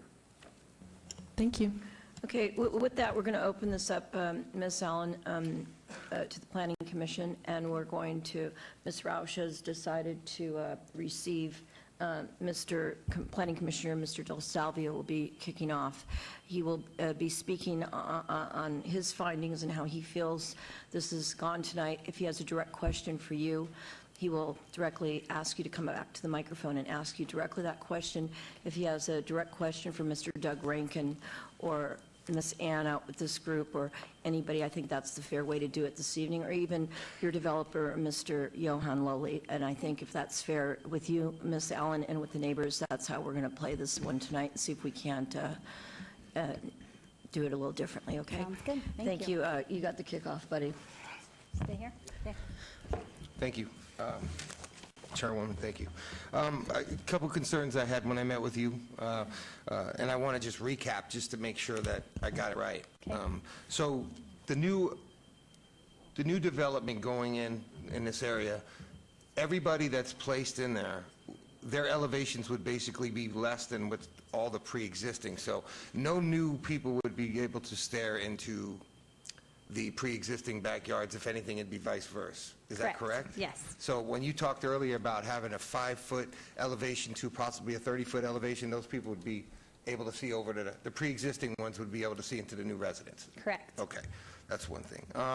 For the open space, on your map, the green, that represents what? It's parks? Yes, it's all active, open space trails. So yes, there's different maps. For example, here, there's common elements that are all maintained by the HOA. Okay, leave that one right where it is, because now I want to talk about the entrance going, this is Charleston at the very bottom, correct? Correct. Okay, and then that piece of parcel right there to the left of the roundabout? Yep. That's the one that's proposed to be like a buffer, and that was what, something that was asked by the residents, like, hey, if we get this on, can you make this so it's a little bit more of a curb appeal as we come through the community? Correct. There was a lot of discussion about what the walls would look like first, because there's a wall, they'll all be capped and stuccoed, nice-looking walls, just like Queensridge has. But they did ask for a little bit of open space so that when they walk in, or when people drive in, they see something other than the wall. Okay. Okay, so, and I'm sorry, I just got a list of them. Questions, if you just bear with me. We have no timer on you. Okay, And so- this is very important, and you take your time, sir, and you have the time. Okay. So thank you. Take your time. The next question is, and I think Mr. Lowenstein might have cleared it up for me, but I'm not sure. Is there really a PROS that's recorded, other than what was done through the city council? Excuse me, Commissioner, is that the question for Mr. Mr. Lowenstein. Thank you. The action by council is the method in which the land use map is updated, and the last time the land use element map was adopted by the council, it reflected the current designation that you're referring to. Okay, I just want to put on the record that we had that conversation. We also had one as far as the, this is already zoned RPD 7, correct? That is correct. And so why was, maybe you can explain, because I'm learning this is one to cut your teeth on, I can tell you. Why do we have to do, why do we require a general plan amendment if it was already zoned? Through you, Chairman, the Planning Department requested a general plan amendment of the applicant, and they had subsequently filed one under protest for it. And that's kind of where we're at. Okay. So each one of these applications will have their own separate HOA too? Is that? There'll be a master HOA for the community, and then there's a potential to have some sub-HOAs, but yeah, there'll be a master, just like Queensridge. And it'll be separate from the pre-existing Yes, homeowners, it's correct? completely separate and apart from Queensridge. Okay. Let's see.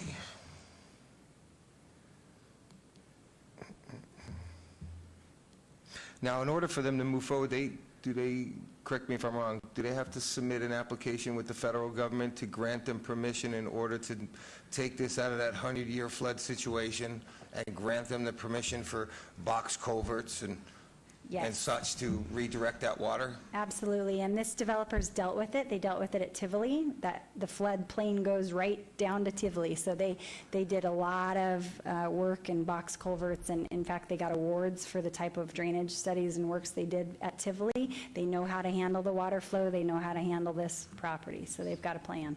Okay, and this might be for Mr. Lowenstein, I'm not sure. Soil study. Now, in my years in the construction field, soils tests aren't going to be taken but from the developer to know what type of soil he's going to be building on. And at that point in time, then his drawings and his engineer work out the conditions of the materials that would need to be used in order to build on that property. So to maybe to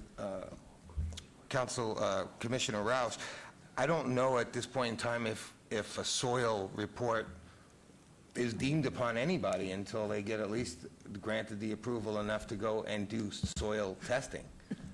So I don't think that's a burden on the developer at this point in time, but they wouldn't be able to move forward unless they got the permission to move forward and then have that study done. My concern was more relative to the drainage and the soils together, and what type of soil are we dealing with. If we're dealing with natural arroyos, that becomes a question. If they're going to put in concrete channels, that negates that problem. Again, it's all incumbent upon the developer and what they decide to do. And then if we're ending up with a solution that's different than what the solution that's being proposed today is. Some developers do that. They come in and they get approval for something with conditions, and then they turn around and they do something else, or they flip the land to somebody else. And so these are all serious concerns, because what we grant today or don't grant today continues down the road. Okay, that's all I have right now for you. I appreciate it. Okay. Thank you, everybody. Thank you. Commissioner Dusant. Well, I have to say, my heart goes out to everybody. The developer, he's losing money left and right. The homeowners, because this is a very emotional issue. I understand it. I was on your side against this planning commission several years ago, so I understand where you're coming from. I think Commissioner Salvio probably asked all the questions that I had on my list, but something has to be done. It really does. I mean, you're 30 months into this thing, and like you said, your property values are going down every day. You live in beautiful homes. I think that at some point in time that we have to come to some sort of decision so we can move forward, so it's better for the residents and the developer. I mean, right now it's a lose-lose situation for everybody, and I'm not going to repeat what everybody else is going to say up here, but I just have to tell you, my heart goes out to everybody, and I know that we're going to come up with a decision tonight. It's not going to make everybody happy. It'll make some people happy and some people not happy, but we're going to vote our conscience and do the best we can, and thank you. Thank you, Ms. Allen. I don't have any questions. I have met with you diligently. I've met with any neighbor and any consultant diligently since 2014. We are at 2018. So for 4 years, we have not only held a neighborhood hostage, we have held a man hostage as a developer.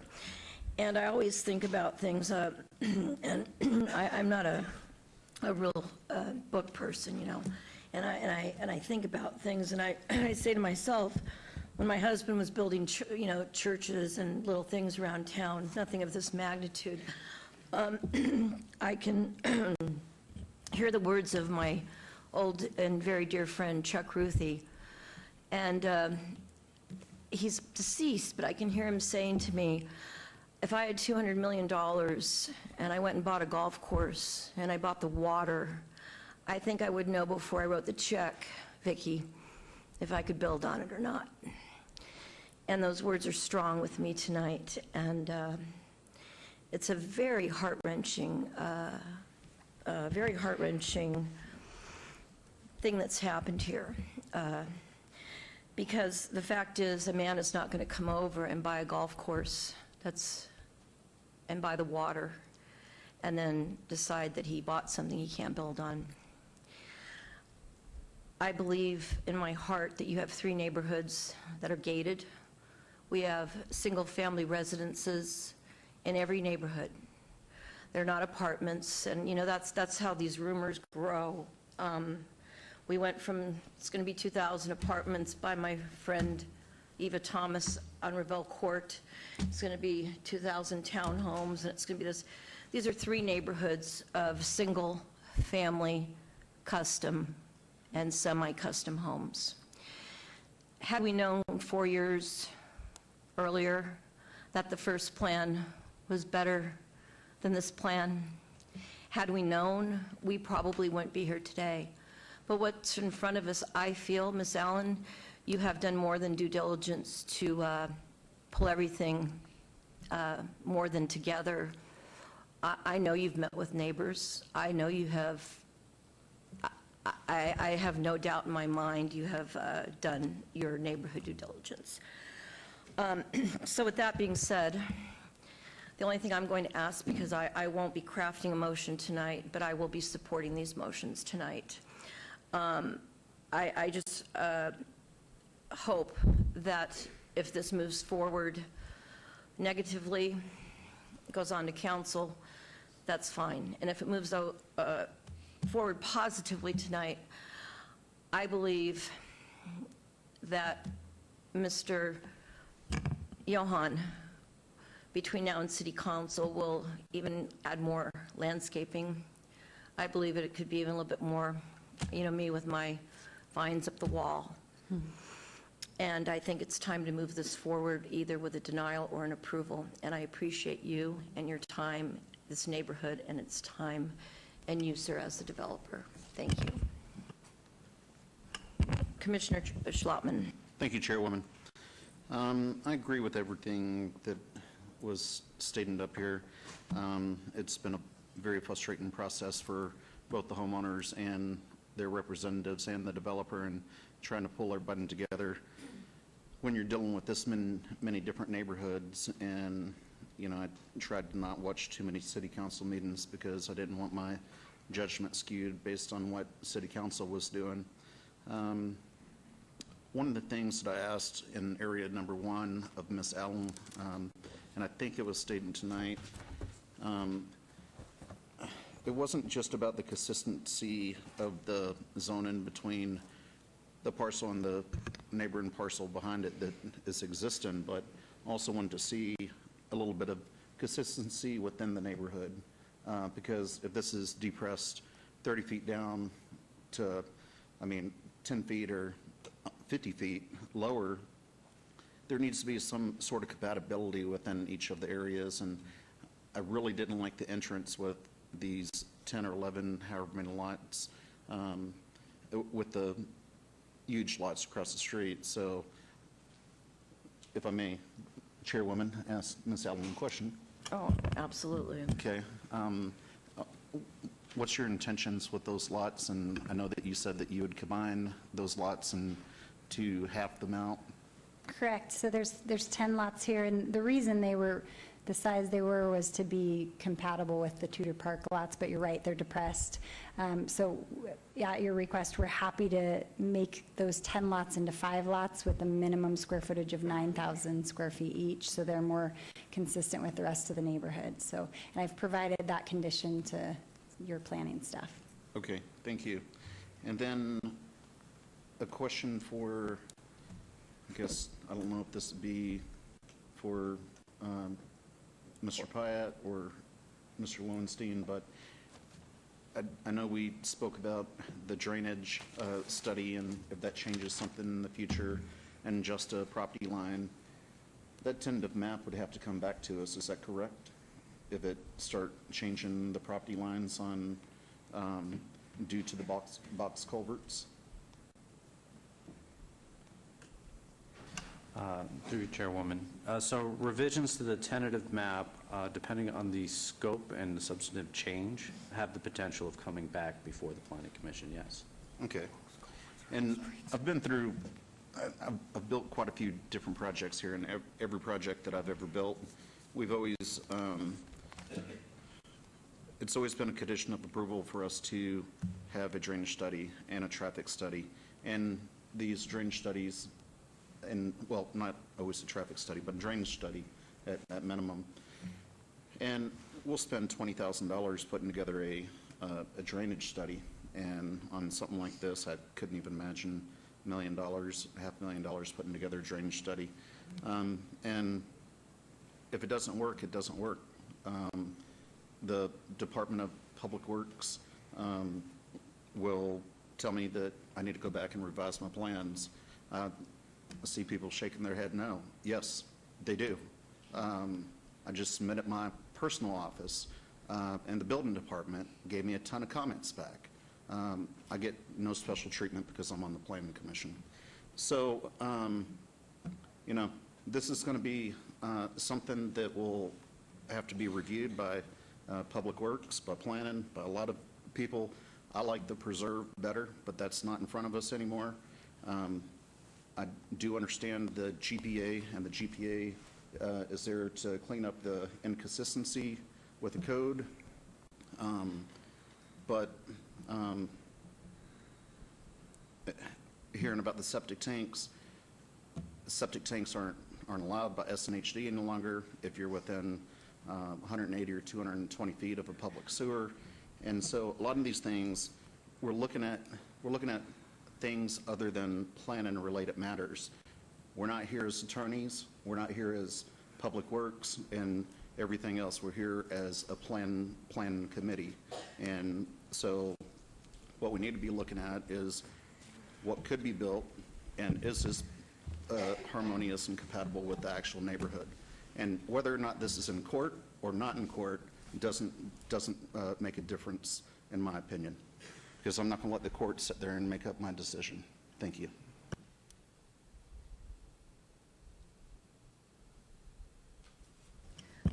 Thank you, Commissioner Schlottman. Commissioner Creer, and did you ask a question? I apologize. No, ma'am. Commissioner asked me something. But prior to you speaking, Commissioner Roush, Commissioner DeSalvio does want to make one more comment because you did choose to receive. Commissioner Creer. No, I don't have any comments. I've heard a lot about this. Thank you, Commissioner DeSalvio.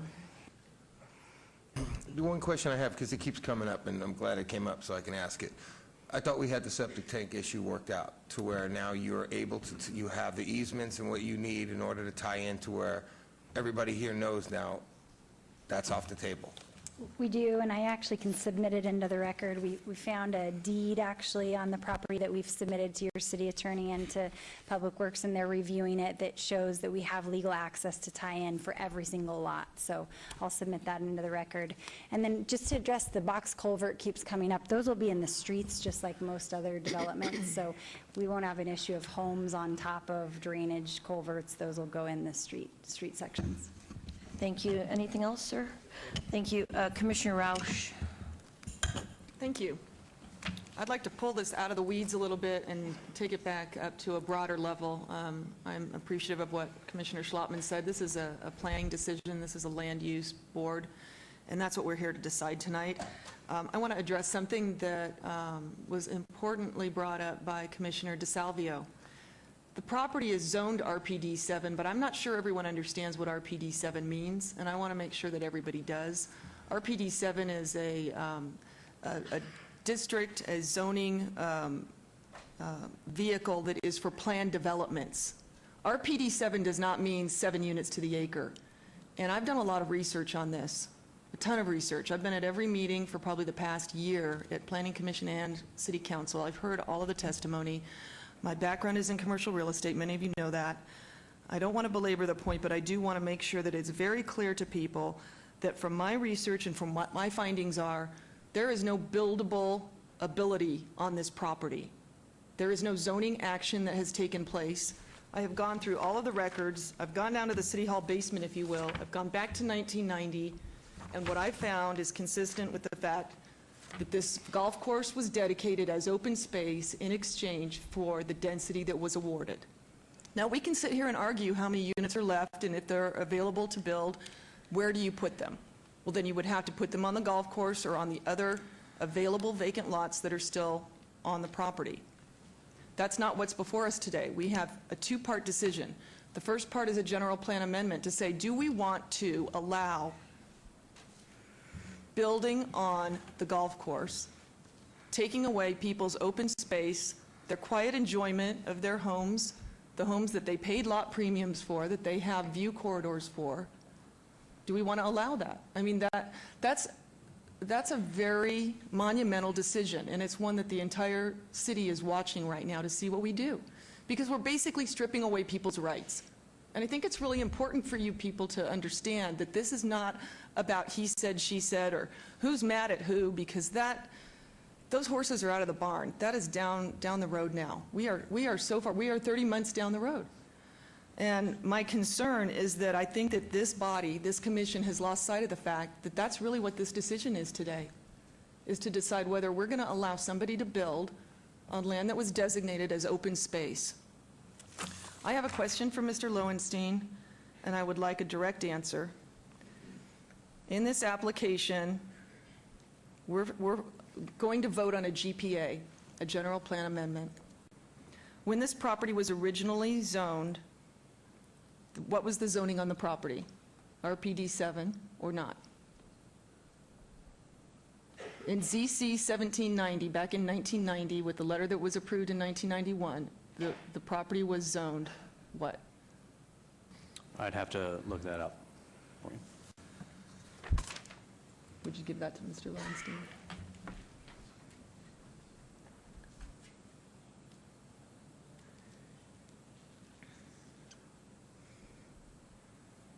So from the Z1790 zone change application, it says from NU non-urban under resolution of intent to R1, R2, R3, RPD7, RPD8, RM, HP, PR, C1, C2, and CV to R3, RPD7, and C1. So it's RPD 7. There were further conditions. There's been many documents. I have them, Doug has them, your staff has them. I think that the thing that I'm having a hard time wrapping my brain around is how does staff recommend approval to remove open space and allow building on property that was designated as open space in exchange for the density that was awarded? And that's really what the argument is here today, is whether or not you believe that that's true. And I believe it's true. I believe that this is open space. I believe that the golf course was given as open space in exchange for the densities that were awarded. So if that's the case, I want to know how the applicant has calculated the 6.5 acres of open space that's being proposed. Because I count 996 acres, and there were 4,247 approved units that were not entirely built, but of what was built and the density on average at 4.5 acres and the gross density, I come up with at least 75 acres of open space that should be provided for today. And that's not being provided. They're providing 6.5 acres. I think that is wholly unsubstantial. So that's another point that I want to make and read into the record. Another thing that we have always been taught since I've been on the Planning Commission for 6 months, not a very long time, but maybe a fresh perspective, is that if we're going to give a developer or an applicant something that is not conforming with a master plan or not conforming with the underlying approvals that have been given in the past, that we need to find a unique hardship to show why we would do so. And I just fail to see how there is any unique hardship to show why this developer should get to convert open space into a development. I'm confused by that. So maybe we're going to disagree. Maybe we're going to agree today. I have a feeling we're probably going to disagree. I have a couple of questions for the applicant. Mr. Lowy, if he would please come down, I really would like to speak with him for 1 minute. I'm here as his counsel, so I can answer. I want to ask Mr. Lowy a direct question. What's the question? Madam Chairman, through you, would you please ask Mr. Lowy if he's willing to come down, and if he's not, then I'm Ms. going Allen, to... is your client willing to come down and answer a direct question from the Planning Commissioner of the ward? Madam Chairman, Commissioners, he's here. I'm sure he's willing to answer. The only thing I would ask as his counsel is that this has been a really hard 4 years, as you mentioned. So if it's something that's You're getting paid to answer. intended to harm him, I would ask that he not answer that, and I would prefer to answer that. Commissioner Rauch, if you could just ask. I have no harm. I'll be happy to ask you, Ms. Allen, and Thank you. I would really Appreciate it. like a direct answer from him is the real question here. Sure. My background is in commercial real estate, so I know very well that you can walk out of here today with whatever approvals you may or may not get and then turn around and flip this site to whoever you want. My question is if Mr. Lowy actually plans to build this development or not, and I wanted him to give me a direct answer himself, not through his representative. If I may, Madam Chair, he's here. I can tell you he intends to develop this property. He owns more investments in this Ms. Allen, I know corner. exactly what Mr. Lowy owns, and I don't need you to grandstand, and I do appreciate you speaking on his behalf. I just really wish that he would come down and say to my face, yes, I'm going to build this. I promise I'm going to build this. I love this land. I love this project. I love this neighborhood. I'm going to take care of these residents, and I'm going to do a fabulous project, and I am going to build it. But he's not willing to come down and say that, is he? I just said It's it. okay. Commissioner Roush, we're going to... I understand. We're going to move this a little bit forward. I'm going because I don't to want make the my hostility is, motion. I'm going to make my motion. Okay, with that being said, well, nothing like jumping right to the motion. Is everybody prepared for a motion on this planning? Commissioner Creer has yet to speak. Commissioner Creer? Thank you, Madam Chair, Sir. for you. So I have just a point of clarification. Commissioner Rouse did make a statement about the open space. That is a huge disparity from what she said. How do we get clarity on that? And who makes that clarity? Because I think that needs to be defined. Madam Chair, I'm happy to answer that. Please. Well, no, I don't know if I wouldn't necessarily ask the applicant to answer the Okay. question, because I know your answer. Okay. Mr. Summerfield. And it's no offense to what your No, answer it's is. fine. I know your Yeah, answer. okay. I'm trying to get clarity from Mr. Bob Summerfield, maybe? staff or Okay, there you whomever. go. Through you, Madam Vice Chair. So staff makes that determination in our review. As of our review, we do not believe that the golf course is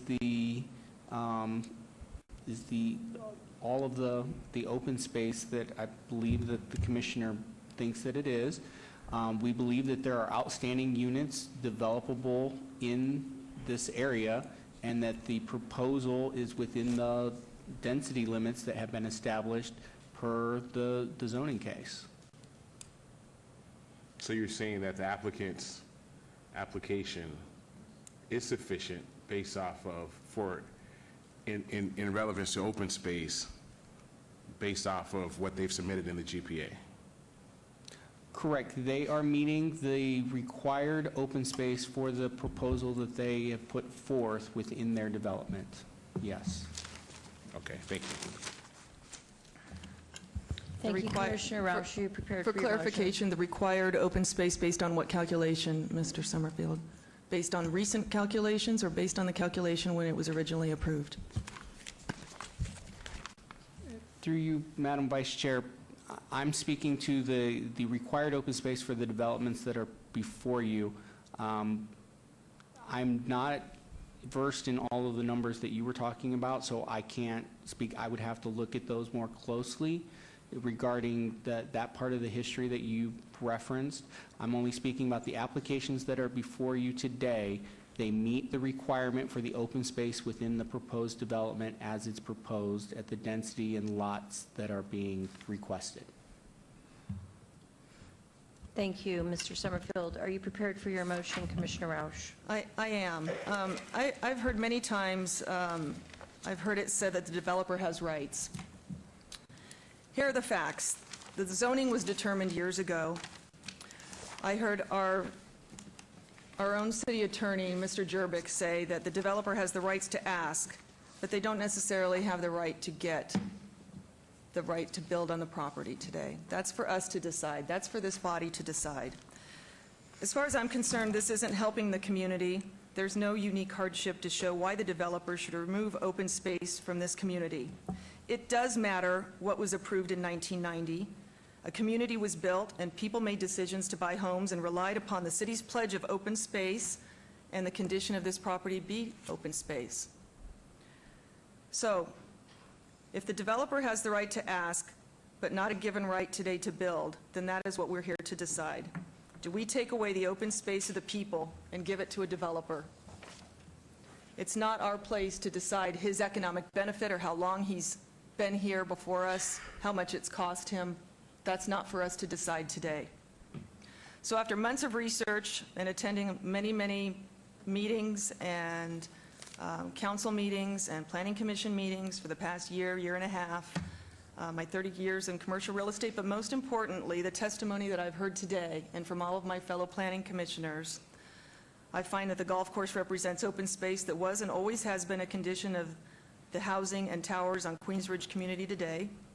I find that there is no unique hardship to show why the developer should get to convert open space to further housing development. I feel that the developer has the right to ask but not the right to get zoning for housing on this open space. Only we as a board can do that. And the developer knew the rules before he bought the property, and his economic profit is not our concern. If he had the right to build already, he wouldn't be before us today. Think about that. This is not an enhancement to the immediate community or to our Ward 2. The schools are already over capacity, and if this general plan amendment is passed, there's a comment in staff's report that says with regard to the general plan amendment request to ML medium low density, Clark County School District has commented that schools zoned for the property are over capacity, and if the subject property is developed residential, accommodations need to be made for school-age students. Well, isn't that nice? How are we going to do that? That's something to consider as well. My goal here is to cause no harm. Why harm people when we don't need to? So as such, I make my motion for denial for GPA 72220. We have a motion for denial on item number 42. So a yes vote would be for the denial, and a no vote would be not for the denial.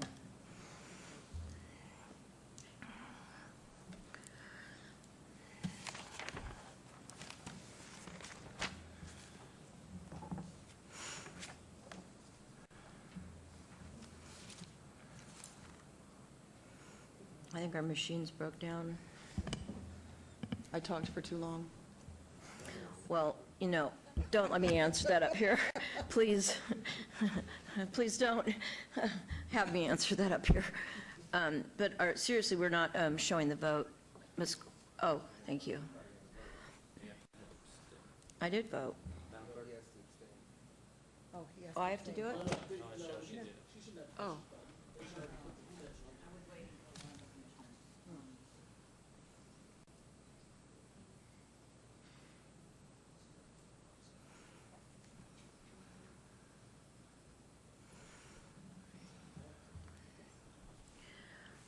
Thank you. Motion fails, so we're moving on to your next item, correct? Oh, I'm sorry. Madam Vice Chair, you need alternative motion. Yeah, the alternative motion. Commissioner Schlottman, are you prepared to make that, or Commissioner Del Savio? Let somebody step up to the plate. This is like we got a football game going here. Madam Chairman, through you, may I make one point before... We're at a vote, so quick. What's the point? The GPA request is for up to 8 units per acre, and I want to make a clarification with either Mr. Lowenstein or this commission rather, to state, do we want to go ahead by default and give him 8 units per acre? It's 0 to 8 units. What he's asking for in the subsequent applications varies from 1.38 units to the acre to 3.5 units to the acre. By just flat out approving the GPA, that gives him up to 8 units per acre, and that concerns me. That's over enriching what he's already asking for. Thank you. Commissioner Del Savio. Sir. So your ask is to hold them to the 1 point, are you fine with that? Through you, Madam Chair, with respect to the GPA, that was submitted at the request of staff, so that's why we submitted the GPA. If the GPA is denied, then we'll move forward. These plans were tied to the density with these plans, so we can't go beyond the density of the plans without having to come back to you. So in order to do anything more than the 1.3 or the 3.3, we are stuck with those densities. Okay, so the attorney's saying that we have a placeholder there, so I'm fine with that then. So I'd like to make a motion for approval on item 42, GPA 72220.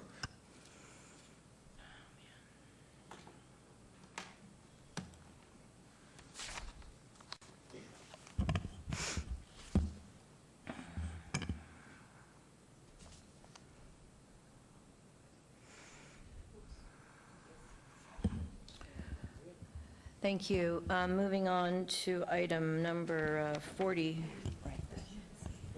I'm sorry that I should have pressed failed because it was a tie. I'm sorry. Correct. The motion failed. Thank you. Moving on to item number 43. Commissioner Roush, are you prepared to make a motion on item number 43? Yes, I am. Item number 43, waiver WVR 72004. My motion is for denial. Motion is for denial. Please cast your votes. A no vote would be for the approval, and a yes vote would be for the denial. Thank you.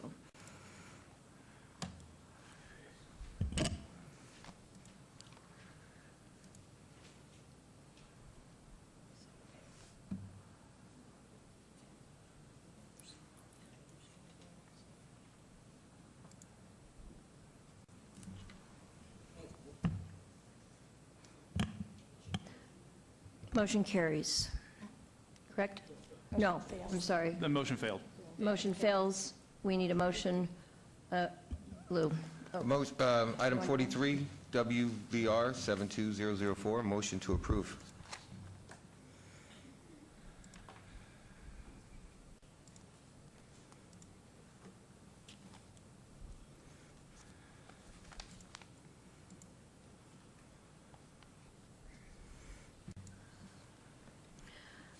That motion carries. Moving on to item number 44.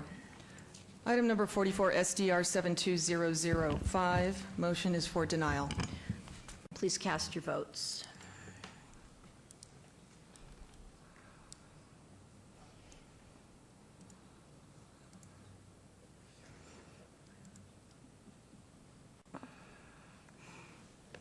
Again, that motion fails, and we'll be looking for an alternative motion from Commissioner Toussaint.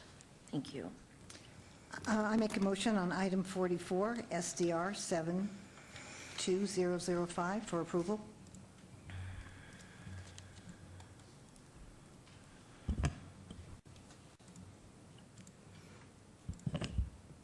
Thank you. That motion carries. Commissioner, moving on to item 45. Item number 45, TMP 72006. Madam Vice Chair. Who's Excuse talking me. to me?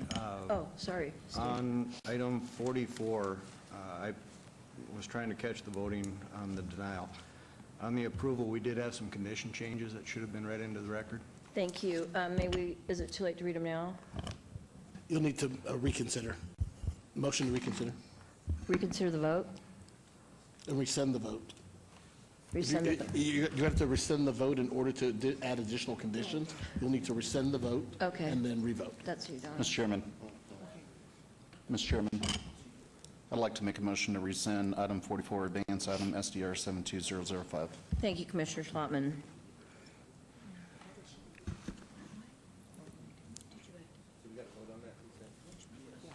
Yes.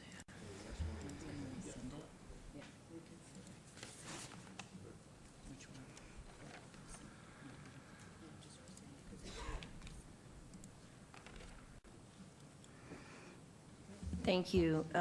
So item 44 carries conditions with a motion for approval. Mr. Gepke. Madam Chair, through you, I apologize for missing it the first time. On item 44, SDR 72005, we have one condition to add.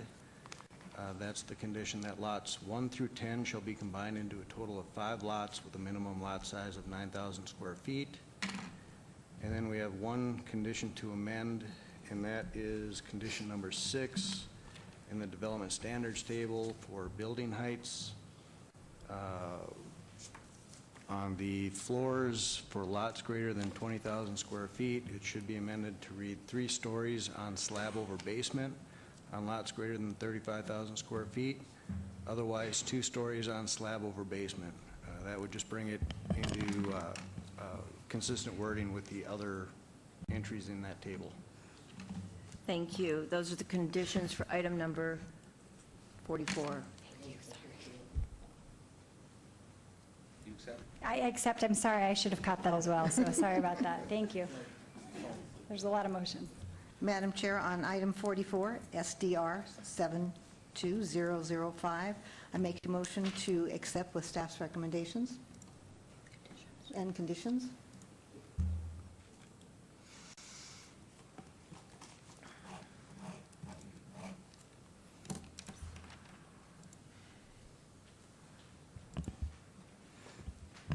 Thank you. That motion carries. Moving on to item number 45, Commissioner Rausch. Item 45, TMP 72006, motion is for denial.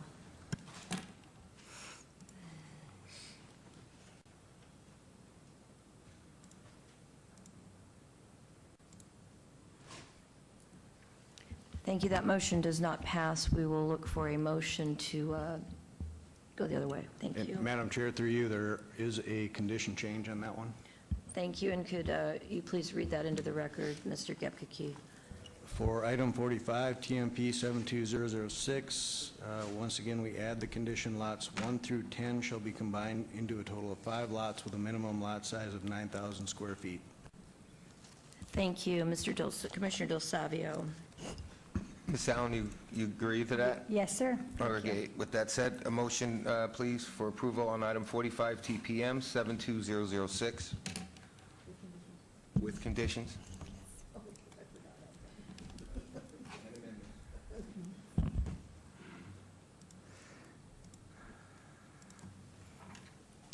Thank you, and that motion carries. Item number 46, Commissioner Rausch. Motion to deny WVR 72007. Thank you.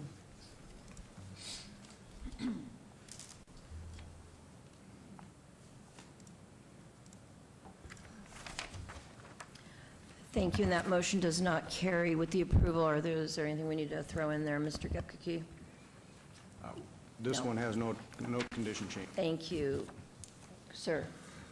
Madam Chair, item 46, WVR 72007, motion for approval. Thank you.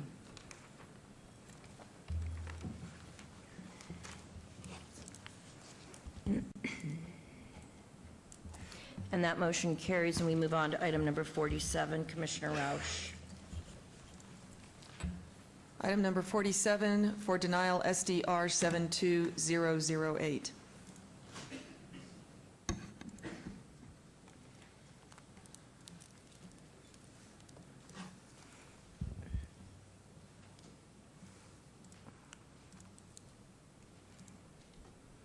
And that motion does not carry, Commissioner, sir, Mr. Del Savio. Madam Chairman, through you, we would have condition changes. And could you please read them into the record? For item 45, SDR 72008. I'm sorry, we're at 47. We're at the SDR, sir. Right, item 47, SDR 72008. Oh, I'm sorry, I didn't hear you, sir. Amend condition number 6 for the development standards, the same as the last one, development standards table, building height standard for lots greater than 20,000 square feet, or lots greater than 35,000 square feet.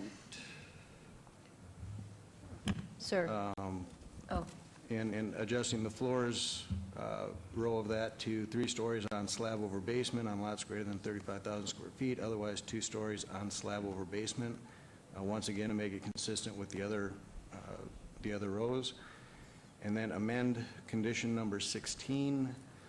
That one should read, lots 56 through 109 shall be served by individual sewage disposal systems, septic tanks, unless legal access to city sewer service can be established by the applicant that is acceptable to the city attorney's office.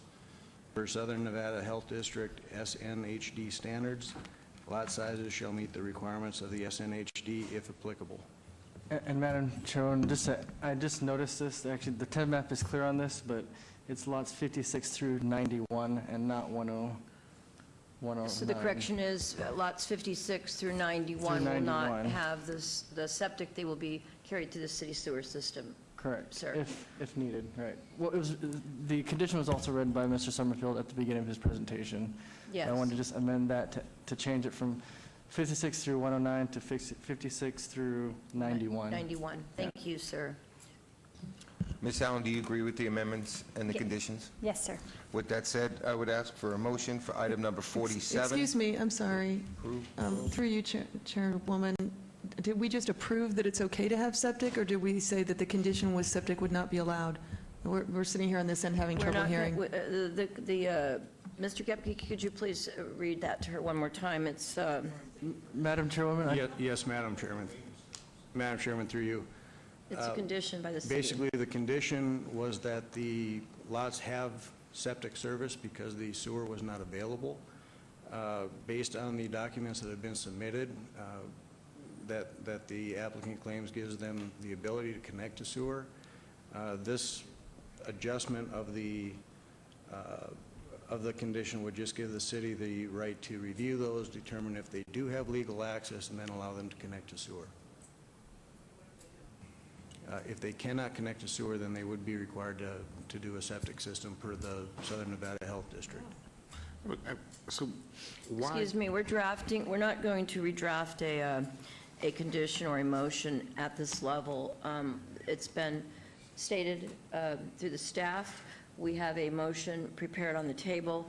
The motion for this item to be denied was denied, and we are at the motion for approval. But I have a question, point of clarification, Madam Chair. That motion has not been made yet by Commissioner DeSalvo, so there really isn't a motion on the table. And I have a question, just a point of clarification. You said that they don't have access to sewer? Madam Chairman, through you. In the original proposal that we reviewed, there were lots 56 through 91 that because of a lack of an easement or a lack of the ability to connect to sewer, they were not able to provide city sewer services to. As a result, they would have to provide septic service. Part of providing septic service to those would be to meet the minimum lot size and the minimum requirements of the Southern Nevada Health District for that septic system. Now, they were able to tap into the sewer system on the other parts of the development of the SDR? That's correct. And what would be determined to say that you cannot tap into sewer? Just not enough sewer to go around? Sure, Mr. Chair, Madam Chairman, if I could just clarify. Please. It's if they have a legal right to get to a public sewer line. So the plan that was initially submitted didn't show a legal right to get to a public sewer line, because all they really need to do is get to a public sewer line, and then they can flow, drain out to the public sewer. There was a missing piece on a portion of parcel 3 that couldn't be fed legally at the time of submittal through gravity. But subsequently they submitted documents, I think last week, that showed there's a possibility they might have a legal right to connect and then build a public sewer line, at which point the septic tanks won't be needed at all. So what this condition does, all this is doing is giving us sort of an out. It's not requiring them to use septic tanks. It's saying if they can prove that they have the legal right to connect to a public sewer line, the septic tanks aren't needed. And that's all the amendment is doing. Thank you, Lucian. Go ahead, please. Madam Chairwoman, I would ask for a motion for approval with conditions and amendments on item 47, SDR 72008. Thank you.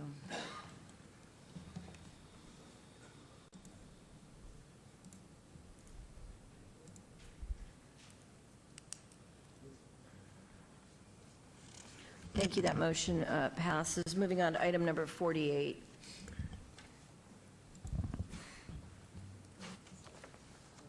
Commissioner Roush, we're ready for a motion, item 48. My apologies. No worries. Item number 48, abeyance TMP 72009. The motion is for denial.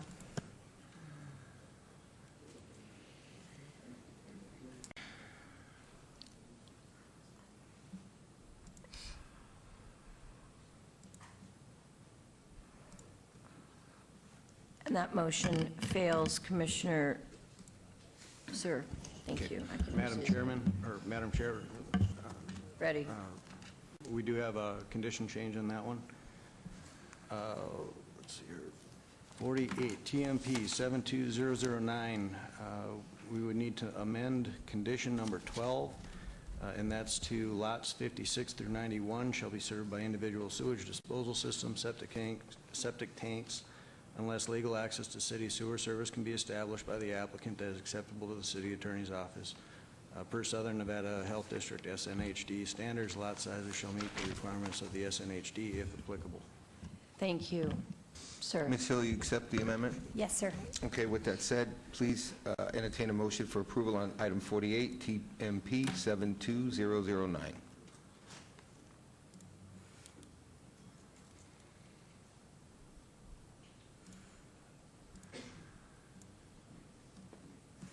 Thank you, and that motion passes. Moving on to item number 49, Commissioner Rausch. Item number 49, WVR 72010, motion is for denial. Thank you. The motion is for denial.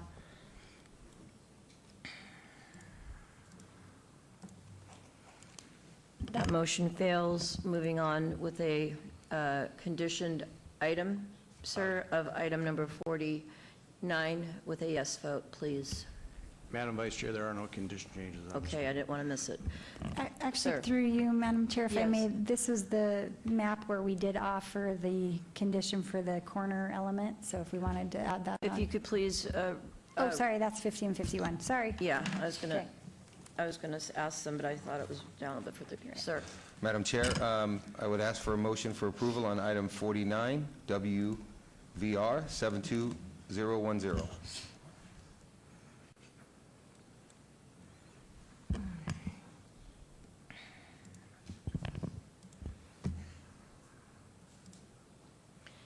And that motion carries. Moving on to item number 50. Commissioner Rausch. Item number 50, SDR 72011, motion is for denial. Thank you.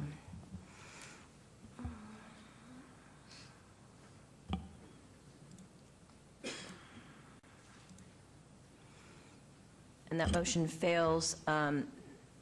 Mr. Commissioner DeSalvia will make the motion. If you could please read your condition, Ms. Allen, into the record regarding the green space, please. Okay. Or, I'm sorry, Steve. Thank you. Madam Vice Chair, on item number 50, SDR 72001, we have one condition to add. That's that a portion of Lot 38 shall be revised to be a decorative corner element within a separate common lot. The remaining portion of the lot shall be a minimum of 10,000 square feet.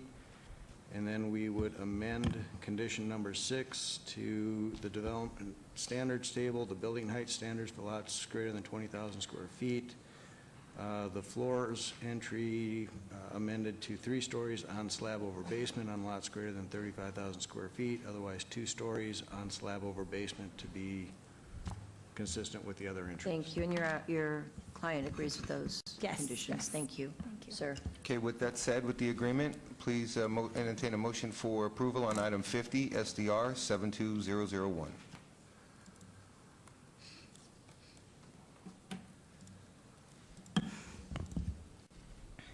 And that motion carries. Item number 51, TMP 72012, motion is for denial.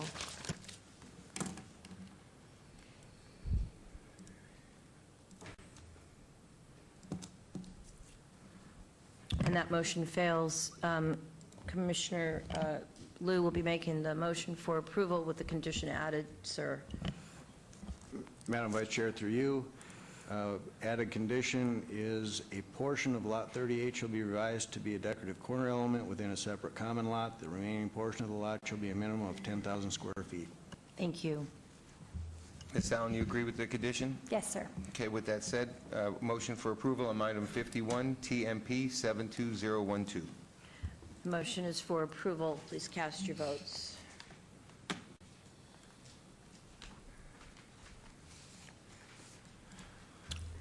And that motion carries. Thank you very, very much. I want to just thank you all for your time, for voting your conscience tonight, for allowing us to have a hearing on behalf of my client, and we very much appreciate it, and well, that's it. Thank you. See you soon. Thank you. With that being said, with Mr. Cherry returning, we'll be taking a 20-minute break. One moment. Oh, I'm Madam sorry, I Chair. apologize. We'll move them to the, Items 42 through 51 will move forward to the City Council meeting on February 21st, 2018.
Good evening.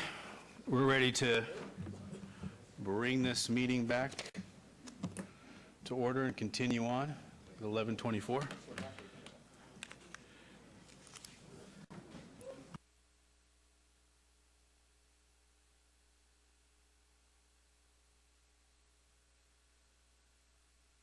So 52, 53, 54 held in abeyance, so you are correct, sir.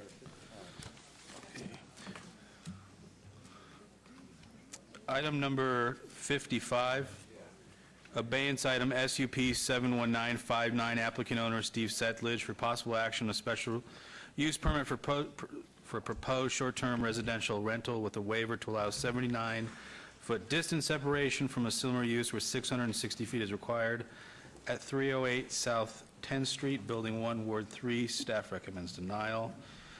Item 56, abeyance item SUP 71960 for possible action on a request for a special use permit for proposed short-term residential rental use with a waiver to allow a 0-foot distance separation from a similar use where 660 feet is required. Building number 2, Ward 3. Staff recommends denial. Item number 57, abeyance SUP 71961 for possible action on a request for a special use permit for proposed short-term residential rental with use with a waiver to allow a 0-foot distance separation from a similar use where 660 feet is required. Building 3, Ward 3. Staff recommends denial. Staff report, please. Mr. Chairman, the applicant is requesting approval of 3 special use permits for short-term residential rental units within existing dwellings on a single lot. The site is approximately 79 feet from the nearest other short-term residential rental unit, which is the reason for the waiver request on item 55. If that item is approved, the remaining 2 units would require a waiver of 0 feet due to the approved unit on the site itself. Staff is recommending denial of all requests due to the required waivers. Thank you. Your name and address for the record, please.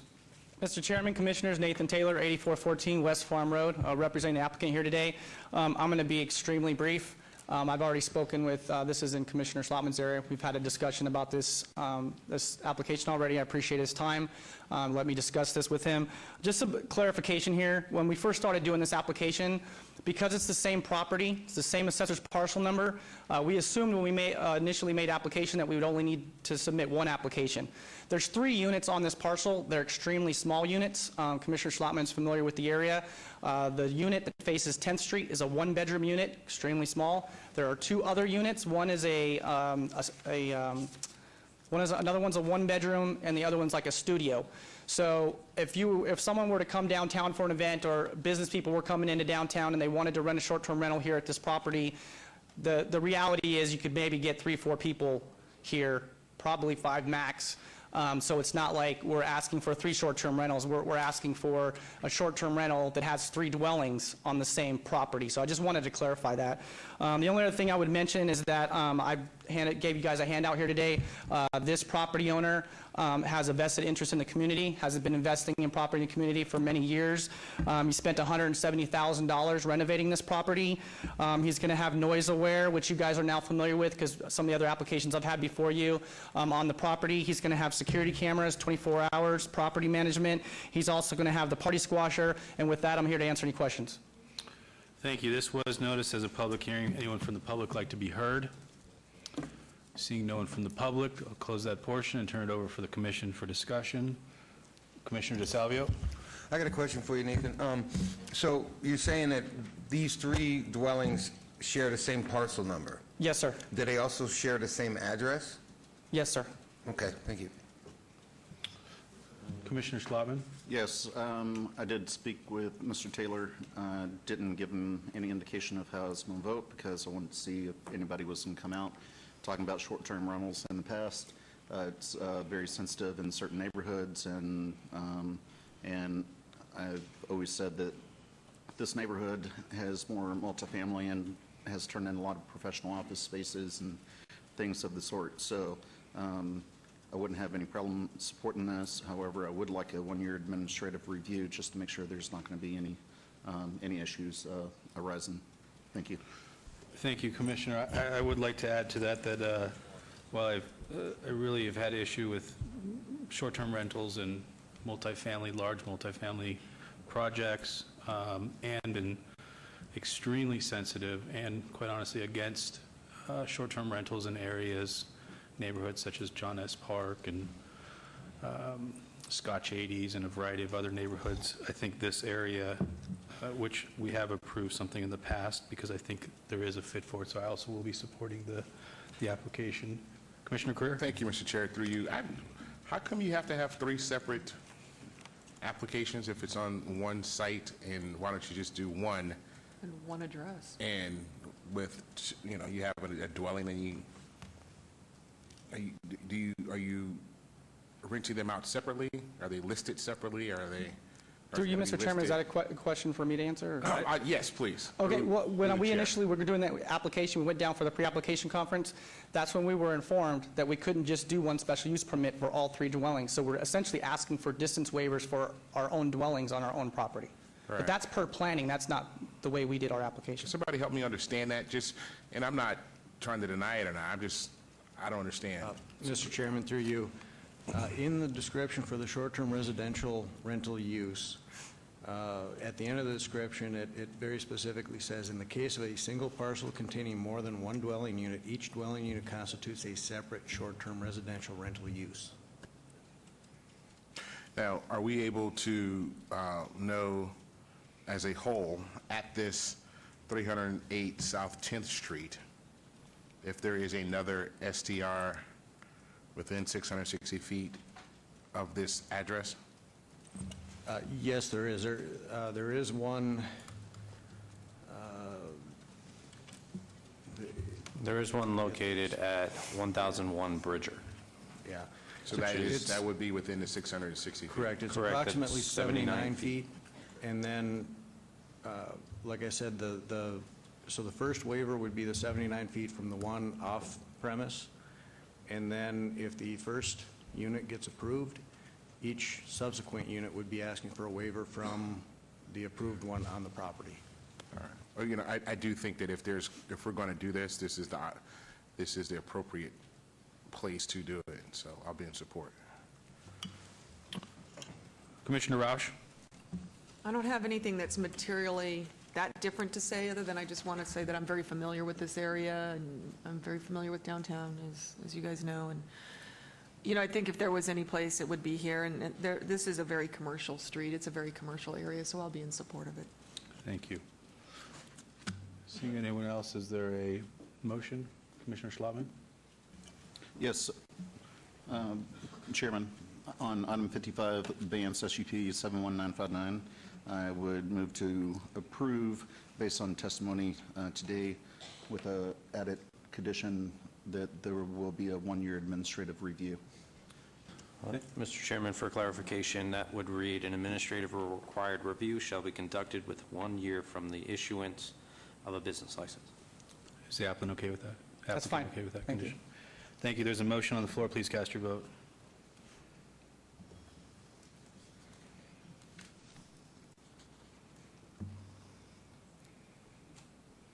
That motion passes. Excuse me. Moving on to item 56, Abeyance SUP 71960. I move to approve Motion. with an amended condition. The added condition would be, an administrative required review shall be conducted within 1 year from the issuance of a business license. That is my motion. Thank you. Motion's on the floor. Please cast your vote.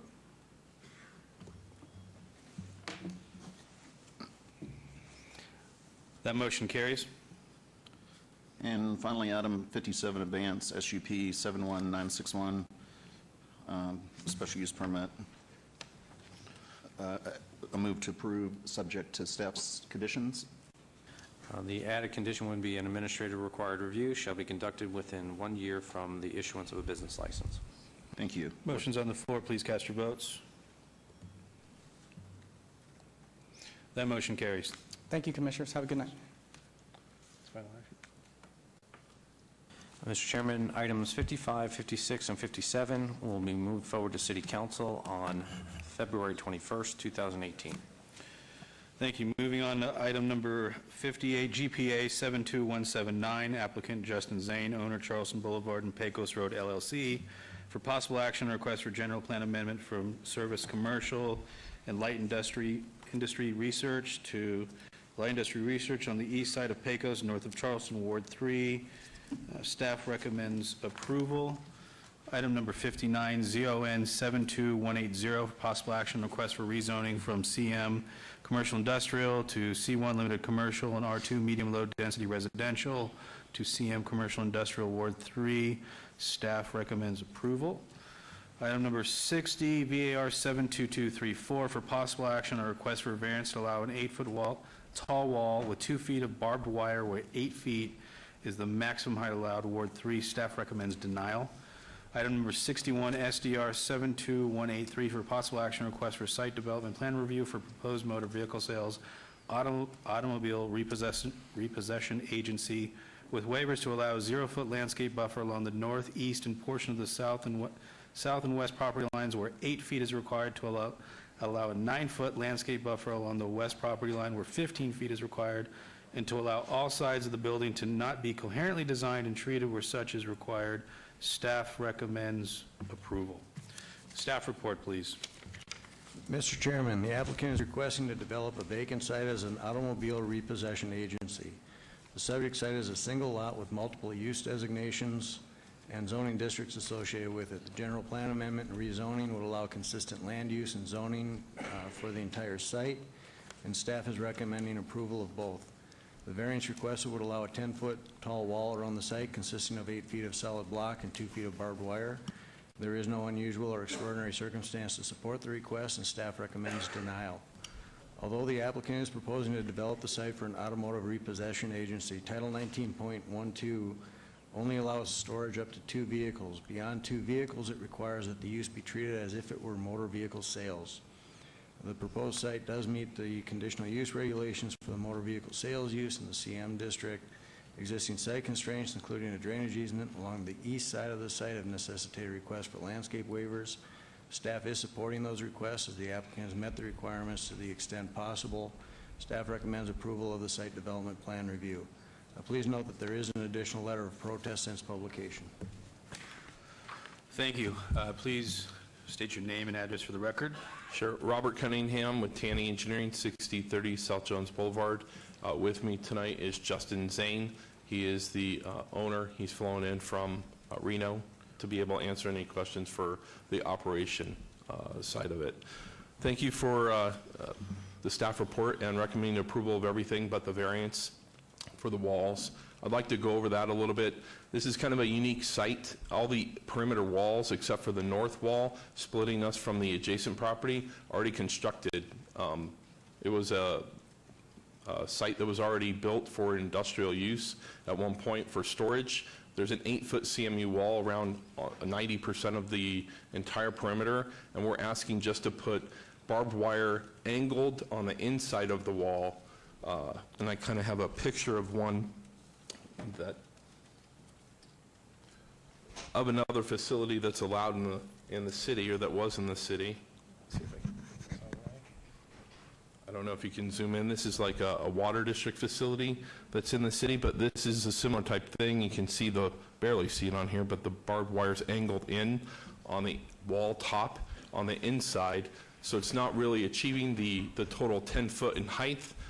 That's for protection of the operation. All of the operations that he has and runs throughout the state all have this barbed wire on them. It's something that's needed for protection of the vehicles that are coming in and out for the use. We respectfully ask for your permission to be able to allow that. With that, though, I'd be able to answer any questions you have, or Justin can. Thank you very much for your consideration. Thank you. This was noticed as a public hearing. Would anyone from the public like to be heard? Seeing nobody, we'll close that portion of the public and turn it over to the Planning Commission, starting with Commissioner Creer. Thank you, Mr. Chair. Through you, I have a question for you. What do you, if you're repoing cars, correct? And so you're going to get the cars and you're going to store them in your lot. That's hence the wall and hence the barbed wire. Barbed wire I'm fine with. We have done that before, and it's inside, and it can be done fashionably, or as fashionably as barbed wire can be, but a little bit better. My question to you is, what do you need light industry research for? Does that mean you're going to be manufacturing things there? What is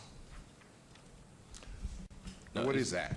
What are you going to be doing that If requires it's you- possible, I'd like to ask staff to answer that because we were advised that that was the use, or the general plan amendment, I believe you're referring to? Yes. That general plan designation, in order for us to be able to have the operation, my understanding is we needed that general plan designation, but I would like to confirm with planning Okay. staff. Staff, please enlighten me. Mr. Chairman, through you, the use is allowed conditionally in the CM district. The majority of the site is already zoned CM and has that designation. Like I said, it is one lot, but it is mixed LIR. Let me see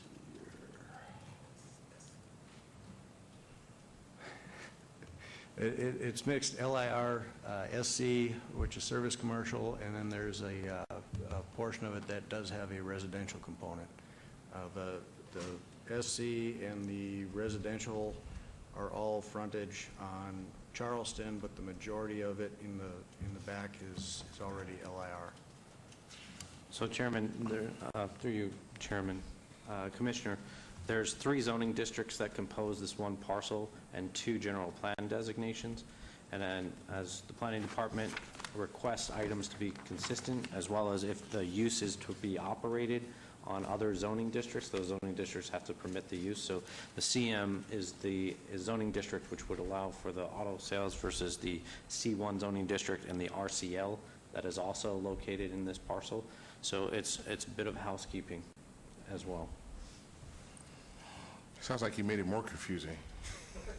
Right. Because wouldn't you take the 1.64 acres and zone it all the same? And then if you go to light industry research, does that mean, what does that really mean? You get a chance to... That particular land use designation allows for the CM zoning district. The service commercial service commercial land use district that's on that southern portion of the site would not allow for the CM zoning district. So to have a site that is completely CM commercial industrial to allow the proposed use, you would then have to rezone these, but to be able to rezone, you have to have the corresponding general plan designation. And that's why we have the general plan amendment to go to light industrial research. That allows for commercial industrial as well as industrial zoning districts in that correspond. All right. Okay. Commissioner Schlotman? Chairman, through you, I think I agree with everything. I know the city has been opposed to barbed wire in the past, and so I'm kind of on the opposite side of the fence when it comes down to what my fellow commissioner said there, but I'm good with everything with the exception of the barbed wire. So that's pretty much my comments. Thank you. And I do feel the same way. I am good with the other applications, but specific to that variance with the barbed wire, I feel like, I understand there could be security concerns, but there might be other ways to approach it to get to the same place. And while it might be in other areas that you see right now, in my opinion, to kind of move an area to a better place, it's nice if we could find a different way to approach it. But I will be supporting the other applications. Any other comments on the commission? Commissioner Roush? I just don't really have that big of a problem with the barbed wire. I understand because of the nature of the business and the location that it is something that you need. It's something that I struggle with my downtown properties, and it's unsightly, but, if you can hide it behind the wall in a manner where, it's installed correctly, and I know that code enforcement, will agree to it in commercial uses if it's applied correctly. They don't like to see it in residential uses. So as far as I'm concerned, I have no problem with this application tonight. Thank you. Commissioner Toussaint? Yeah, I agree with my commissioners down there. I don't like the barbed wire either, but I think in this location, as long as it's on the inside, I mean, I would prefer we had a different solution, but I would be supporting this. Thank you. Seeing no other comments, anyone like to make a motion on this application? Mr. Chair? Yep. I'd like to make a motion, agenda item 58, GPA 72179, move for approval. Thank you. Motion on the floor. Please cast your vote. No problem.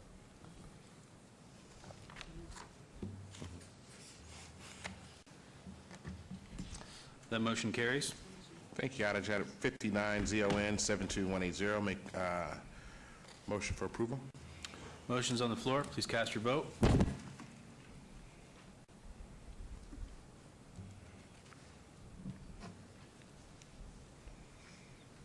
That motion carries. Thank you, Mr. Chair. Item 60, VAR 72234, I make a motion for approval. Motion's on the floor for approval. Please cast your vote.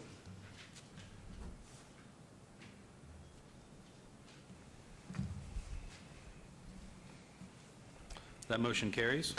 Thank you, Mr. Chair. Item 61, SDR 72183, I move for approval.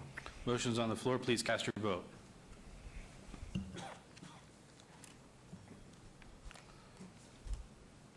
And that motion carries. Thank you. Thank you. Have a good night. Director Lowenstein. Thank you. Mr. Chairman, items 58, 59, 60, and 61 will move forward to City Council at the February 21st, 2018 meeting. Thank you. Moving on to item number 71, ZON 72157, applicant Hamika Family, owner Moyer Trust, for possible action on a request for rezoning from U undeveloped to service commercial general plan designation to C1 limited commercial in the southwest corner of Peak Drive and Rainbow Boulevard. Staff recommends approval.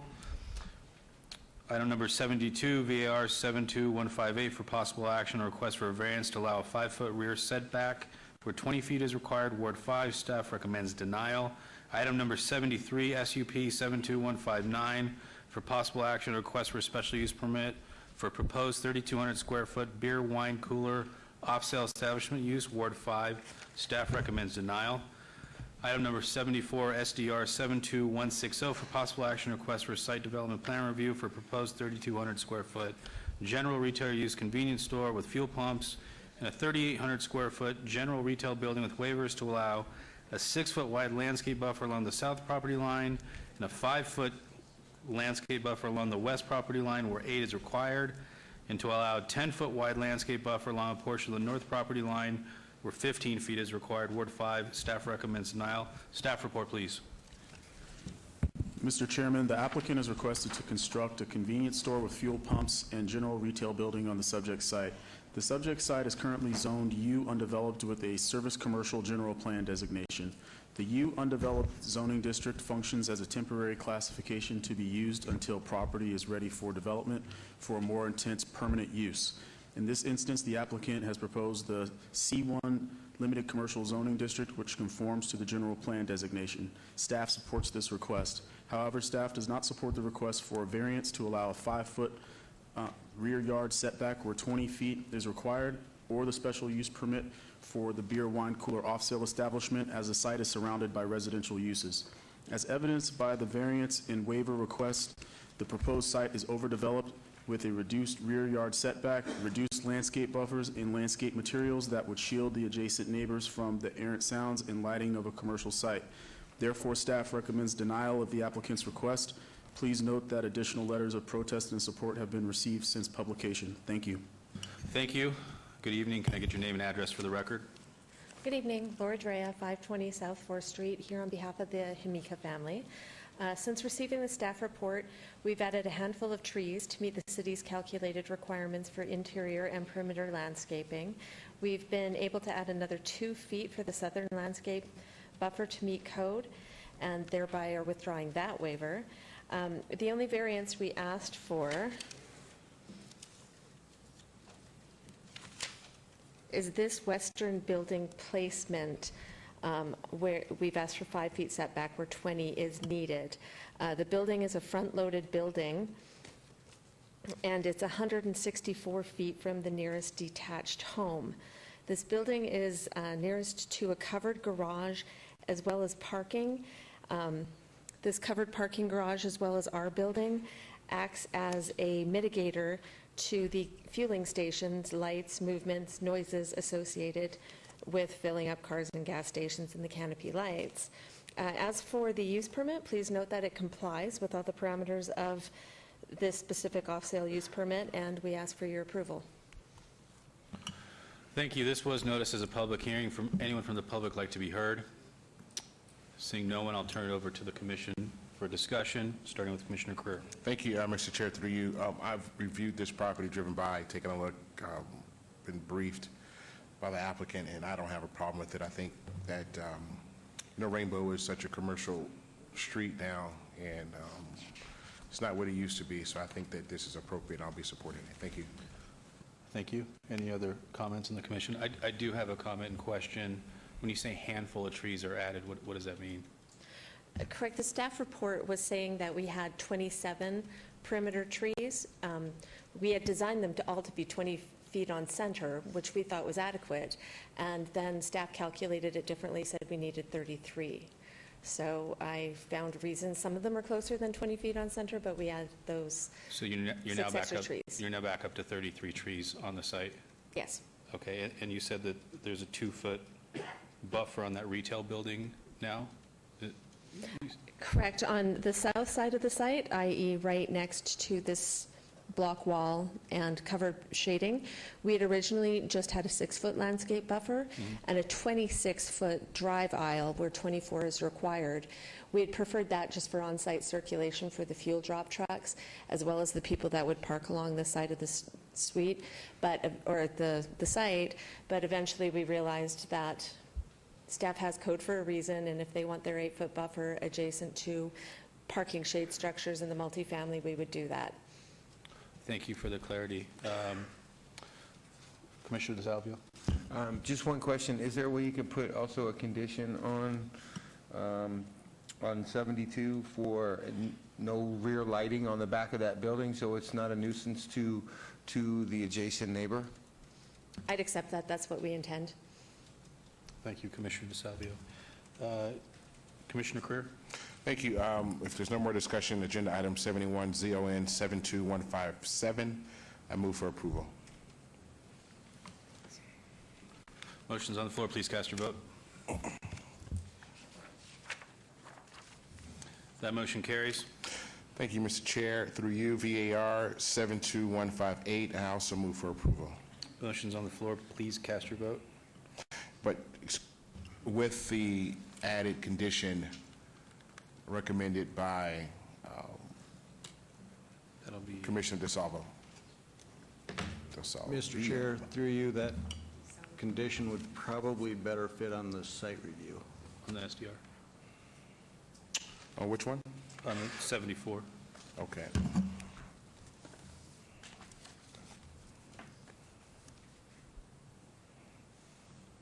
There is a motion on the floor. Please cast your vote.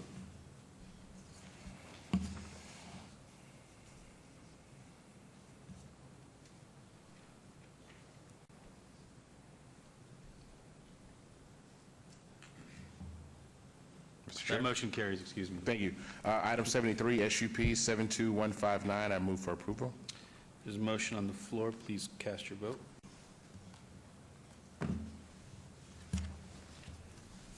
That motion carries.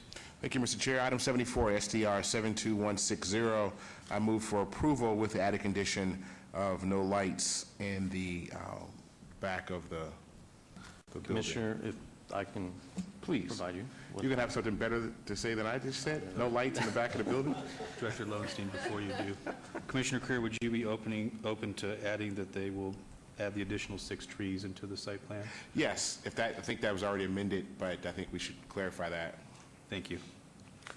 Director Lowenstein? Okay. Thank you, Mr. Chairman. There shall be no light on the rear of the retail building adjacent to the western property line. A revised landscape plan shall reflect the addition of 6 additional trees into the perimeter, as well as, I believe you mentioned, an additional 2 feet along a portion of the southern property line. Correct. A portion of the southern property line already has 8 to 12 feet. That's adjacent to a home. And then originally, we had 6 feet adjacent to a block wall and a shade structure, and that portion will add the additional 2. Would you be maintaining an 8-foot landscape, a minimum of an 8-foot landscape buffer along the entire southern perimeter line? Well said, yes. Okay. So you can also add that as a condition, saying that an 8-foot landscape buffer shall be maintained along the southern property line. I do suggest submitting revised plans by a design professional to the planning department so we can have this reflected before it goes to City Council. Yes, sir. Thank you. Commissioner Creer? Thank you, Mr. Chair. Make a motion for approval with the amended conditions and the landscaping plan. Thank you. There's a motion on the floor. Please cast your vote. That motion carries. Mr. Chairman, items 71 through 74 will be moved forward to the February 21st, 2018 City Council meeting. Thank you. Moving on to item number 75, WVR 72173, applicant owner Fremont LV Boulevard, LLC, for possible action on a request for a waiver to allow outdoor dining to occur 11 feet from an intersection where 20 feet is required at 107 South Las Vegas Boulevard, Ward 3. Staff recommends denial. Mr. Chairman, before we begin, just want to say I have an ongoing business relationship with the applicant, so I'll be abstaining on this matter. Thank you, Commissioner Schlotman. Staff report, please. Mr. Chairman, the applicant has requested a waiver to install a permanent outdoor seating area for customers with railings affixed to the ground within 11 feet of the intersection. There is an existing 235 square foot outdoor dining area adjacent to the north side of the property, adjacent to Fremont Street, that utilizes flip tables affixed to the side of the Inspire Theater building and portable chairs without a permanent barrier.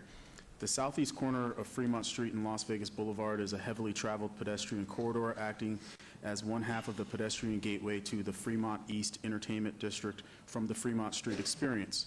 Reducing the pedestrian queuing area within the existing public right-of-way by nearly 60% will create a bottleneck during peak usage hours.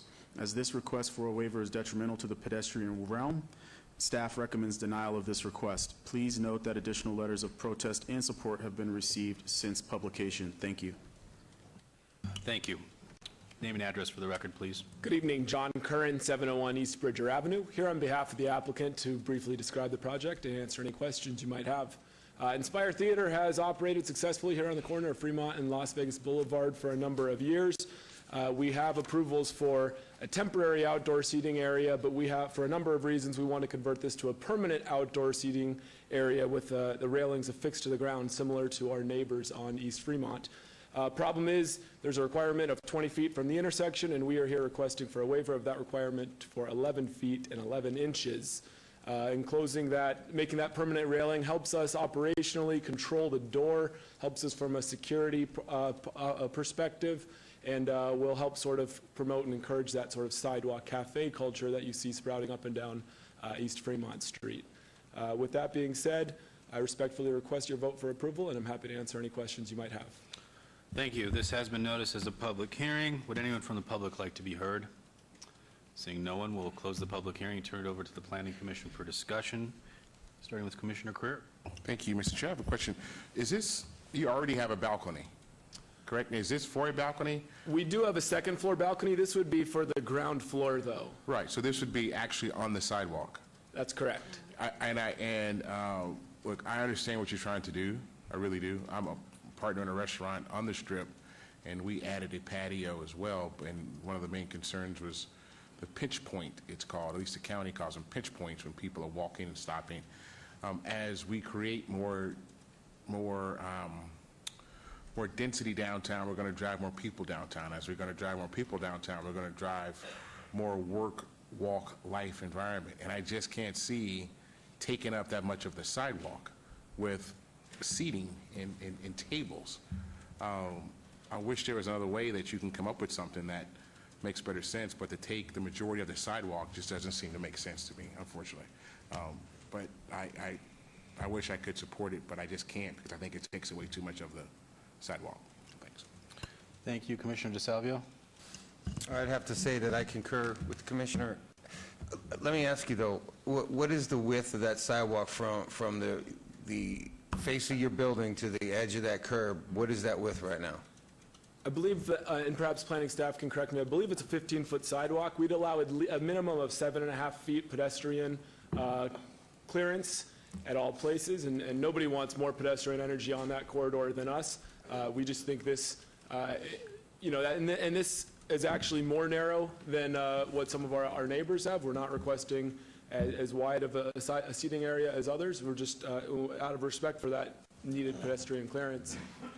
But a minimum of 7.5 feet of pedestrian clearance. And my next question would be for staff.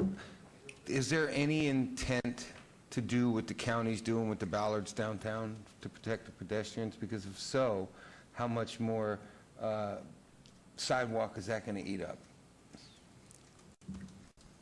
Mr. Chairman, through you, I'm not aware of any plans the city has similar to what the county is doing with the, super-powered bollards along Fremont. And to answer your question, there's a pull-out area here. So in the pull-out area, the sidewalk is about 15 feet. At the corner, it's a little wider, about 22 feet. Thank you.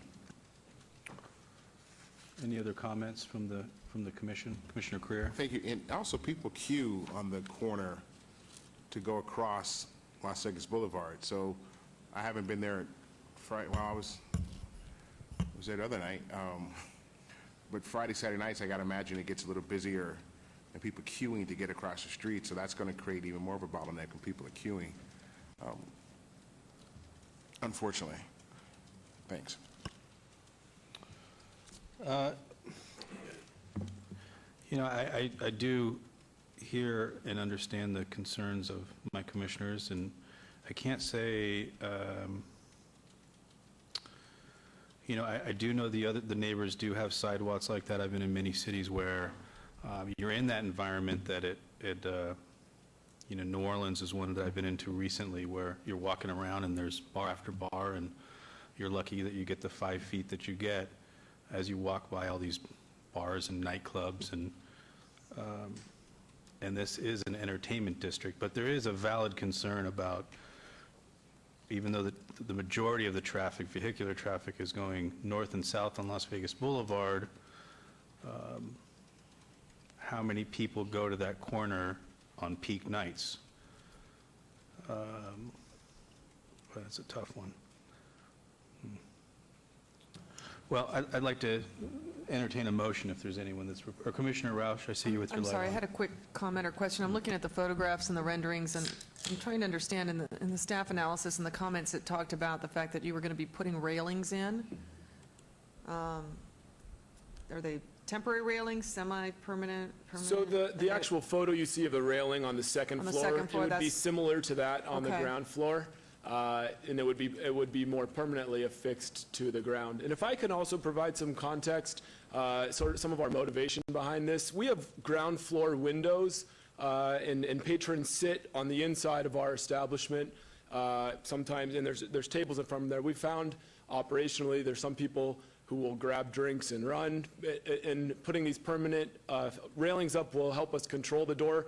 People won't be able to jump in through those windows. People won't be able to sort of escape out. It just sort of helps us control the door. It helps us from a security perspective. This was brought to us by our security team first and foremost. It was run by a former Metro sergeant. So it's an operational thing. And we wouldn't be here before. We're long-term players here on Fremont Street. We wouldn't be here if we thought that this might create some real congestion and challenges there on the corner. Like Ms. Lucian said, there is a 22-foot area around the bump out. At its most narrow, it is 7.5 feet, which does allow for pretty substantial queuing. So that's where we're at. Commissioner Roush. I think that the rails actually serve as a defining space, and I think it serves, as you're saying, as a deterrent, but it also serves as protection for the people walking up and down the street, defines where they're supposed to be, where they're not supposed to be. So I think it's a good solution, and I'd like to see more activity on Fremont Street. I'd like to see more dining on Fremont Street. I'd like to see something with this space. I'm very familiar with the space, and we have other dining up and down the street, and so I think it's a good use. So I'll be in favor of it. And I would like to add that I have seen many people kind of camping out on the ground against the wall on a regular basis at this intersection, at this specific property. So I could see from a business standpoint how it would be difficult to attract customers. So this is one way. And being that it's not on the, again, on the Las Vegas Boulevard side, where the vehicular traffic is, I think I could also get behind the application. With that, I'd like to see a motion if there's no further discussion. I'd be happy to make a motion. Commissioner Roush? I'd like to make a motion for WVR 72173. Wait, am I out of order here? I apologize. 75. Item number 75. Item number 75. I know, but I jumped to the waiver by accident too quick. Oh, that is right. Okay. You got it. WVR 72173 waiver. My motion is for approval. There's a motion on the floor. Please cast your vote.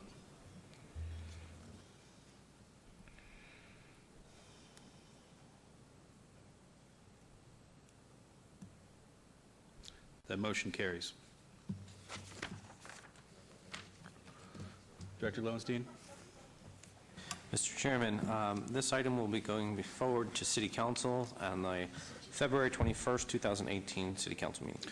Thank you. Moving on to item number 78, VAR 72162, applicant Dacom LLC, owner Park Bench LLC, for possible action or request for a variance to allow 38 parking spaces where 50 spaces are required on the north side of Sahara Avenue between San Jose Avenue and Stockton Avenue, Ward 3. Staff recommends denial.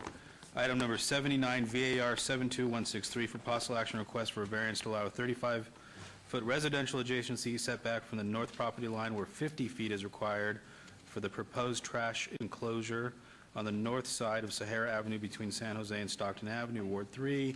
Staff recommends denial. And item number 80, SDR 72165, for possible action request for a site development plan review for a proposed 9,000 square foot medical office development with waivers to allow a 5-foot landscape buffer on the north perimeter where 8 feet is required, and a 7-foot buffer along the west perimeter, and an 11-foot buffer along the south perimeter, and a 13-foot buffer along the east perimeter where 15 feet is required. Ward 3, staff recommends denial. Staff report, please. Mr. Chairman, the applicant has proposed to develop the site with a 9,000 square foot building, which will be utilized as a medical office use. The subject site is located in the southeast sector of the general plan and has a current land use designation of SC Service Commercial and zoning designation of C1 Limited Commercial. The proposed medical office development is consistent with the general plan and zoning district. However, the proposed design does not comply with Title 19 development standards as evidenced by the requested variances to allow insufficient parking, improper placement of the proposed trash enclosure, and waivers of required landscaping. Therefore, staff recommends denial of the applicant's request. Please note that additional letters of protest and support have been received since publication. Thank you. Thank you. Get your name and address for the record, please. Good evening. Benjamin Girardin, 801 Las Vegas Boulevard. The architect for the project. As a point of clarity, this is a build-to-suit for a national dialysis operator, so it's just not a standard spec medical office. The importance of that is dialysis patients typically don't drive to the treatments. In placing the building, we put it as close to Sahara as possible. It's between two residential feeder streets that are not necessarily perpendicular to Sahara. So some of the dimensions you see for variance are worst-case scenarios. The streets are actually sloping towards the building, and they're at skewed angles. But we put the building closest to Sahara. It sits on the corner of Stockton and Sahara. We have two driveways. It's basically a through driveway from Stockton to San Jose. We have a drop-off area, which most patients would be dropped off to their treatment. Patients that receive dialysis are usually there for several hours, so it's not like there's a lot of coming and going. We feel we could do with a lot less parking. Obviously, we tried to get as close to the parking requirements as possible, which generated some of the variances. In terms of the trash enclosure, the real serviceability area is only here given the constrictions of the site. I need to point out that this residential parcel here is vacant. This residential parcel's developed, it's established, and the distance between this trash enclosure and that wall is 55 feet or so. The nature of the garbage is not offensive generally. Some of the previous uses approved on the site have been restaurants. Some of the interest in the property, while we've waited for the leases to come through on this, have been restaurants. So I feel like this is a good transitional use between Sahara and the residential. It's an 8 to 5 operation type business. Not loud, no drive-throughs, nothing like that. So I'm here to answer any questions and ask for your support. Thank you. This has been noticed as a public hearing. Would anyone from the public like to be heard? Seeing no one, we will close the public portion and turn it over for the commission for discussion. Anyone like to discuss this? Commissioner Roush? I think I missed it somewhere along the line. Can you show me where there's, or is there any landscape buffer between this project and the neighbors to the north? Yes, there's a landscape buffer beyond the parking. Then there's a masonry wall. So there's a 5-foot landscape buffer. I read the staff report. We're missing 6 trees. We're willing to put the additional 6 trees in, increase the intensity of those landscape buffers as necessary, and then we'd be putting a CMU wall in just because the designation between C1 and R1, and also landscaping that wall. How high is that wall? I believe there's 6-foot walls. Well, and any trees along those 2 back walls as a buffer between the residences? Yeah, I believe there's a landscape plan. Oh, there we go. Sorry. That's what I wanted to see. Yeah, there's space. So 4, your microphone's in the way on the right. 4 Sorry. and how many on the other? 4, 1, 2, 4 on each. 4 on each property line for each house? Yeah. What size tree are they? 24 inch? They're 24-inch box Okay. trees. I'm satisfied. Thank you. Thanks. Any other comments? Commissioner Schlottman? Yes, Chairman, through you, question for the applicant. Can you point where the 6 trees are missing? Is it from one location or just from the entire site? Or do you have the answer? I don't know. I read it in the staff report myself. It, like we all do, it may be a carryover. I don't know.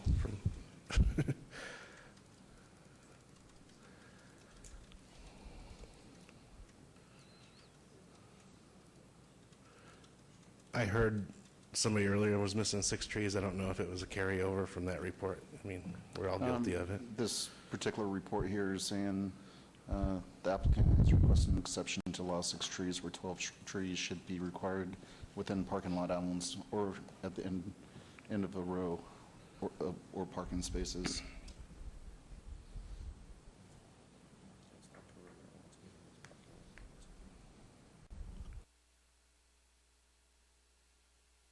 Just for clarity, it's not the perimeter landscaping plant material that is being requested to be waived. It's actually the parking lot landscaping. So the finger requirements, every 6 spaces is required to have a landscape finger that comes out and an equivalent tree as part of that.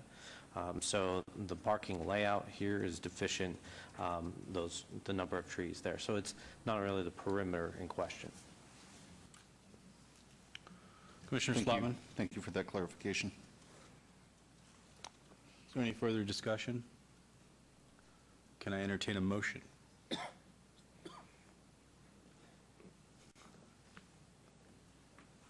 Anyone? Commissioner Roush? I'll make a motion to approve agenda item number 79, variance VAR 72163. I believe 78. Oh, I'm sorry. See, this one did have 2 pieces. Item number 78, VAR 72162. The motion is for approval. Thank you. Motion on the floor. Please cast your vote.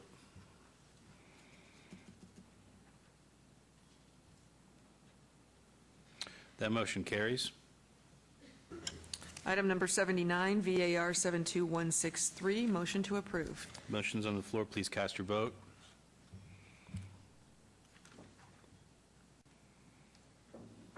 That motion carries.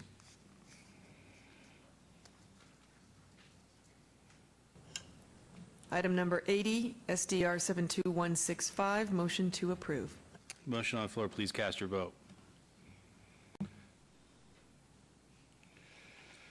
And that motion carries. Director Lowenstein?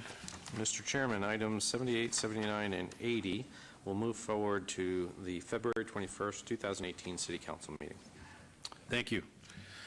Moving on to item 81, VAR 72169, applicant owner Arts Districts Holding LLC for possible action request for a variance to allow a roof sign to extend 14 feet above the top of the wall to which it is attached, where 8 feet is the maximum height permitted, and to allow a 672 square foot sign area where 150 square feet is the maximum area permitted at 1018 and 1026 South Main Street, Ward 3. Staff recommends denial.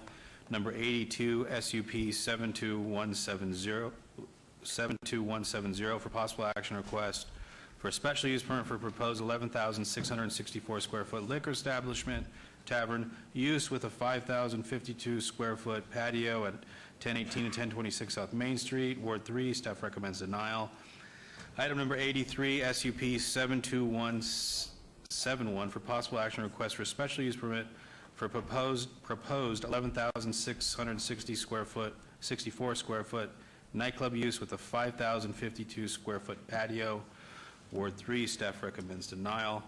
Finally, number 84, SDR 72172 for possible action request for a site development plan review for a proposed 11,664 square foot liquor establishment, tavern, and nightclub with a 5,052 square foot patio with waivers on the interim downtown Las Vegas site planning and architectural design standards.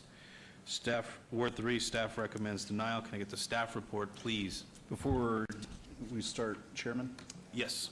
I'm going to have to abstain on items 81 through 84, seeing how I've abstained in the past since I own a bar within the notification area, and I'm a block over and build another food and beverage within the neighborhood. So out of an abundance of caution, as I have over the past 6.5 years, I'll be abstaining on this matter. Thank you. I'd also like to disclose that I do live within the notification area of this project. I have talked to the architect once before. I have no contracts with him, no business with him, and I will be voting on this project. I don't feel like it affects me one way or the other. Staff report, please. Mr. Chairman, the applicant is proposing to construct a tavern and nightclub within the 18B Arts District with street frontage on both Commerce and Main Streets. The proposed use consists of 11,664 square feet of building area plus 5,052 square feet of pool deck area. An LED roof sign that exceeds the allowable area is proposed as part of the building. The sign is 14 by 48 or 672 square feet in area, which is a standard size for an off-premise advertising sign. Off-premise signage is not permitted without the approval of a special use permit, and a condition has been added to prohibit it. Waivers of the interim downtown Las Vegas site planning and architectural design standards are required due to the lack of awnings, arcades, or canopies along the Commerce side, which results in an extended blank facade at the street level. In addition, the building is set back 10 feet, where 70% of the building is required to align along the front property line. The proposed facility will have approximately 16,700 square feet of space available for the uses. Pursuant to Title 19, 239 spaces would normally be required. However, there are no parking spaces provided at all for either staff or for the general public. Although the parking provisions of Title 19 are not automatically applied to locations within the 18B Arts District, the proposed use would negatively impact the surrounding area if approved with no parking. Staff does not support the waiver request and recommends denial of all requests as the proposed use is too intense for the site. Please note that there are additional letters of protest and support since publication. Thank you. Can I get your name and address for the record, please? Good evening, Laura Drea, 520 South 4th Street, here on behalf of Treehouse. I'll address the main objection of the staff report, that being parking. We've been approached by owners on the same block of vacant lots who intend to repurpose their property as interim parking lots, one of which is only 300 feet away. It's 0.6 acres. Also, there is a 4-story city parking structure within a 5-minute walk, a half-mile walk of the site. The city is currently setting the stage for this for this type of use and other street side developments. The sidewalks are being retrofitted on Main as wider and shaded, I should say, and several parking meters are installed for street vibrancy. This is much like East Fremont. While parking is not on site, it is still easily accessed. We are committed to working with Public Works to make a drop-off zone for lifts, valets, and shuttles. Mr. Mitson has also arranged for his South Pacific travel packages to arrive via shuttle. In terms of furthering the goals of the Arts District, there is a 2-story tree house sculpture on the property, as well as paintings displayed for sale by artists that have approached the proprietor. With that, Mr. Allard, the architect, will address design comments, and the proprietor, Craig Misson, is available to answer questions as to the theming of the establishment. Thank you. Good evening. My name is Ryan Allard, 197 East California, Suite 300. Just going to do a quick sort of overview of the property so we all have an understanding of where we're at and what we're looking at accomplishing here. Currently, the existing building was formerly the attic building. We also have a vacant lot next to that property that's been acquired by us. We're in the process of doing a reversionary map to combine those two lots. So with that being said, we have a new exciting idea for a tenant downstairs or in the space. And along with the existing attic footprint, we're also expanding on the back and sides into the new lot. We're adding in, we're doing a billboard up top. I know that was a highly contested item with staff. The previous building had sort of a wedge-shaped billboard at one point when we went through the process of rehabbing that building, which was a great amount of effort. The existing billboard was not structurally sound, so we dismantled it at that point, but infrastructure has been in place to accommodate a new billboard. So that billboard, while no longer compliant with Title 19, was something that was formerly there, so we're just kind of retaining the character.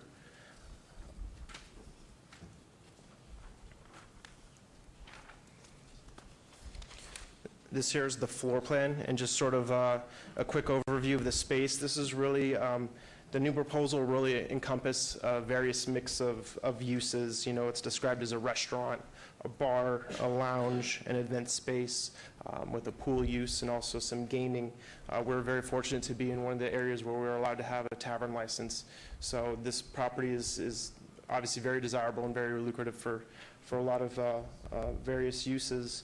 So when we look on the inside, we have entry immediately as you enter dining room lounge. A lot of these spaces are designed as flex spaces, so during hours where maybe dining is more prevalent, we'll have a lot more dining room seats available, and then as the night progresses and it sort of transitions to lounge, some of those tables will be pulled away, maybe dance floors available, lounge seating, and so forth.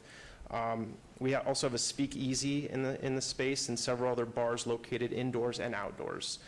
So we really see the opportunity of having a very dynamic space where we can take advantage of one, you know, Las Vegas's weather year-round, where we can have an outdoor experience and an indoor experience. Also, with the size of this property, as Laura had mentioned, we're quite larger than a lot of other facilities downtown, or I'm sorry, in the 18B area.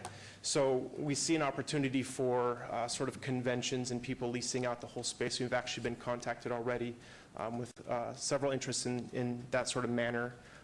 The benefit to that being, as Laura also mentioned, that a lot of those attendees would be carted in on buses and so forth that would be dropping them off and picking them up.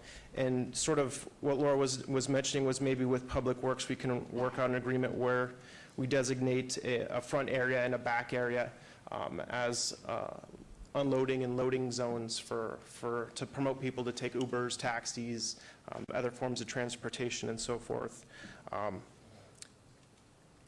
And sort of as we sort of deal with some of the constraints of the site, I mean, the unique nature of our site is that we have two frontages. We have the Main Street frontage and the Commerce Street frontage. Currently, the city's undergone a lot of sort of improvements in both of those streets, and we feel our plan does the best possible solution to accommodate both of those. So one of the other staff comments was the lack of frontage on the Commerce side, and then also blank stark facades on the Commerce side. We do have some basic services that we have to address, such as loading and unloading of products and services, as well as trash and fire enclosures, electric as well. But we feel the back serves as sort of a secondary entrance and also a primary exit as well. But we feel we've done some subtle cues and gestures towards our concept of the tree house, which kind of embraces that with planting, so forth, and also a lot of great organic materials that you would attribute to something like this project with split face block, stained and sealed wood or a simulated wood product, and a lot of exterior plantings as well as on the inside as well. But for the exterior, I feel both streets are kind of accommodating a varied interest to make sure that we're not putting a back to a street that we're trying to improve. So the big issue, as you know, I think is on everyone's topic, is the parking. So this facility, we have a nightclub use designation on it. It was never our intention to be a nightclub, but as the moment you provide a entertainment space greater than 50 square feet, then all of a sudden that triggers the nightclub use. Along with that nightclub use comes an exorbitant amount of parking requirements along with that. I believe it's one space per every 3 occupants, and you can break it down accordingly as well. So when we were looking at it as an urban lounge, along with some of the tavern license, we would have had probably about 100 spaces less. Obviously, that's something that we are aware of, that we're still in a great deficit. So I think with what Laura was mentioning, sort of the vibrancy and the activity of the space, I feel like this building can kind of be a catalyst for that area, which already has a lot great going on, but Main Street right now still has a lot of empty spaces and facades that could benefit from the foot traffic that we can hopefully generate from this. And being that we're trying to promote more walkability, which sort of encompasses what we consider a quarter mile or a five-minute walking distance. You know, think of all the foot traffic of people sort of migrating into this building that could help promote all these other buildings to maybe succeed and be viable.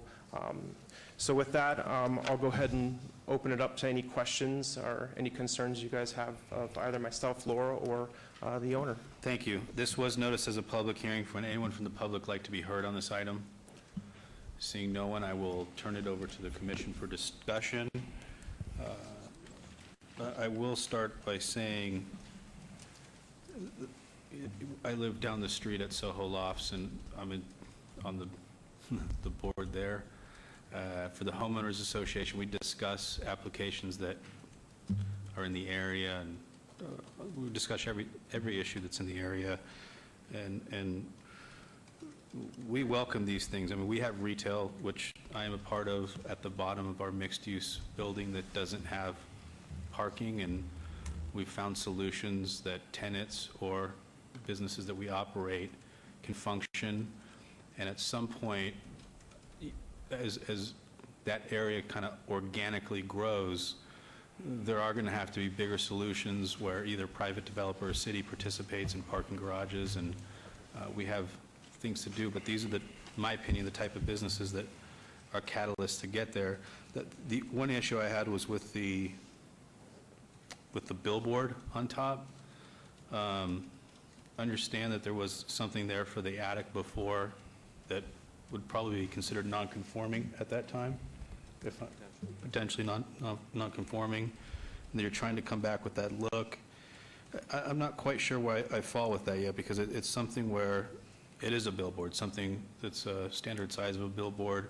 It seems that it's open to commerce, where you're seeing the structure and not actually seeing, which is a little bit of concern. The flip side to in my mind, what I'm thinking is what I see in other areas. Give you Hollywood as an example, or Sunset Boulevard, where there's a lot of signage, and most of it's off-site advertising, which there's a condition that wouldn't allow it in this application.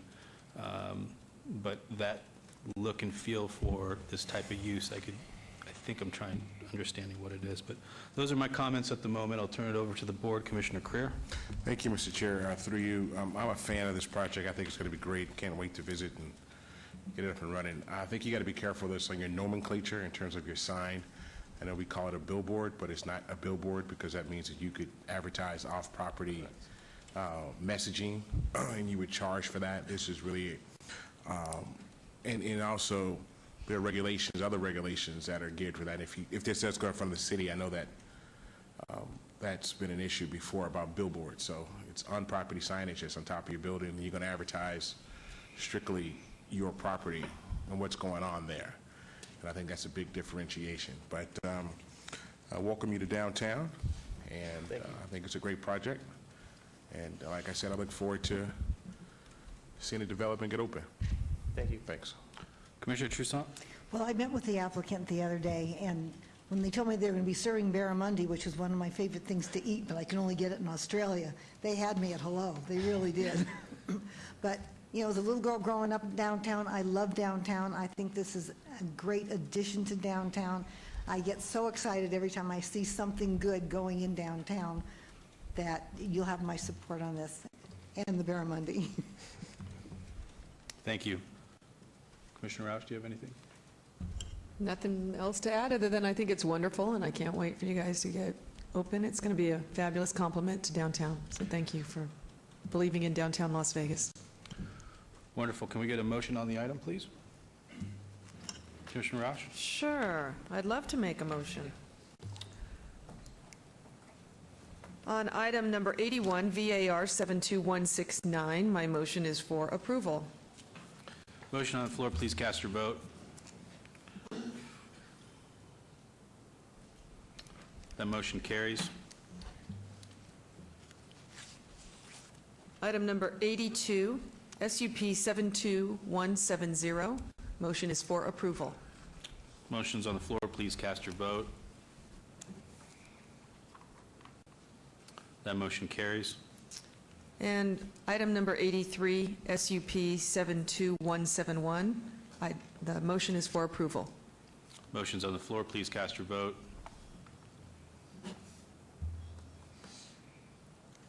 That motion carries. Item number 84, SDR 72172, motion is for approval. Motion's on the floor, please cast your vote.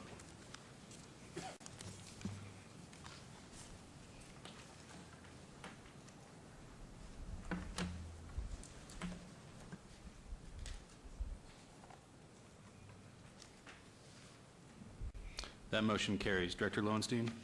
Mr. Chairman, items 81, 82, 83, and 84 are final action unless appealed to the city clerk within 10 days. Thank you. Thank you. Congratulations. Yeah. Moving on to item number 85, VAR 71483, applicant owner Yannick Mugnier. Apologize if I didn't pronounce that properly. For possible action, request for a variance to allow a 28-foot yard setback where 50 feet is required for a proposed porte-cochere to allow a 3-foot side yard setback where 5 feet is required for an existing addition to the primary residence, to allow a 2-foot side yard setback and a 1-foot rear yard setback where 10 feet is required, and a 2-foot distance separation from the primary residency where 6 feet is required for an existing accessory structure Class 2 casita at 1750 South Tenaya Way, Ward 1. Staff recommends denial. Staff report, please. Mr. Chairman, the applicant is requesting a variance to allow a proposed attached porte-cochere in the front yard setback area for an existing addition to the primary residence and a rear yard casita addition that were constructed by a previous owner within the RE Residence Estate zoning district. No evidence of a unique or extraordinary circumstance has been presented to justify the request of variance, and staff is recommending denial of the request as a self-imposed hardship. Please note that there are additional letters of protest and support since publication. Thank you. Can I get your name and address for the record, please? Yes, Chad Walker with Dexon Construction at 1519 Helm Drive, 89118. So about a year and a half ago, Dexon Construction, who I work for, we were hired to build a porte-cochere out front right here, and we actually obtained the permit. One of the things that was incorrect as far as the write-up goes is they mentioned that there's a 50-foot setback in the front. That's not actually accurate. It's a 30-foot setback. And that permit was obtained. We could have built it as such. Once we were setting up our forms, though, the homeowner realized that in order to come in this gate and come in the length of their cars wasn't going to allow that turn radius where our columns were, so they wanted to move it forward 2 feet. It would still be behind the existing block wall. So this is a picture from the street, which, because of the block wall and because of the landscaping, you actually won't really be able to see the porte cochere anyway. But again, they wanted to move it forward 2 feet, and so we mentioned to them that we would have to get a variance, obviously, to do that, which is only a 6% variance with the required setback, not the 50% like they were asking for. So we went to the city at that time, found out that all of these other open permits for all of these other variances that are also associated with this, those were all permits that were opened originally with the previous owner, but when it came time to final inspection, they never finalized anything out. So all of those permits expired. The previous owner obviously sold the property. Now our client is in the property, and basically they just want the exact same variances that were originally obtained so that they can have their final inspection and close all of those things out, which again really has nothing to do with our project here, but we were told that we have to get those variances to get all of those closed out or finalized out in order to also obtain this variance and move this 2 feet closer to the street. Happy to take any questions. Thank you. This was noticed as a public hearing. Anyone from the public like to be heard? Seeing no one, I'll close the public portion and turn it over for the Planning Commission for discussion. Commissioner Creer. Thank you, Mr. Chair. I drove by this home today, actually, and drove around the area, and so I'm trying to get a point of clarification. So the porte cochere is already up, because you really can't see it from the street. No, it's in there. That's not actually accurate. We have an open permit for the porte cochere at the 30 feet, but because we wanted a 28 feet, we haven't constructed anything yet on the porte cochere. These are actually 3D, or excuse me, just like satellite images of the property. So this is the front right here, and the porte cochere would come right off of the front of the building. But right now, there is no porte cochere there. It's exactly as it is right here. So you have an open permit for 30 feet? Exactly. That's been approved? That's correct. And? But as you can see with the cars here, just where the gates are, because everything is existing there, it's too tight for their cars to make that turn radius, and that's why we'd like to pull it forward 2 feet. And as you already pointed out, when you drive past the front of it, you won't be able to see it. All right, so you guys are just doing the cleanup, because you pulled the permit before? So you really should have pulled it for 20 feet? Yeah, I was actually the one that pulled it. Well, I pulled the permit for 30 feet, that's correct, because that's what we had actually agreed on with the homeowner. It wasn't until we were setting up our forms for the columns that they started driving in saying, no, we can't do this, we need it 2 feet closer, just because of the vehicles that they drive. All right. Commissioner Roush. Okay, but the issue is really the housekeeping items of the other open permits that were never closed out on the other balance of the property, correct? Yes.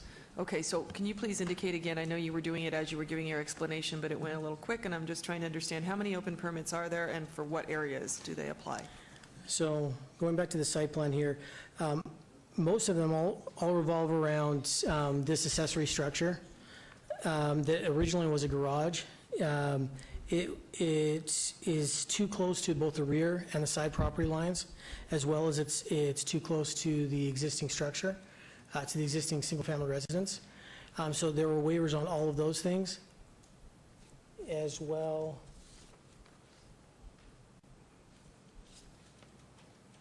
And just to clarify, those waivers were previously approved, did you say, but they expired? That's correct. Those waivers were all previously approved. Okay.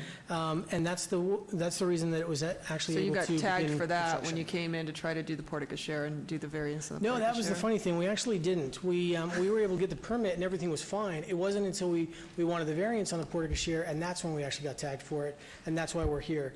Had we just built it at the 30 feet, we wouldn't have been any the wiser, and the homeowner wouldn't have been any the wiser. And that happens all the time. Yeah. I know. So you end up getting, or feeling like you're being punished for trying to do the right thing by Exactly. getting a waiver for just a 2-foot variance. I get it. Exactly. All right, I just wanted to clarify. Thank you.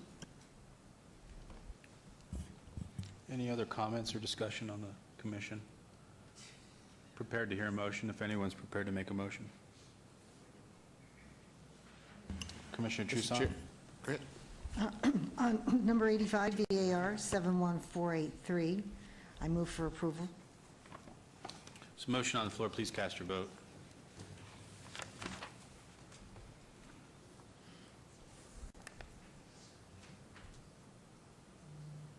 That motion carries. Thank you. Director Lowenstein. Mr. Chairman, that item will move forward to City Council on February 21st, 2018. Thank you. Moving on to item number 86, VAR 72176, applicant owner Juliana Maria Suarez for possible action on request for variance to allow a 0-foot corner side yard setback where 15 feet is required, a 0-foot side yard setback where 5 feet is required, and a 0-foot yard setback where 15 feet is required for existing building additions to a single-family dwelling and to allow an existing patio cover with a front yard setback of 3 feet where 20 feet is required at 1101 East St. Louis Avenue, Ward 3. Staff recommends denial. Staff report, please. Mr. Chairman, the applicant proposes to keep unpermitted existing building additions as constructed with a 0-foot setback from the rear, side, and corner side yard property lines. This request is the result of an open code enforcement case for unpermitted structures which was opened on May 10th, 2017. Per the submitted floor plan and justification letter, the additions will be used as a room addition, pool cabana, and office space. The applicant also proposes to keep an existing patio cover with a front yard setback of 3 feet where 20 feet is required. As the variance request has been created by self-imposed hardship and no evidence has been provided to substantiate the request, staff recommends denial of the variance request. Please note that additional letters of protest and support have been received since publication. Thank you. Thank you. Can I get your name and address for the record, please? This is Larry Sanchez, 7844 Soaring Brook Street, Las Vegas, Nevada, 89131. Representing the owner tonight, who is out of town. The reason why I'm here is because we got notified, my engineering company got notified to see if we can help this owner legalize what he has on his property.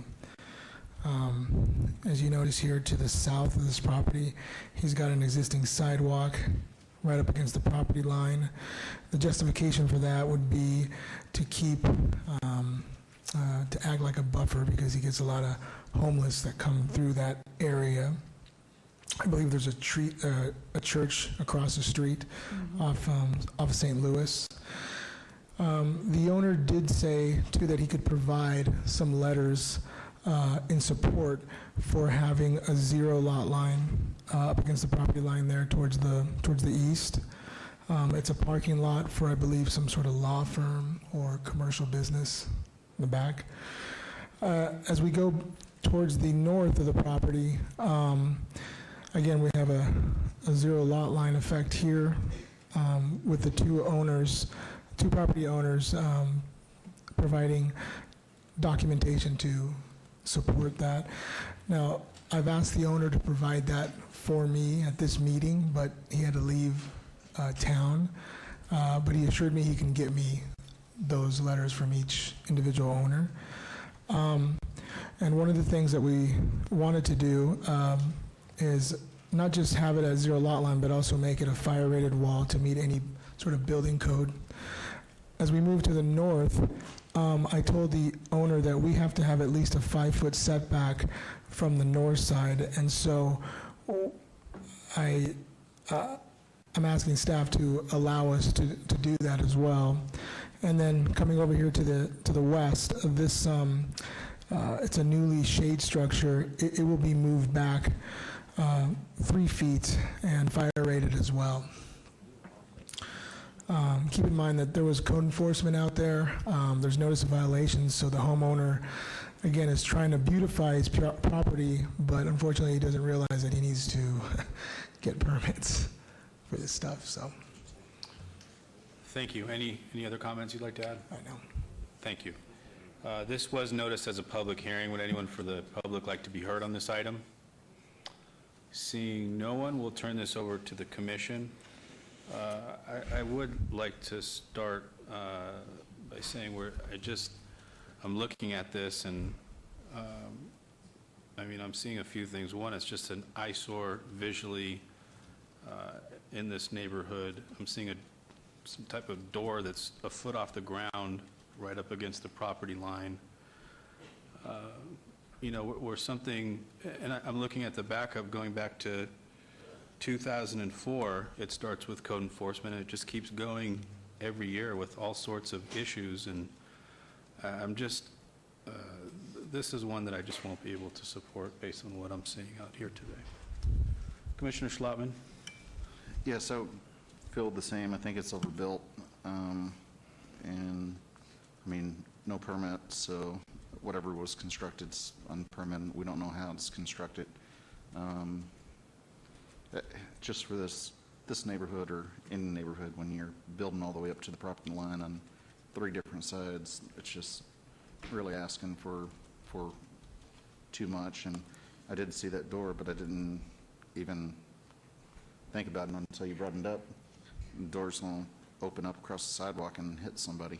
So that's my comments.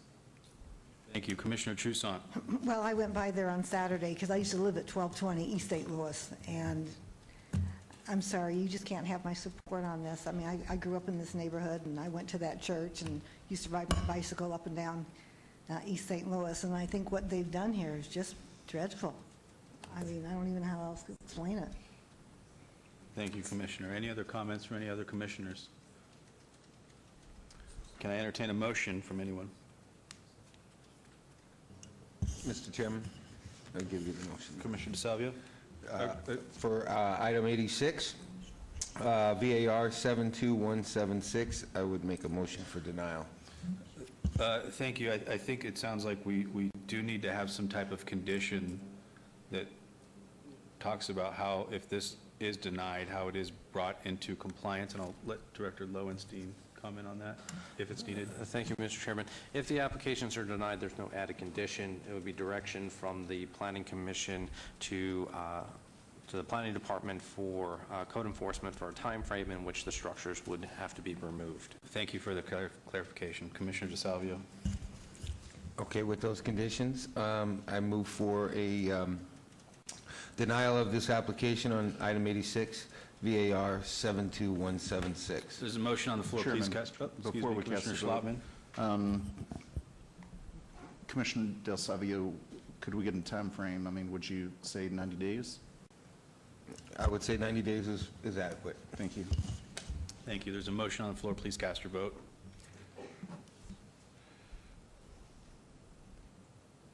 That motion carries. Director Lowenstein?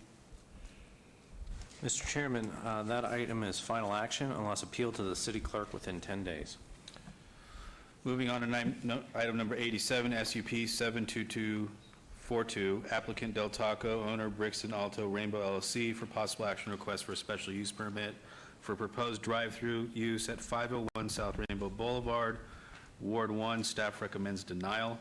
Item number 88, SDR 71984, for possible action on a request for a major amendment to a previously approved site development plan review, SDR 70254, for a proposed 2,457 square foot restaurant with waivers to allow a 5-foot landscape buffer along a portion of the east property line where 15 feet is required, and to not orient the building to the corner where such is required. Ward 1, Tarkanian. Staff recommends denial. Staff report, please. Mr. Chairman, the applicant proposes to demolish the existing structure on the subject site and to develop the site with a proposed 2,457 square foot building, which will be utilized as a restaurant with drive-through land use. A special use permit is required for the proposed drive-through, as the use does not meet screening requirements listed in Conditional Use Regulation 2 of Title 1912.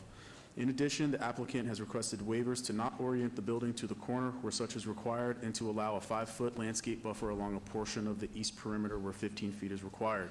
Staff has determined that the requested special use permit to allow insufficient screening of the proposed drive-through and associated waivers to allow the primary structure to not be oriented towards the northeast corner of the subject site with reduced perimeter landscaping will have a negative impact to the development in the surrounding area and is not appropriate for the area. Therefore, staff recommends denial of the project. Thank you. Thank you. Can I get your name and address for the record, please? Yes, my name is Jim Gallegos with Pure Partners, 5515 Balcones Drive, Austin, Texas, here representing Del Taco tonight. I appreciate the presentation staff, and Mr. Chairman and Commission, good evening or good morning. It's a little late in Texas also. The two items we have, the first one is for the special use permit, which is for the drive-through, but when we spoke with staff about that early on, they talked about supporting that, but since we were coming here for this, we're here for both items, so the denial of that is a surprise to me, but anyway, we're here for both of those. And I think I'll be able to explain the drive-through a little bit better too with the other two items, one other item with two conditions on it. The variance for the landscaping, we are providing 5 feet along Rainbow where it's required to have the 15 feet. And the landscaping that we're placing there, our landscape architect has met the code requirement for the trees and shrubs within that area. The orientation of the building, the existing building that's going to be demolished is facing the same direction we're showing this building. And if this site was just a pad, then it would make sense to try to orient it a different direction. But in this case, it's really part of a larger development. And like I said, we oriented it this direction for that purpose and we also wanted to get the drive-through in, get the stacking for the drive-through. And so with that said, we met with the code chair yesterday and also met with Mayor Pro Tem Tarkanian as well and explained to them what we were doing before we brought it to you for your consideration. So I'm here for any questions you have. We appreciate your consideration. Thank you. This was noticed as a public hearing. Would anyone from the public like to be heard? Seeing no one, will close the public hearing and turn this over to the commissioners, starting with Commissioner Roush. I'm just thinking a taco sounds good right now. Claire and I are wishing that you brought samples. I have no problem with this application. This is very close to my ward. It's kind of on the borderline between Ward 1 and Ward 2. I drive past it all the time. I'd be glad to see something new go in where the building is vacant now, and you'll have my support tonight. Thank you. I would like to add, Vice Chair Quinn had to leave. She did mention that she was in support of this application as well, and I will be supporting this application, even though she isn't here to vote, but I wanted to note that. I will be supporting the application as well, and I'd like to entertain a motion if there's no further discussion. Commissioner Schlottman. Yes, Chairman. On item number 87, SUP 72242, move to approve, subject to staff's conditions. There's a motion on the floor. Please cast your vote.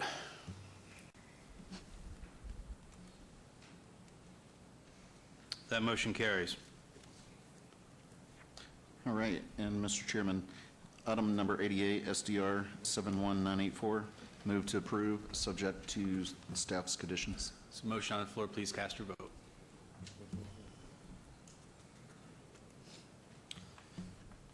And that motion carries. Director Lowenstein. Thank you, Chairman. Items 87 and 88 are final action unless appealed to the city clerk within 10 days. Thank you. Thank you very much. Thank you.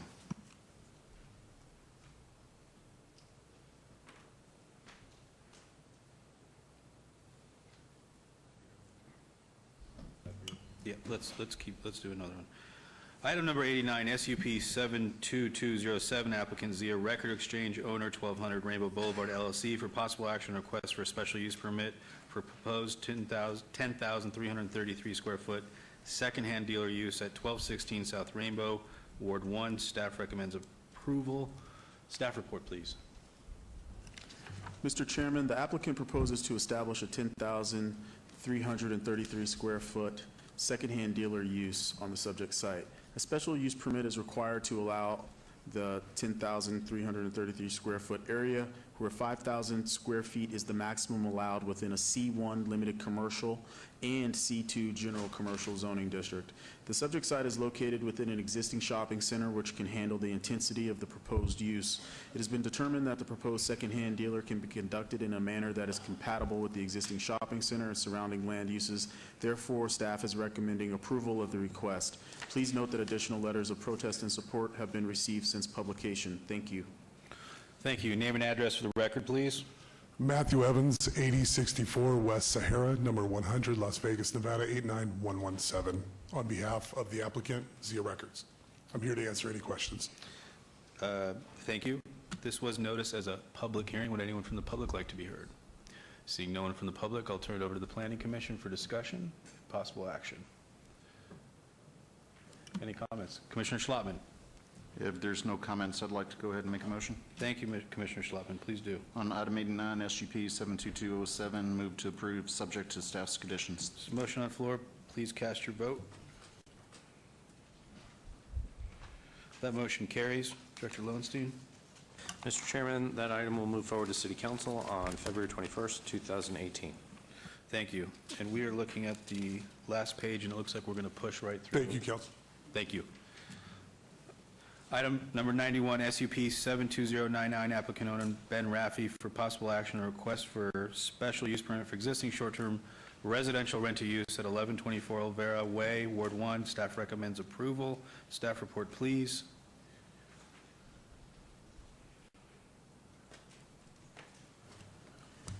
Mr. Chairman, a short-term residential rental use is permitted in the RCL Residential Compact Lot Zoning District as a conditional use. The subject site has been operating as an owner-occupied short-term residential rental with a business license issued on November 6, 2017, but requires a special use permit to continue operating without an owner present after ordinance 6585 was approved on June 30th of 2018. The proposed short-term residential rental has 3 bedrooms and therefore is not required to provide additional parking. In addition, the site meets the 660-foot distance separation requirement from a similar use and can be conducted in a manner that is harmonious with the existing surrounding land uses. Therefore, staff recommends approval of the request subject to conditions. Please note that additional letters of protest have been received since publication. Thank you. Thank you. Can I get your name and your address for the record, please? Ben Raffi, 100 South Doheny, number 1007, Los Angeles, California, 90048. Thank you, Mr. Raffi. Do you have any comments on your application? I have a manager and I have a maintenance man. I've added security cameras and I control the people who come to the property and make sure there's mostly families that want to be there and just provide the best that I can for the people. Thank you. This was noticed as a public hearing. Would anyone from the public like to be heard? Seeing no one, I will close the public hearing and turn this over to the Planning Commission for discussion. Commissioner Schlottman. Yes, Mr. Chairman, seeing as how this was an existing short-term rental that is just coming in for a cleanup item from the conditional use to the special use permit, staff's recommending approval, and I see no protest received from the neighborhood, and no one's here opposing this, so I could support this item. And if there's no other comments, I'd like to make a motion. Thank you, Commissioner. Okay, Chairman, through you, item number 91, SUP 72099, move to approve, subject to staff's conditions. There's a motion on the floor. Please cast your vote. That motion carries.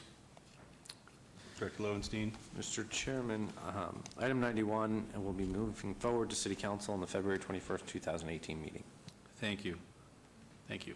Item number 92, SUP 72134, applicant owner Robin and John Steffen for possible action on a request for a special use permit for a proposed short-term residential rental use with a waiver to allow 0-foot distance separation from a similar use where 660 feet is required at 150 North Las Vegas Boulevard, Unit 1202, Ward 3. Staff recommends denial. Staff report, please. Mr. Chairman, the applicant is proposing to operate a short-term residential rental unit that does not meet the minimum required distance separation of 660 feet from a similar use. The proposed use is located within the multifamily residential portion of a mixed-use development. Special use permit SUP 71424 was approved for a short-term residential rental unit within the development by the City Council on 11/15/17. Therefore requiring a waiver of 0 feet for each subsequent similar request. Due to the required waiver, staff is recommending denial of the use is incompatible. Please note there are additional letters of protest and support since publication. Thank you. Can I get your name and address for the record, please? Good morning, everyone. My name is Robin Steffen, and this is my husband, John Steffen, and we live at 150 North Las Vegas Boulevard, which is also known as the Ogden. First of all, we want to thank you for the opportunity to come before you and ask for a variance for the newly enacted short-term rental ordinance. More importantly, we want to thank you for publicly stating at the October Planning Commission meeting that you feel that everyone should have the right to come before you and be heard. We know the Planning Committee and the City Council feel that high-rise, mixed-use, short-term rental requests need to be effectively addressed. Councilman Coffin's comments in November, and I quote, "We never took into account high-rises when we approved the ordinance," end quote. This leaves our request and all the other pending requests by high-rise owners in question. When the city planning staff graciously came to the Ogden in December to conduct a clinic on getting properly licensed, it sent a clear message of hope that variances to the ordinance are possible. It takes several months. It takes several months and a lot of money and, quite frankly, courage to go through this process. And unfortunately, we came in second place due to timing. Hence, this is our request for a variance. Exceptions to the 660 requirement have been made on single-family homes, and approving a second short-term rental at the Ogden would mean that less than 1% of the 275 units there would be licensed. Less than 1%. Our intent tonight is to give you a good reason to approve our very conservative variance request and to show others that the Planning Commission really does approve short-term rental requests on a case-by-case basis. I will now turn it over to my awesome husband, who will briefly outline our request as prudent. Thank you. That's a first. So I would also like to thank the committee for hearing us tonight. Can I get your name and address for the record, sorry. please? John Steffen, 150 North Las Vegas Boulevard, Unit 1202. Thank you, Mr. Steffen. 89101. We are very aware of the very valid concerns that have arisen around this short-term rental ordinance, particularly in high-rise condominium developments like ours. We have listened to our neighbors and our friends at city planning meetings, at city council meetings, at our own HOA meetings, and we think we have a good grasp of what the issues are. We are owners and actual residents at the Ogden. We live there. We are not distant investors removed from the property, and I think Commissioner Roosh said earlier tonight, there's a big difference when an owner, a resident owner, rents out their property versus an investor. You know the story. And like many, we believe that it makes sense for a small number of well-managed short-term rentals to exist at a place like the Ogden, which is very compatible with the surrounding community. You're all familiar with Fremont Street experience, et cetera. Our one-bedroom unit, like I said, is our primary residence, and we are 9 floors away from the one licensed unit there that was approved, I think, in November. 9 floors away. But as the ordinance, or as the variance reads, we're looking for a 0-foot variance. Approving our request would enable us to very carefully and very judiciously rent out our home for just a few days, maybe a couple days a month, just a handful of days a year, to supplement our income as we visit friends, relatives that are out of state. We both retired from long careers in banking recently, and we've made Las Vegas our new home. We bought at the Ogden about 2 years ago, and we're just settling in last quarter to actually live here full-time, and it's quite exciting. We're ex-bankers, like I said, so we're used to dealing with people. We're used to managing risk. We're used to following rules and regulations. We know the drill, and I feel you can trust us to implement things accordingly. Our request is unique for the following reason. Not only is it our primary residence, but we would also recommend shortening our license renewal to just 1 year. And I think the term used earlier tonight was an administrative review. Administrative review us in 6 months or 3 months or whatever. We mean no harm, and we simply want to do this thing transparently and correctly. From our experience, what we would actually do when we look to rent our place would be to put a very good number of strict front-end guest screening requirements in place and protocols to manage guests. Probably tougher than you'd find at most hotels. We would look for a certain number of positive reviews these renters had from prior rentals they've done. We don't want people that have no experience and we don't know who they are. Certain government IDs we'd look for. Ours is a one-bedroom place, so we're looking at 1 or 2 adults to rent to. No kids, no pets, no smoking. We don't need to go there and cause issues. And most importantly, I think we would restrict these guests from certain parts of the complex. The pool, the gym have been hotbeds of complaints and issues that we've heard in meetings like this and elsewhere. And also they're visiting other floors. We would restrict all 3 of those from happening. Last thing I would mention is that we would also utilize a local management professional when we're out of town to provide 24/7 responses as needed. As I said, we feel that short-term rentals at the Ogden are quite compatible with the surrounding environment, and that really licensing, as my wife said, 1 unit in a 275-unit complex frankly seems a little unfair to resident owners like ourselves who really want to do the right thing. We know that the committee often considers a variety of distance waivers for businesses and for single-family homes. We saw one in one of your meetings where for single-family homes, y'all were considering an amendment that would, I think it would waive the 660-foot requirement if there were a 100-foot wide street separating the properties. Well, we've got 9 floors. That's probably more of a division than a 100-foot street, just as a comment.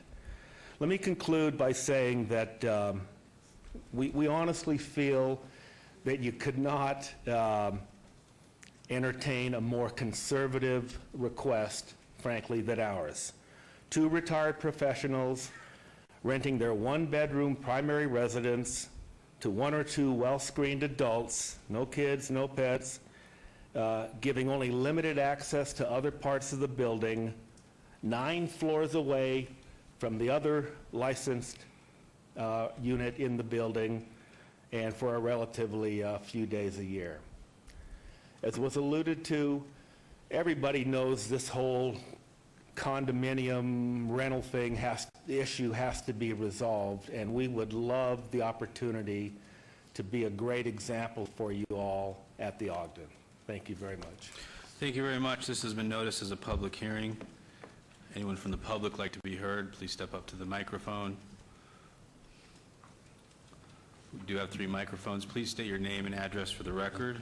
Can I give these to the commissioners, please? Thank you.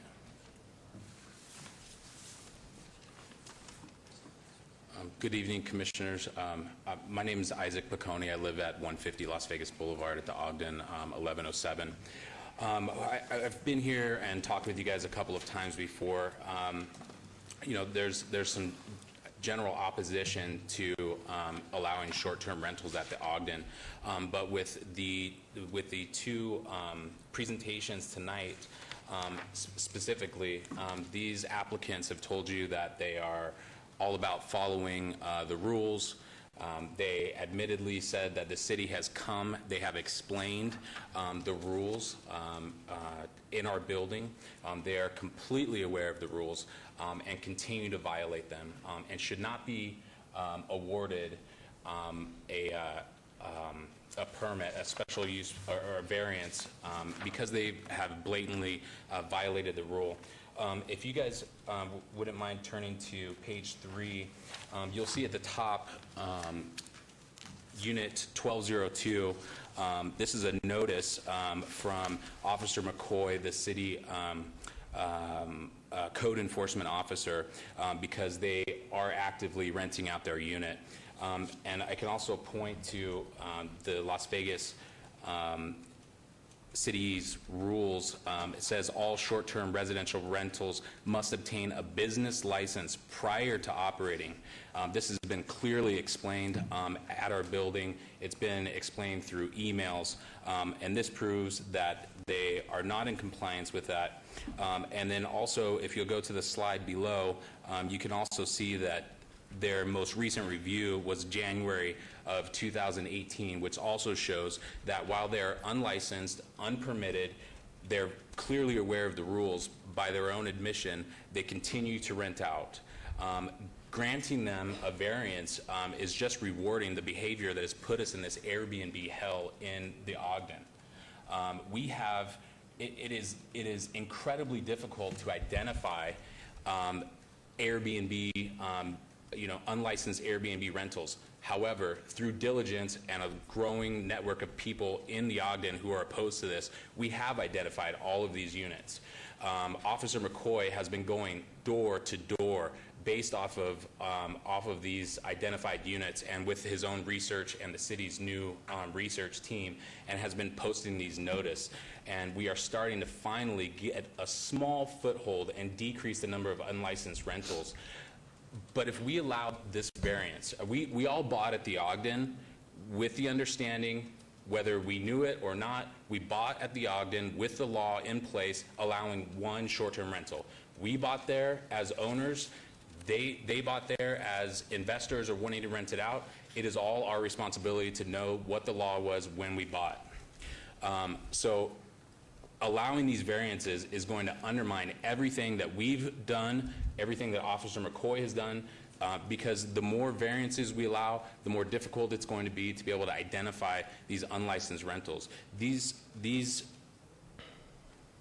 hosts should not be awarded a variance when they're blatantly disregarding statutes, laws that are already in place. It's here. We do see that. Okay, so we do. So we want to keep this on track, please. Sure. But we do see that in the record. Thank you. I'd like to hear from everybody. If we could keep the comments brief to a minute and not be redundant, I appreciate it. Name and address. Good morning. Nice to see you all again. My name is Jonas Wolverton. I'm an owner and resident at the Ogden, 150 Las Vegas Boulevard, Unit 1011. Last name Wolverton, W-O-O-L-V-E-R-T-O-N. I'd like my comments to be included in the record. I strongly oppose short-term rental waiver application SUP 72134, and that's Unit 1202 in the Ogden. I would ask that the 660-foot rule be strictly adhered to and enforced. I purchased my unit in cash in full October 4th of last year, as a long-term investment, but quite frankly, I did it because I believe in downtown, and I really love it there, and I wanted to live there. It's my understanding that I was moving into an exclusive residence of similarly minded professional and creative people who would contribute to the burgeoning growth of downtown Las Vegas. And on my move-in day, I discovered the October 1st Las Vegas shooter had stayed in 3 separate Airbnbs in the Ogden, and that was during Life is Beautiful, including one of his units he stayed in was on the 12th floor, which is the same floor these waiver applicants. Even worse was the news that there are in the vicinity of 40 unlicensed and illegal short-term rentals operating in the Ogden. The waiver applicants for Unit 1202 have been renting their units on Airbnb illegally even as they've applied for the waiver to the 660-foot rule. To me, that's grounds for refusing the waiver in and of itself. Plus, these applicants are also applying with the different applicants on the same floor. So how are you going to reconcile the 660-foot rule if they're both on the same floor, like practically next to each other? Considering that approving these waivers today will open up a Pandora's box of legal waiver requests and even potentially encourage illegal short-term rentals to continue. With short-term rentals such as Airbnb, there are myriad insurance concerns, safety concerns, damage to communal areas. You can't prevent an Airbnb person from accessing communal areas You just can't do it.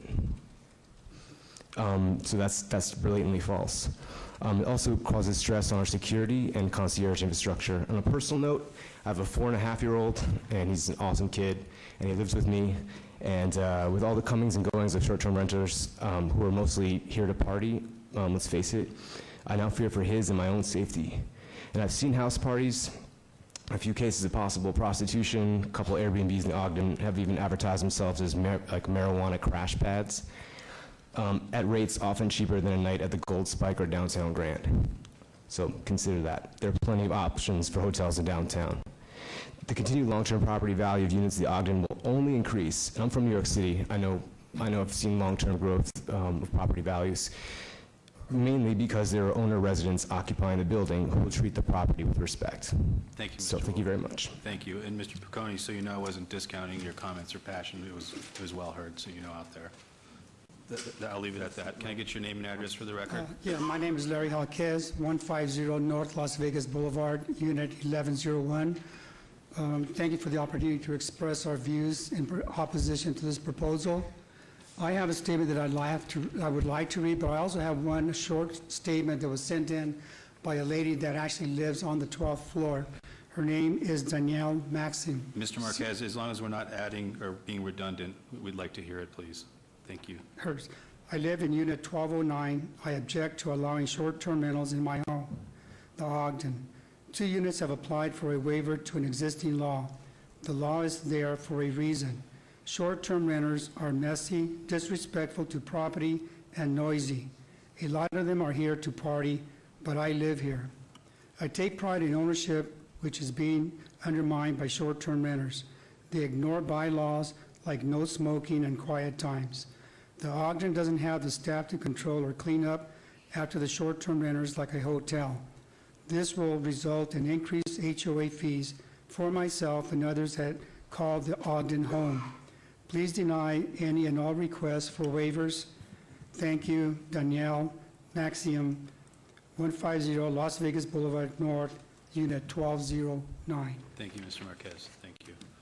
Can I get your name and address for the record, please? Yes, my name is Larry Swafford. I live at 150 Las Vegas Avenue North at the Ogden. I'll be speaking, to keep this short, about items number 92 and 93.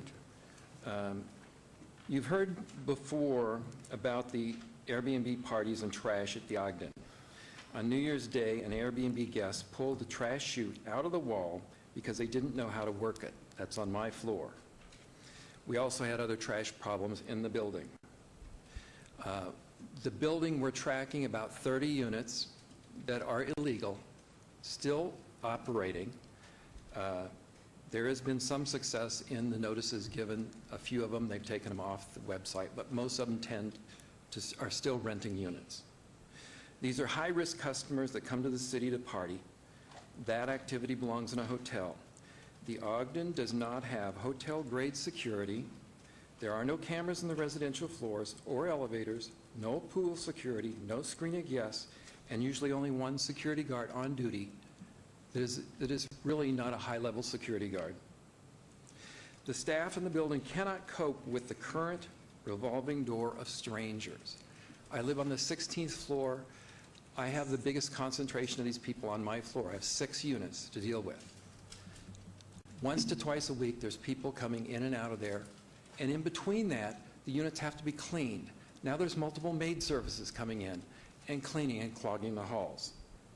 It's not acceptable for us to have to deal with this many people checking in and out of the building every week. I ask you to keep the Ogden safe and deny these applications today. They threaten our safety, security, and well-being. Thank you. Thank you, Mr. Swafford. Name and address. Good evening, and thank you all for your time. I do not oppose. In fact, my name is Daniel Lacey. This is my wife, Gina Lacey, 10019 Emerald Pool Street. We do not oppose. In fact, we go right after them. I would like to say that these people are making the noise. These people are making the mess. I would have to have the burden of proof, no more than their malicious lies right now. I have moved from New Jersey to here. I was a 37-year business owner in New Jersey. I moved out to Las Vegas in May of 2016. Thank you, Mr. Lacy. Can you add specific to the application at hand? Yeah, absolutely. Thank you. At that point, when we came here, our house did not sell yet. When we finally sold our house in New Jersey, we got money, we went to the Ogden. The main purpose we purchased there was because Darcy Barajas, who was the realtor there, she told us that this is allowed here. This is perfectly allowed. So this is no different than these folks that want to buy a place next to an airport and say, I don't like the noise.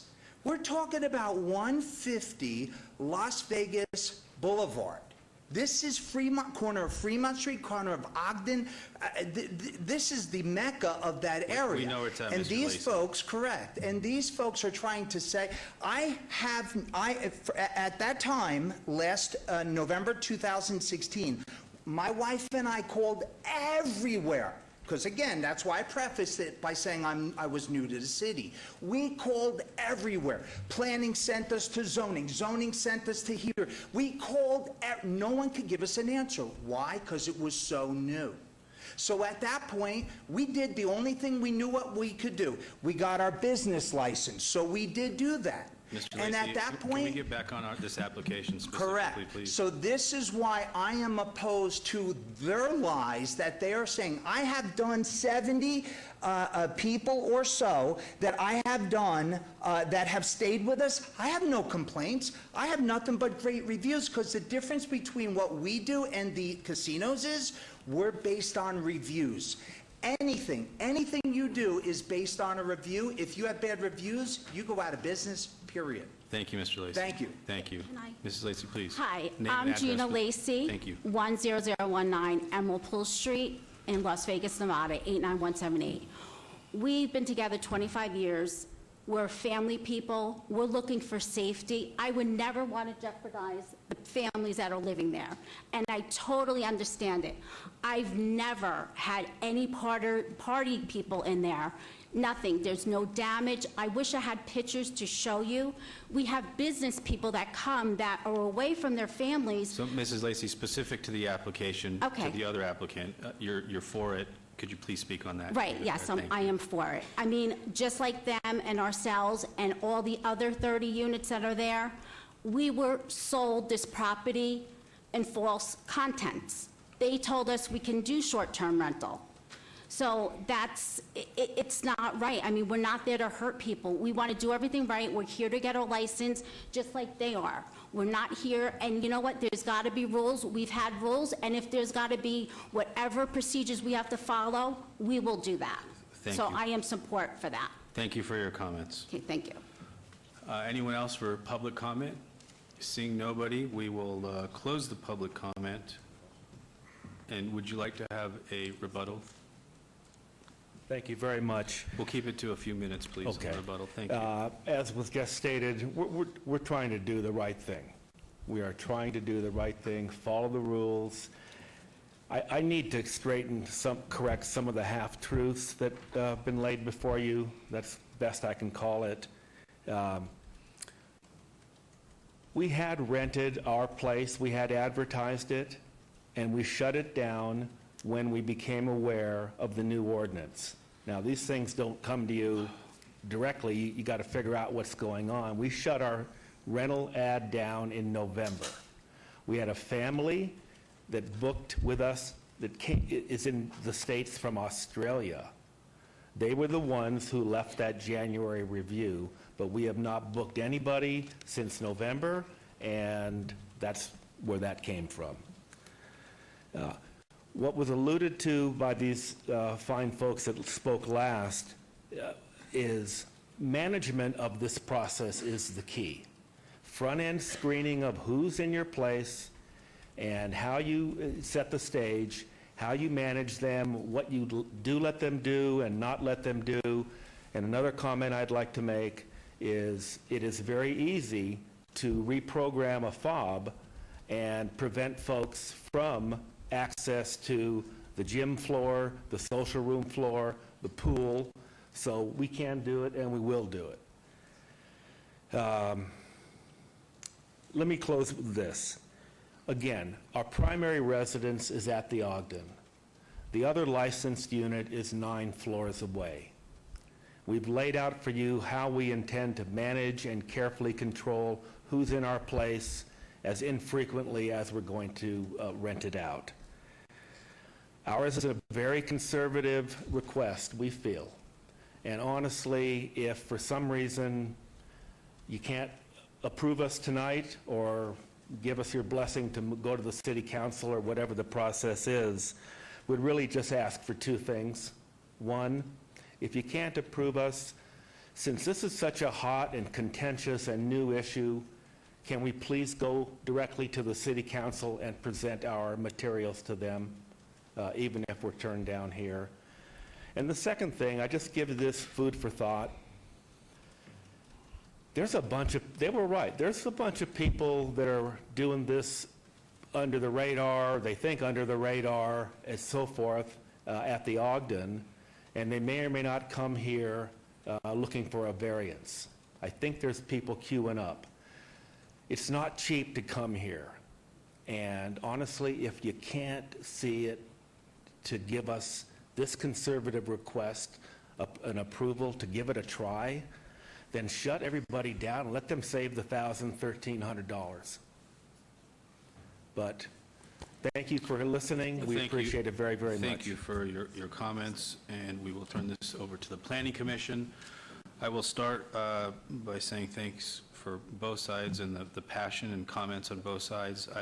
I read your letter, very professional letter that you turned in, and I personally have no reason not to trust you guys or any of the other people. However, you know, it's the net result that happens in a multifamily building that I live in down the street and experience on a regular basis, and how those people are affected from damage, the variety of things that you've heard tonight that if you've listened, which it seems like you have, to other applications come forward, when it's been at the Ogden, I've consistently been a no vote specific to how it impacts other homeowners in a multifamily environment. So I'm still in the same place as I have been with other applications that have come forward with the Ogden. That's where I stand still, and I'd like to turn it over to Commissioner Schlotman. Yes, thank you, Chairman. And just wanted to state that, I mean, I pretty much have the same comments as I had the last time one of these come before us at the Ogden. And it would be different if, there was, 70% that were, or 80% that were short-term rentals. But the problem is you can't regulate who's actually legally operating or not, because my understanding on Airbnb, or I'm sorry, a lot of these short-term rental sites, you don't have to put the exact address, and I know that because I have a couple of neighbors that live within my community, and I don't live in a high-rise, but and they've been good stewards of the property, and that's one of the things that I really want you to understand. I think you would be great stewards of the property and run it very professionally. However, we can't evaluate a particular candidate as to whether they're going to be good stewards of the property or not. That's a business licensing issue. What we're looking at is purely a planning, from a planning perspective, Title 19. So if we gave you entitlements today, you could turn around and sell that to me tomorrow.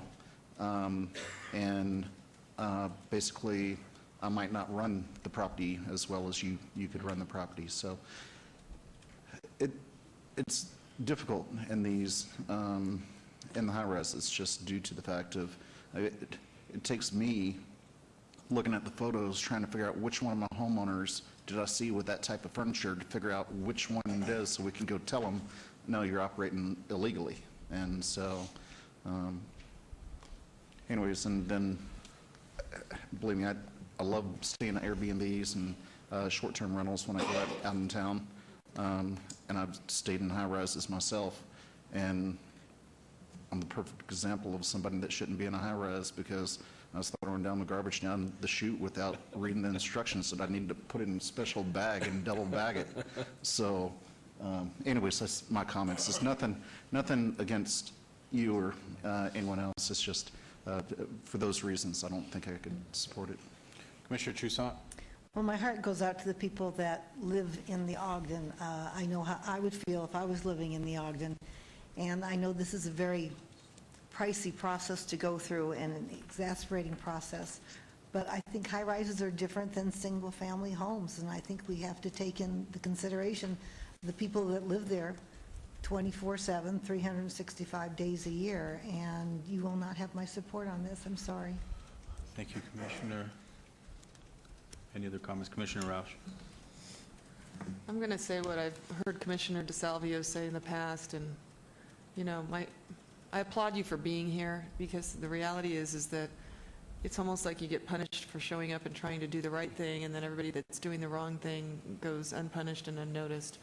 You know, I don't want to lay blame at anybody's footstep. It's a difficult situation because we don't have enough staff to enforce, you know, what's going on there. I think I heard somebody say in the report 40 short-term rentals that are happening, as far as we can tell, in the Ogden. We've got to figure out a way to shut those down. I mean, maybe it becomes a neighborhood watch type of a scenario where, you know, neighbors have to start turning people in. But back to what I was going to say about Commissioner DeSalvio's point, and I really firmly agree with this, you know, you come in and you ask for permission and you get shot down, and now your neighbors hate you because now they either know what you were doing or they think you're still doing it. You know, the sign that has to go on the property, you know, it just forces more people underground to do it illegally. So I think that we continue to struggle with this ordinance. We need to figure out a better solution. You know, my suggestion would be that, you know, staff and all of us start to consider a different method. Maybe this becomes a business licensing issue, and then the permissions and the waivers are on a special case-by-case basis, and then it just gets handled, you know, through business licensing. You either conform or you don't, and then somebody needs to decide what those rules for conformance are going to be. But we spend a good portion of our agenda listening to 20 of these a month, you know, and it's difficult on all of us. I don't know what the solution is for the high-rises. It really is a problem. So I'm going to look to Commissioner Cherry to make a recommendation because he's very familiar with the high-rise situation, lives in one, has built them, has managed them, and I'm going to defer to him on this. Well, my comments still stand the same. Thank you, Commissioner Roush. Again, I live in a high-rise down the street, and we have a 6-month minimum at our place, and we still have short-term rentals that try to come through and have every issue that you can imagine. And from the last one being $7,000 in damage to an elevator, and by the time you go through and you're done your police report, and that's a felony offense, and try to find the money and collect the money, the meantime the homeowners have the burden of putting that one thing. And I can give you a laundry list of examples, and it has nothing to do with you. Clearly you guys are very professional and very buttoned up on what you want to do, but it's the net result of the few bad apples that come through and cause those problems. I can't get behind something like that in a multifamily environment. So, is there any more discussion? I'd like to entertain a motion. Commissioner Toussaint? Excuse me. On, where are we, 93? 92. On 92, SUP 72134, I go with staff recommendation for denial. There's a motion on the floor. Please cast your vote.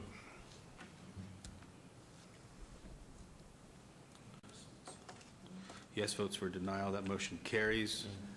Director Lowenstein. Mr. Chairman, this item has not been requested for review. Therefore, the action of the Planning Commission is final unless appealed to the city clerk within 10 days. So it can be appealed by the applicant to take it to City Council. Okay. Thank you. Thank you. Thank you.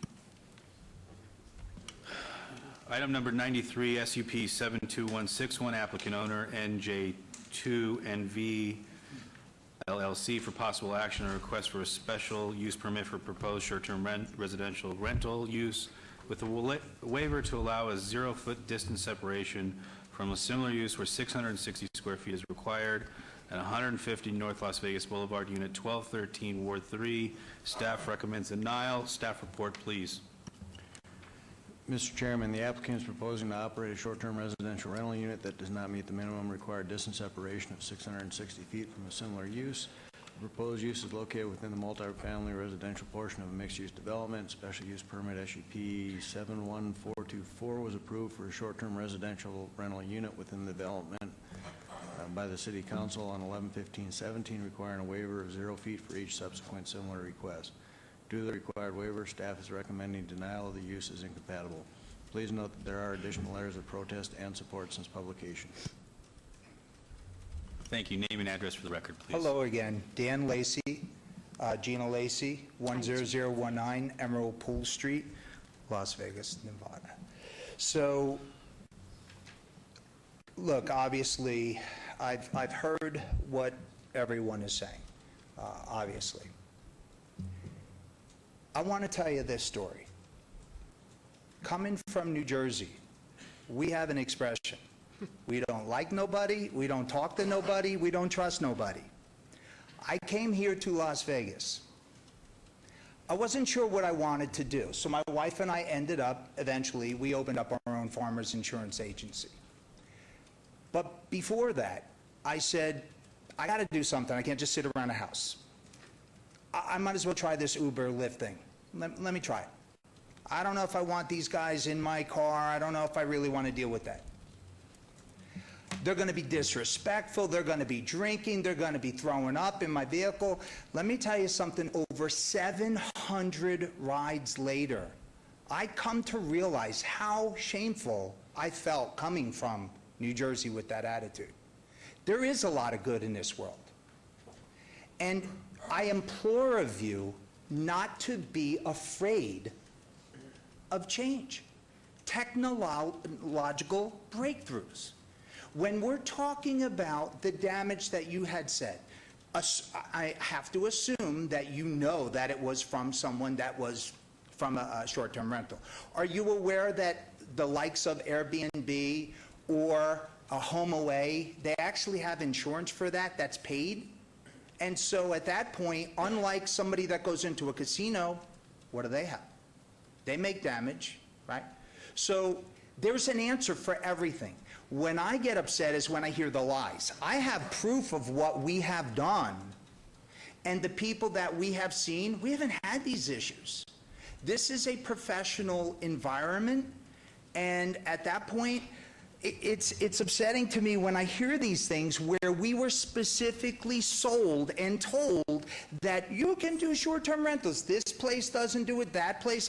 I'm sorry, I can't name the place because, again, I'm still kind of new here. But this was the one place that allows short-term rentals. That was the pitch that we got when we went to purchasing the Ogden. So if we got it, they got it. And that's the people that came before opposing it. So again, I heard from Commissioner Roush, also Vice Chair Quinn.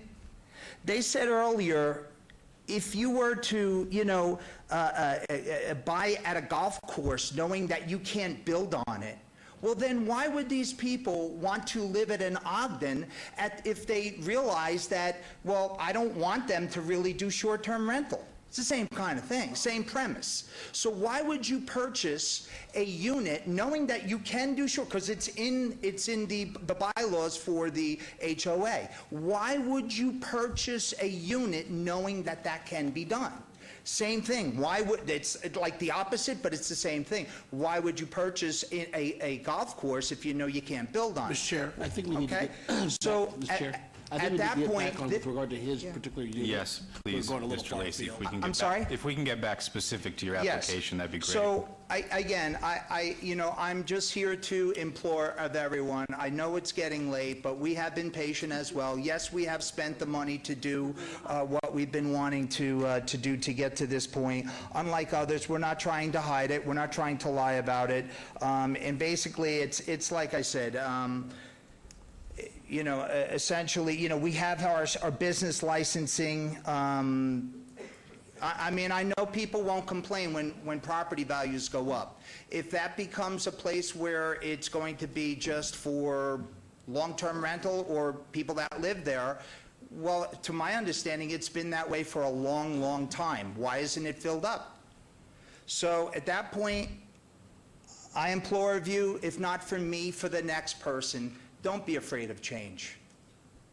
Thank you. If Gina And wants to I say have something. things to say. I'm Gina Lacey. You know where I live, right? I don't have to say that again. Gina Lacey's fine. Okay.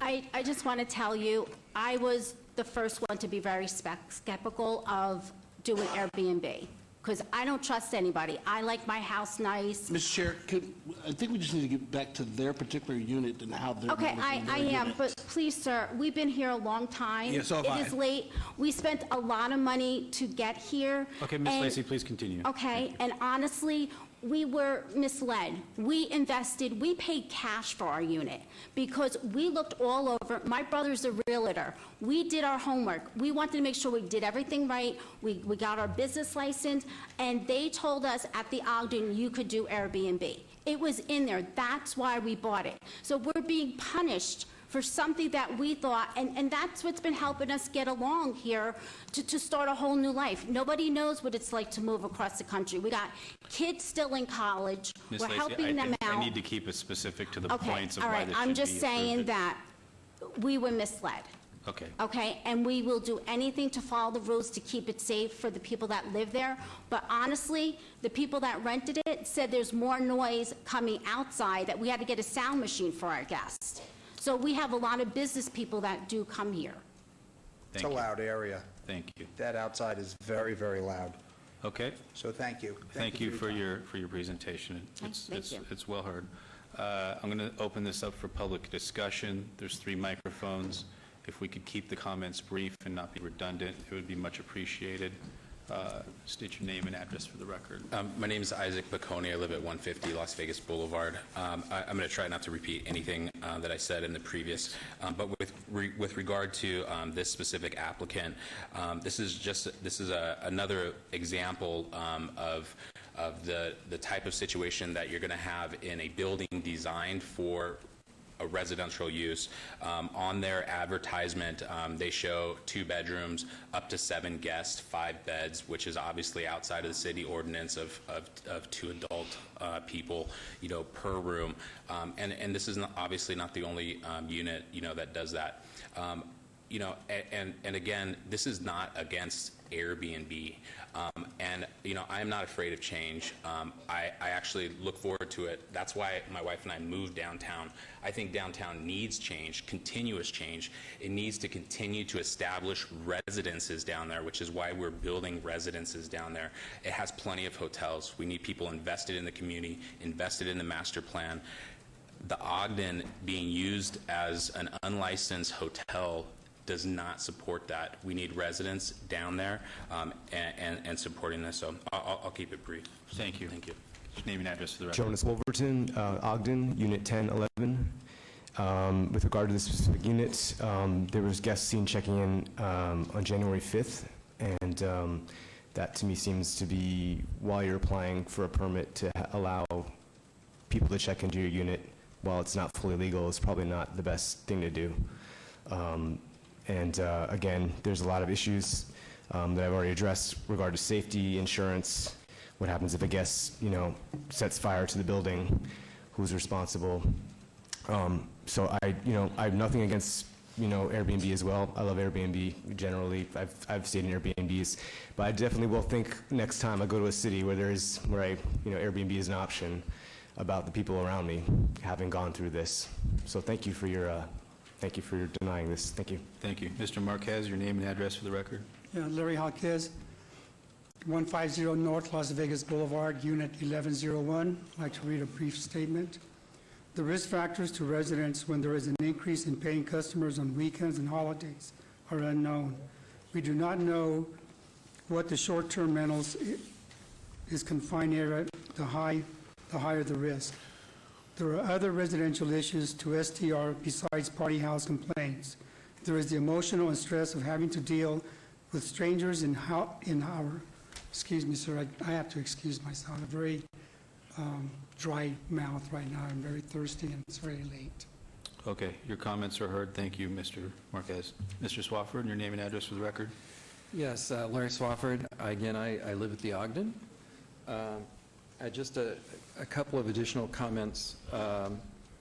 As far as knowing the problems within the building, a lot of them are so obvious. I have a couple of pictures right here. This had to do with on my floor when the trash bin was pulled away from the wall. Standing beside it was bags of trash. Well, when I went in there and I was looking at the situation, another person came in and identified himself as the guy who did it. He was there short-term, he couldn't figure it out, and it just accidentally pulled out. So I know it was a short-term rental problem. Also, in the bag, sitting on the floor, if you bring up the picture, is I happened to look through this clear plastic bag, and there is the Eric McCoy's business card in there. So obvious he had been by this unit, and they disposed of his card. Also, nowhere in our governing documents are short-term rentals allowed, number one. And number two, I hope everyone realizes that in this building, the corner units, the large units, which I own and live in one of them, these sell for over $600,000. I pay almost $900 a month in homeowners dues. I don't feel I can go to the pool. We see all this mess around, and like I say, I have 6 people on my floor renting these units out. We have a major investment in this place, and we want to live here. We cannot have this going on. We've also had a robbery with one. Mr. Swafford, can we keep Anyway, it specific to the you get the idea. Yes, we do. It's not a good situation. Thank you. Thank you very much. Mr. Marquez, if you'd like to take a quick For my brief. throat, very quickly, I know it's late, we've been here, I'm half asleep. The risk factors to residents when there is an increase in paying customers on weekends and holidays are unknown. We do know that the more short-term rentals in a confined area, the higher the risk. There are other residential issues to STRs besides party house complaints. There is the emotion and stress of having to deal with strangers in our halls, elevators, and common areas. My wife feels uncomfortable getting into an elevator when it's occupied with customers who are drinking. She would rather wait for the next elevator. We change our way of living to accommodate others. We thought that technology will alleviate STR complaints by installing electronic devices that report real-time activities and noise levels. It's not a substitution for someone actually living in a residence. There are no electronic devices that can predict or control human behavior. Hence, we ask that the number of non-residing hosts be limited in a high-rise building. Once an STR is approved, how many violations do neighbors have to report before a license is revoked? Mr. Marquez, can we keep us, again, specific to the application? Okay, 1 or 2. Thank you. Okay. It's a lot easier to approve a special use permit, but extremely cumbersome to revoke. Unlike single-family housing, we are sometimes unable to see violators, only the violations. Mr. Other Marquez, times I we really see haven't heard violators. anything new specific, so if you have nothing new, I'm going to close the public hearing Very at well. this point. Thank you for your time. Thank Appreciate you it. for your comments. Good night. They are heard. Is there anyone else who would like to come? Seeing no one else, I'll give you a minute for a rebuttal if you'd like to come up, Mr. Lacey. I wouldn't even really need that. Again, I just want to say, we are talking about Fremont Street, we're talking about the Ogden, that's downtown, and someone's complaining about these are silly comments. And when I return, because I will, with I'm sure, we're not going to get approved as the folks prior to us, but when I come back, I will prove that, yes, this was approved in the CCRs for short-term rental.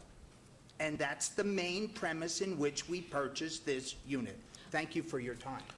Thank you for your comments. Yeah, we wouldn't have, we wouldn't have bought at the Ogden if they didn't say you could have short-term, because we told them. We weren't hiding anything. Like I said, we invested all our cash into that because it was not filled.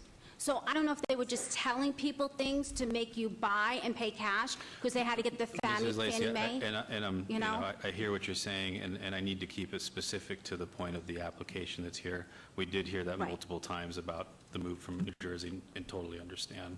the Right. frustrations that you I have with understand that, but it's, and I'm sure any one of you would feel that if you invested all your hard money into just something that you thought was going to help, and it's being taken away. Thank you. We've gone far enough for the presentation. Thank you for your comments. I'm Thank going to you. turn this over to the Planning Commission for discussion, starting with Commissioner Toussaint. As someone who has almost 25 years of HOA experience and documents, I can tell you that this body cannot interpret your documents. We just can't do that. So I don't know what your documents say. And actually, it doesn't matter what they say. We can only deal with what we have here. What we have here is this does not comply. And you will not have my support on that. And I'm sorry for if you misunderstood or what, but we cannot interpret your documents. We're just not able to do that.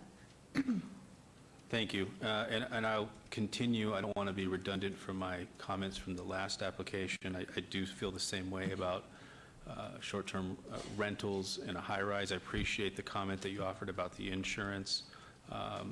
That's something where, for us, we still have that time frame of trying to recoup through something through the insurance, and has been a concern. And it is nice to hear when there is something for us different to look at, to consider. I just haven't heard anything yet that takes me to the point where I can support it. I hear your frustrations of how you came to Las Vegas and your investment that you made. Unfortunately, this body is specific to the planning, the zoning uses and land use applications, and I appreciate everyone staying here tonight for those comments as well. Continue down the line. Are there any other comments that'd like to be heard? Can I entertain a motion from anybody? Commissioner Toussaint. Excuse me. On 93 SUP 72161, I go with staff's approval to deny. So motion on the floor, please cast your vote. Yes vote is a denial. That motion carries. Director Lowenstein. Mr. Chairman, that item is final action unless appealed to the city clerk within 10 days. So you do have the right to appeal the application or the findings. Thank you. Good day. Thanks for your time. You too. Moving on. Item number 94, SUP 72138, applicant owner Brian S. and Jill L. Simmons for possible action request for a special use permit for proposed short-term residential rental use at 2828 North Jones Boulevard, Ward 5. Staff recommends approval. Staff report, please. Mr. Chairman, the applicant is proposing to operate a short-term residential rental unit that meets all minimum special use permit requirements of Title 1912. Staff is recommending approval. Please note there are additional letters of protest and support since publication. Thank you. Your name and address for the record, please. I'm Brian Simmons, 16655 Northwest Yorktown Drive, Beaverton, Oregon. I'm here today thanking you for your public service, Chairperson and Commissioners. I also work in public service as a firefighter. One of the reasons I'm here, firefighters are judged on their integrity, honesty, and to do the right thing. So I'm here to do the right thing with my short-term rental request. I need a special use permit because I can't be owner-occupied as I live and work in Oregon. We purchased this house as a vacation and retirement property, so we're really owners, not investors, but we can't afford to pay for two houses and all the upkeep for that. So we need to somehow make some money out of it, so that's why we're looking at the short-term rentals, so that we can be able to afford the house but still use it sometimes. Let's see. So in place of owner occupation, I'm working with Evolve Vacation Rentals. They're a professional short-term rental firm. They vet potential renters ahead of time to take care of issues with, partiers or underage, taking care of some of the problems that we have with short-term rentals in Las Vegas. And they also have a local contact that's available 24/7. So in the event that I'm not in Las Vegas when we're renting, there would be a contact person to take care of any issues. So the other thing I did is because, I would be concerned if someone wanted a short-term rental in my neighborhood, I actually went out and talked to all my neighbors within a 3-house area of my Vegas property, and gave them a information sheet here, and talked to all of them. I actually walked and talked and knocked on doors. Very difficult for me, very uncomfortable, but I wanted to be a good neighbor and make sure that I was doing the right thing and that they have contacts for me personally and for my management team if they have any kind of issues with the short-term rental. So I respectfully request that you approve my request. Thank you. Would you like to submit that for the record? Sure. Thanks. This was noticed as a public hearing. Anyone from the public like to be heard on this item? Seeing no one, we'll turn this over to the Commission for discussion. Commissioner Creer. Thank you, Mr. Chair. A couple of things. One, it's very important for you to understand that the fact that you purchased 2 homes or you own 2 homes is not the burden of this commission. If you can't afford both homes, and you know, to say that and to sort of put that burden on us, if we don't approve it, then you can't afford that home, then I think is unfair to this board. That's not what we're here to do. And it's not our responsibility to ensure that you're able to afford both your homes. You know, you purchase this on your own recognizance, and it is what it is. Another thing, you don't live here, correct? You nor your wife live here. You live in Oregon? Correct. Okay.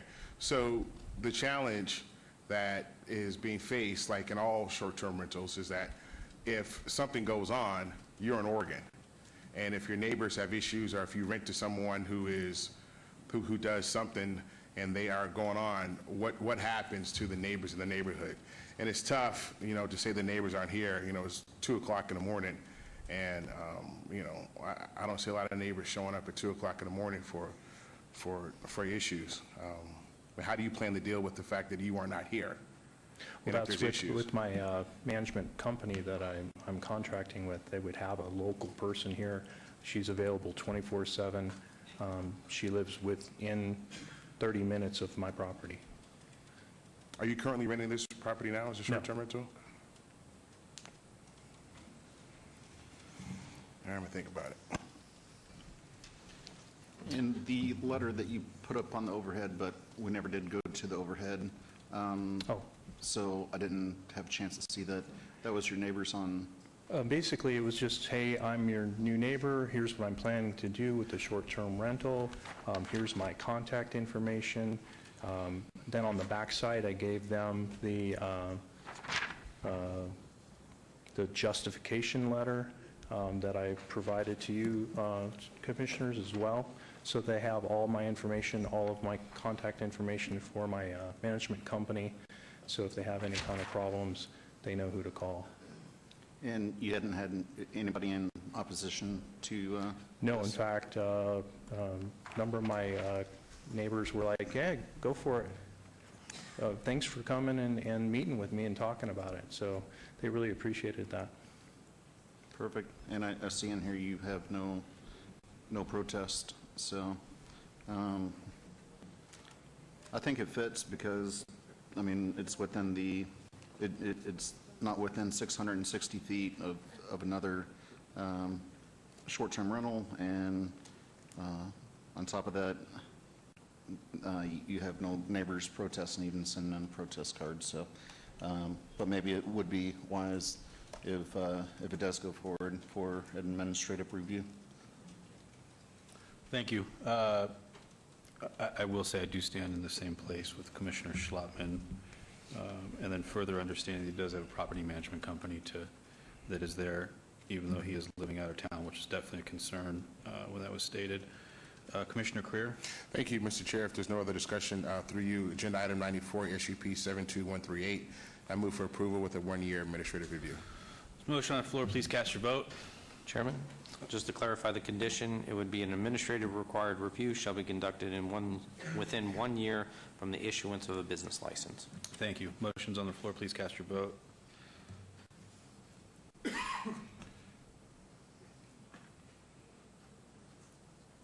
That motion carries. Director Lowenstein. That item is final action unless appealed to the city clerk within 10 days. Thank you. Thank you very much. Thank you. Moving on to item number 96, abeyance item text 72042, applicant owner, City of Las Vegas, for possible action on request to amend LVMC 19.16 and 19.18 related to open space redevelopment and to provide for other related matters. Staff has no recommendation. Staff report, please. Good morning, Mr. Chairman. This item was presented to the Planning Commission at the last Planning Commission, so I'll just really quickly summarize. The public engagement program is a text amendment that was requested at the direction of City Council. It has 4 components to it. It has the alternative statements, the neighborhood meetings, the design workshops, and the summary report. All of these must be completed prior to the submittal of an actual application to the city. This process was vetted through a policy advisory panel with input from stakeholder groups, as was indicated in the last presentation. To address some of the concerns that we have heard since the presentation at the last Planning Commission meeting, we have adjusted the applicability or made the applicability clearer. So this will not apply to projects that are approved as a part of a City of Las Vegas capital improvement plan. This process would not apply to projects that are proposed on property that is zoned PC planned community, that also have an existing development agreement, or any property or a project that is proposed for a property that is subject to an existing development agreement if a waiver of this requirement has been granted by the City Council. Additionally, I want to be clear that this amendment would not affect a simple reprogramming of a community amenity to an alternative amenity. So if you're taking I don't know, if you're taking a tot lot and just converting it to a picnic pavilion, it's still a park, this would not apply to that. This would be if you're repurposing that open space or golf course from that amenity to some kind of actual development of new residential, new commercial, or what have you. It wouldn't be taking one amenity and converting it to another amenity that this process would apply. And as indicated, staff has no recommendation on the text amendment, and I'm available if you have any questions. Thank you. This was noticed as a public hearing. Anyone from the public like to be heard on this item? Please step up to the front. We have 3 microphones. It is 2:01 in the morning, and we'd like to wrap this up as soon as possible. Name and address for the record, please. Good morning. Matt Walker with Brownstein Hyatt Farber Schreck on behalf of the Southern Nevada Home Builders Association.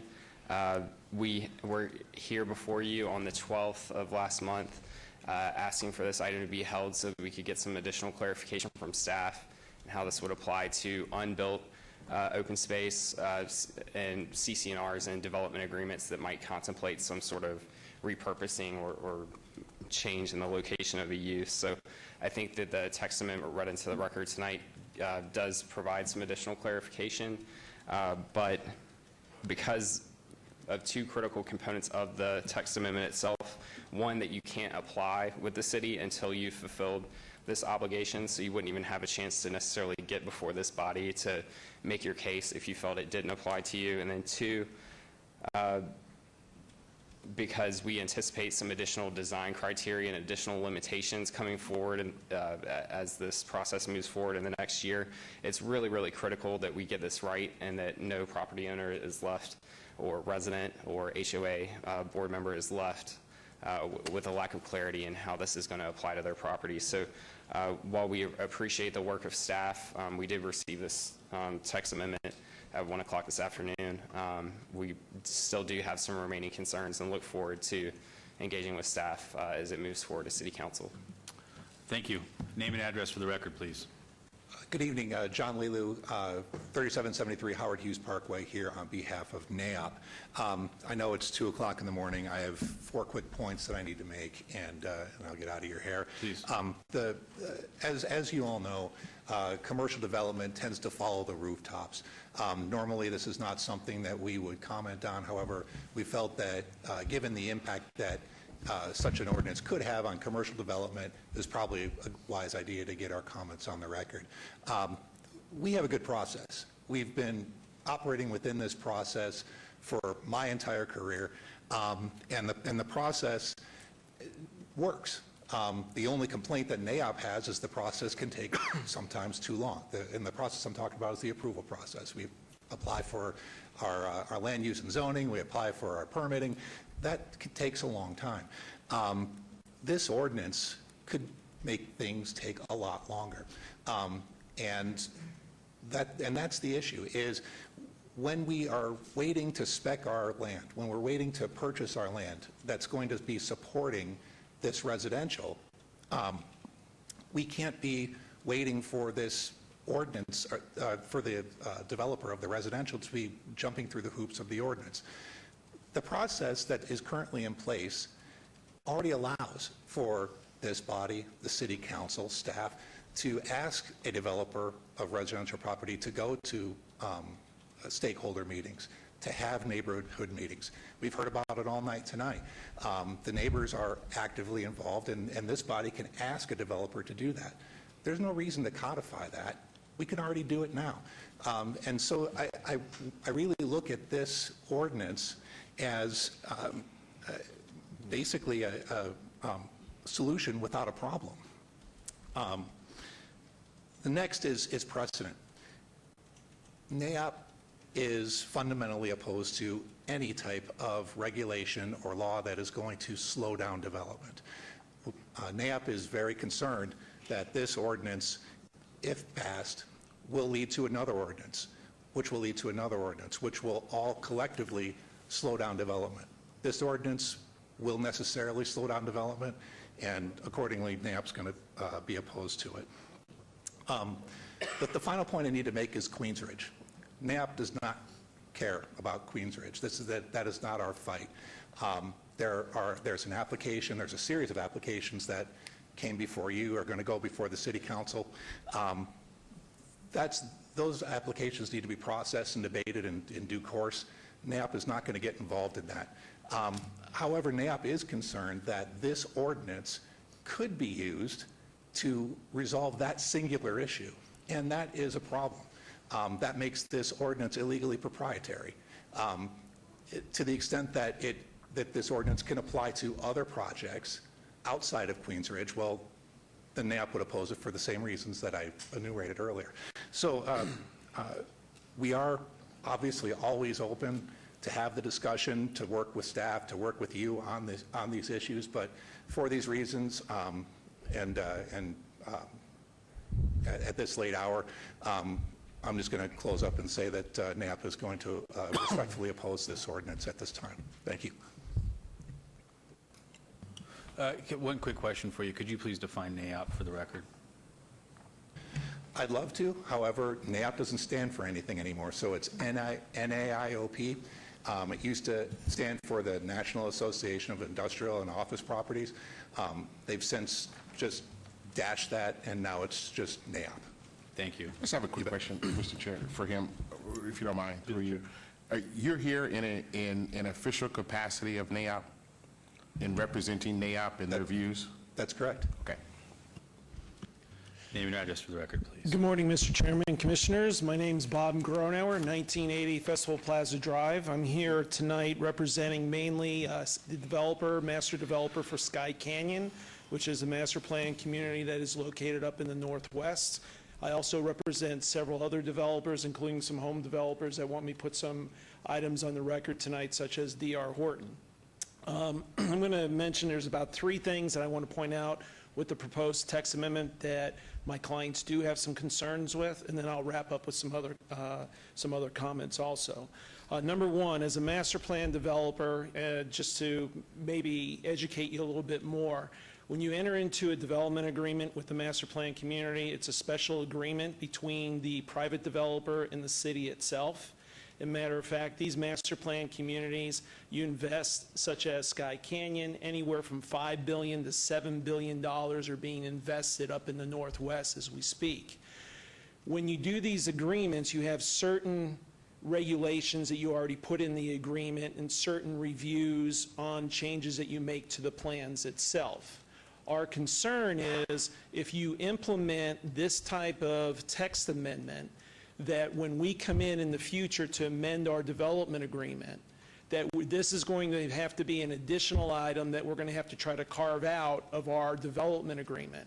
Because what we don't want to have happen when you have a significant investment like this and you've spent 9 months to 12 months negotiating with city officials, department heads, elected officials, that as a project evolves, such as any master plan community, these things evolve quickly. You need decisions to be made quickly. Products change. Builders come in.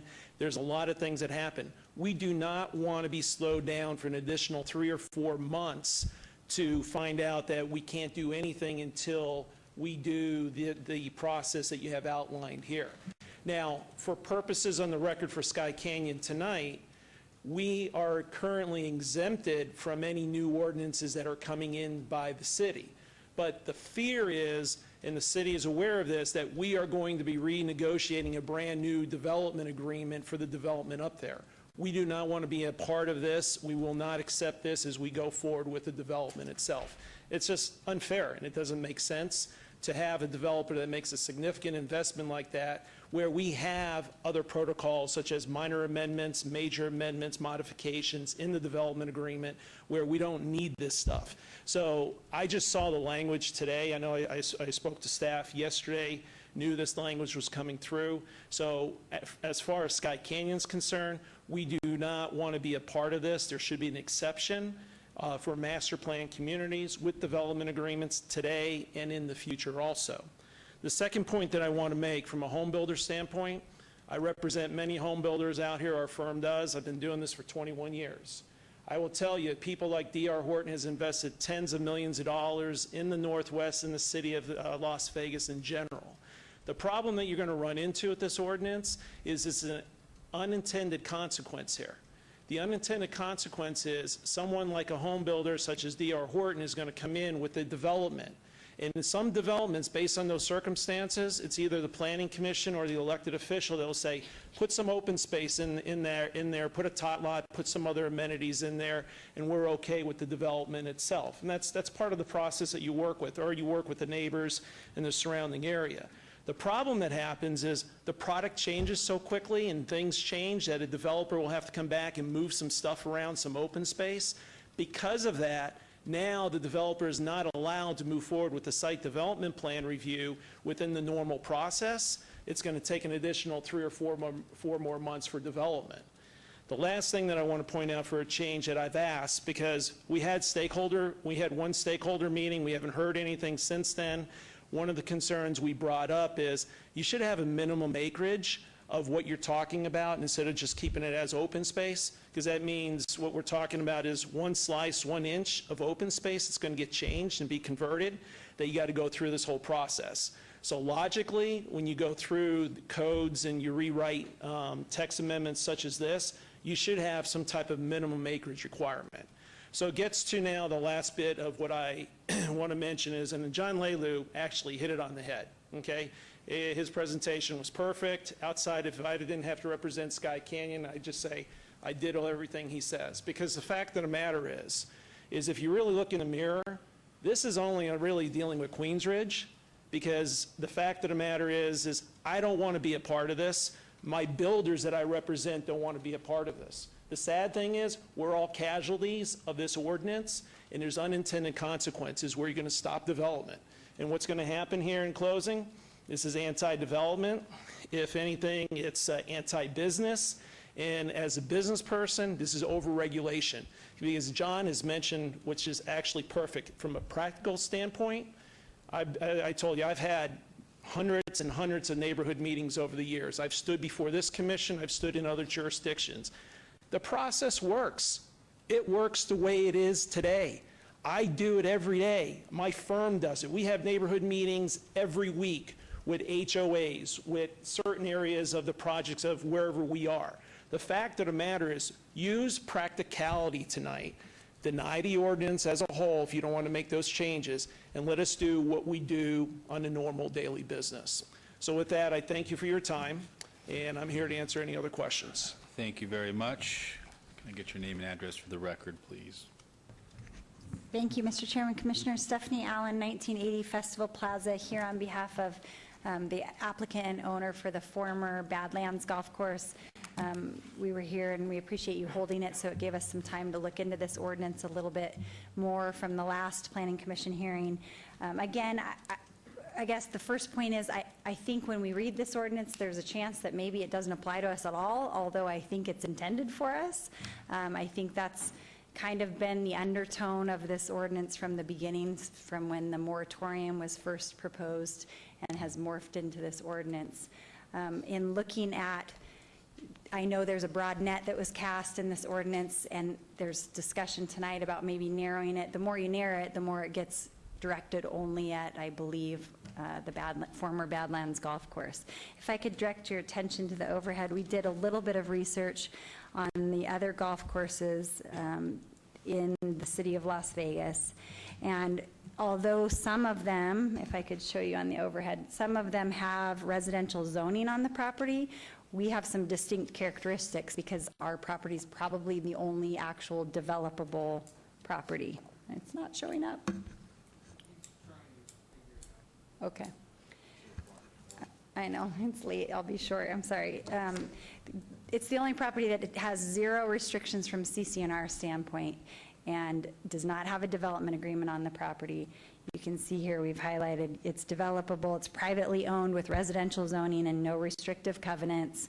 And ironically, the treasurer has it designated as vacant single-family homes. If you look at all these other golf courses, there are restrictions on most of them. Either they're owned by the city, or there are restrictive covenants on them, or they're owned by an HOA, and all of them, with the exception of ours, are designated as golf courses. So I think ours is unique. It is different. If this ordinance is intended for us, it's discriminatory and probably will end up only applying to our property if you narrow it even further. We think it's broad in the definitions in there. Some of the other things I had put on the record. We don't know step 2. This is step 1. Step 2 is, my understanding, is a design phase. So we don't understand the totality of the circumstances yet as to how it really will impact us. We do know there's a number of steps that we'd have to go through before you can even submit an application, which is time-consuming, costly, and burdensome, and not an attractive thing from a development standpoint. So we'd ask you to deny it tonight. Thank you. Thank you.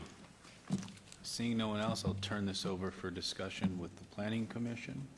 Mr. Chairman, down here. Yes. Staff, if I could, I just want to be clear for brevity. I didn't go back into this because we talked about it last time, but I do want to be clear because there was a couple comments made. This, again, this ordinance is not specific to any one property or type of property. I think in the exhibit that we just saw, it just included the golf courses. It doesn't include any parks and other types of open space, such as the lakes or other areas of the city that are currently in an open space or a community amenity that have the potential for redevelopment. Discounting ownership and all of that, because, again, ownership changes, we've identified without a size threshold, and that is one of the open questions for council when they take this up as an ordinance to think about, but without a size threshold at play, we've identified more than 100 properties in the city of Las Vegas that would qualify for having to adhere to this ordinance if they should repurpose the currently developed amenity, the currently developed open space, golf course, lake, whatever that open space might be. So I just want to make that clear that this is not geared towards any one particular property, and that it could potentially affect more than 100 properties in the city of Las Vegas. Thank you. Thank you very much. Starting with Commissioner DeSalvio. I just want to say, and like I said at the last meeting, and Mr. Gronauer hit the nail right on the head, I think this text amendment is painted with too broad of a brush. I'd hate to see somebody that has a small parcel get weighed down by somebody that has, 250 acres. I think it's a little bit of overreach. I think it needs to be massaged or just flat out denied. And that's my personal opinion. It sounds like it's going to turn out to me no different than what we're dealing with the last 4 or 5 items we just went through with the short-term rental. It was an ordinance put in place to shut a specific person down, only to come back and create the headache we have now when it should really be handled a total different way. So, and I do agree with Mr. Gronauer as far as slowing the process down to get these applications and get this development going. For me, I can't support it until it gets fixed, and I've seen nothing done since I've asked the last time to have some to have things narrowed down to the point where not everybody's painted with the same brush. So I couldn't support it. Thank you. Commissioner Toussaint? What he said. Thank you.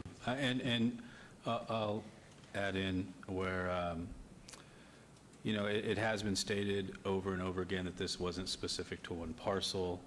It's been said by staff, by city attorney,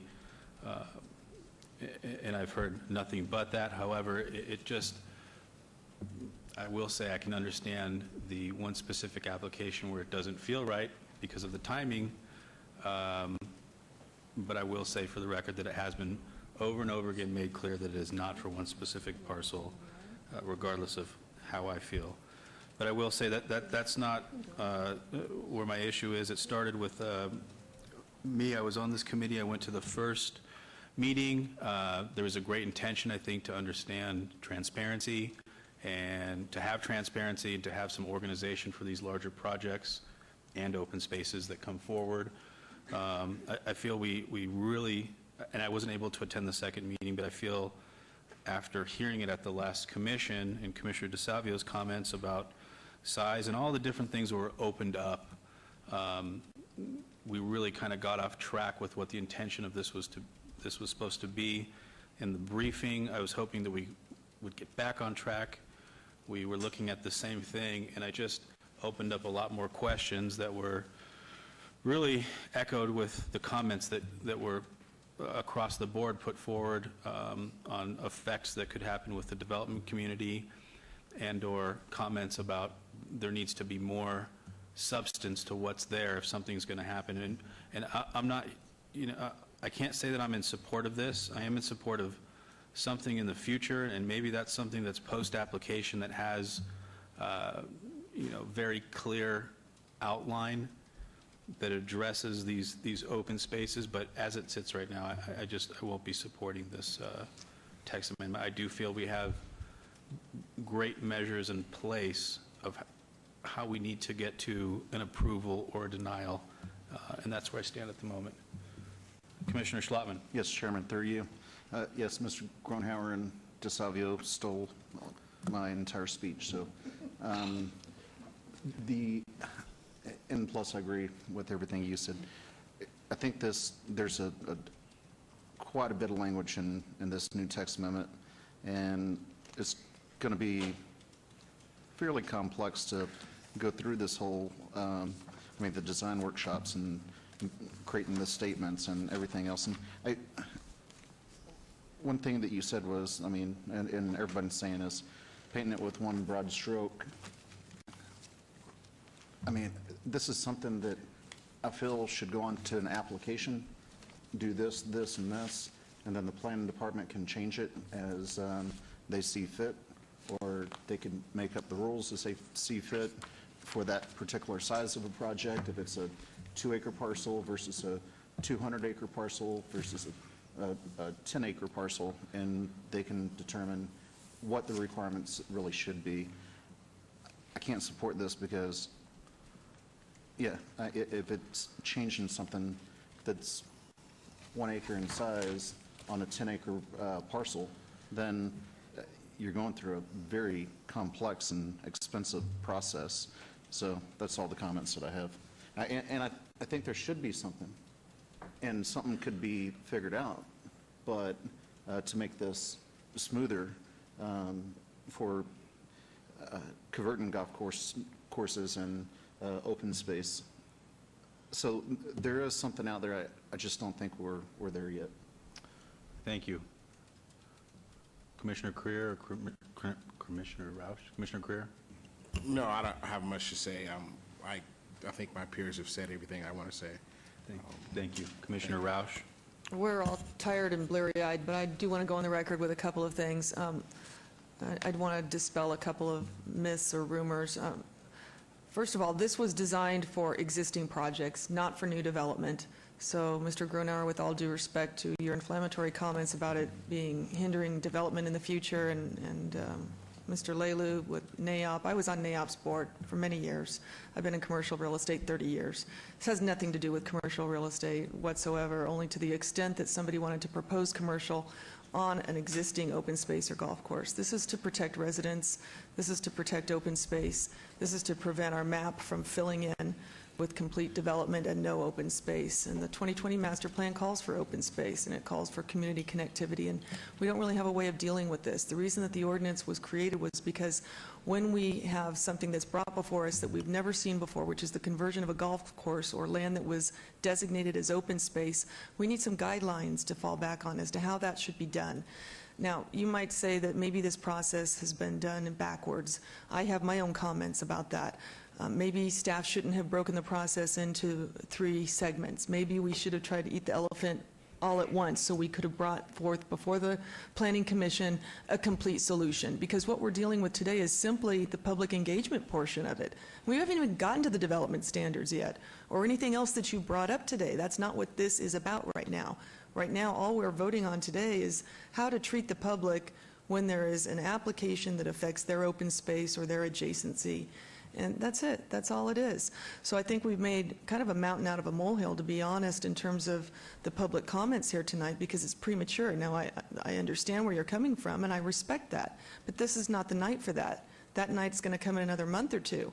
So maybe we need to go back to the drawing board and address it all at once and get all the issues out on the table and come back with an ordinance that makes sense where everybody understands exactly what's going to happen instead of a lot of shadow boxing and innuendo, a lot of, inflammatory comments. So those are my comments for tonight. It sounds like we don't have any type of consensus in trying to pass this. I know that staff and the City Council would really like to see us create some sort of policy, so maybe we need to obey it again. Maybe we need to go back to the drawing board and decide how we want to put together this ordinance so that it can pass in a way that is correct and that's not penalizing people, that's not sending the wrong message to the community, because this is all about existing redevelopment of open space. That's all it's about.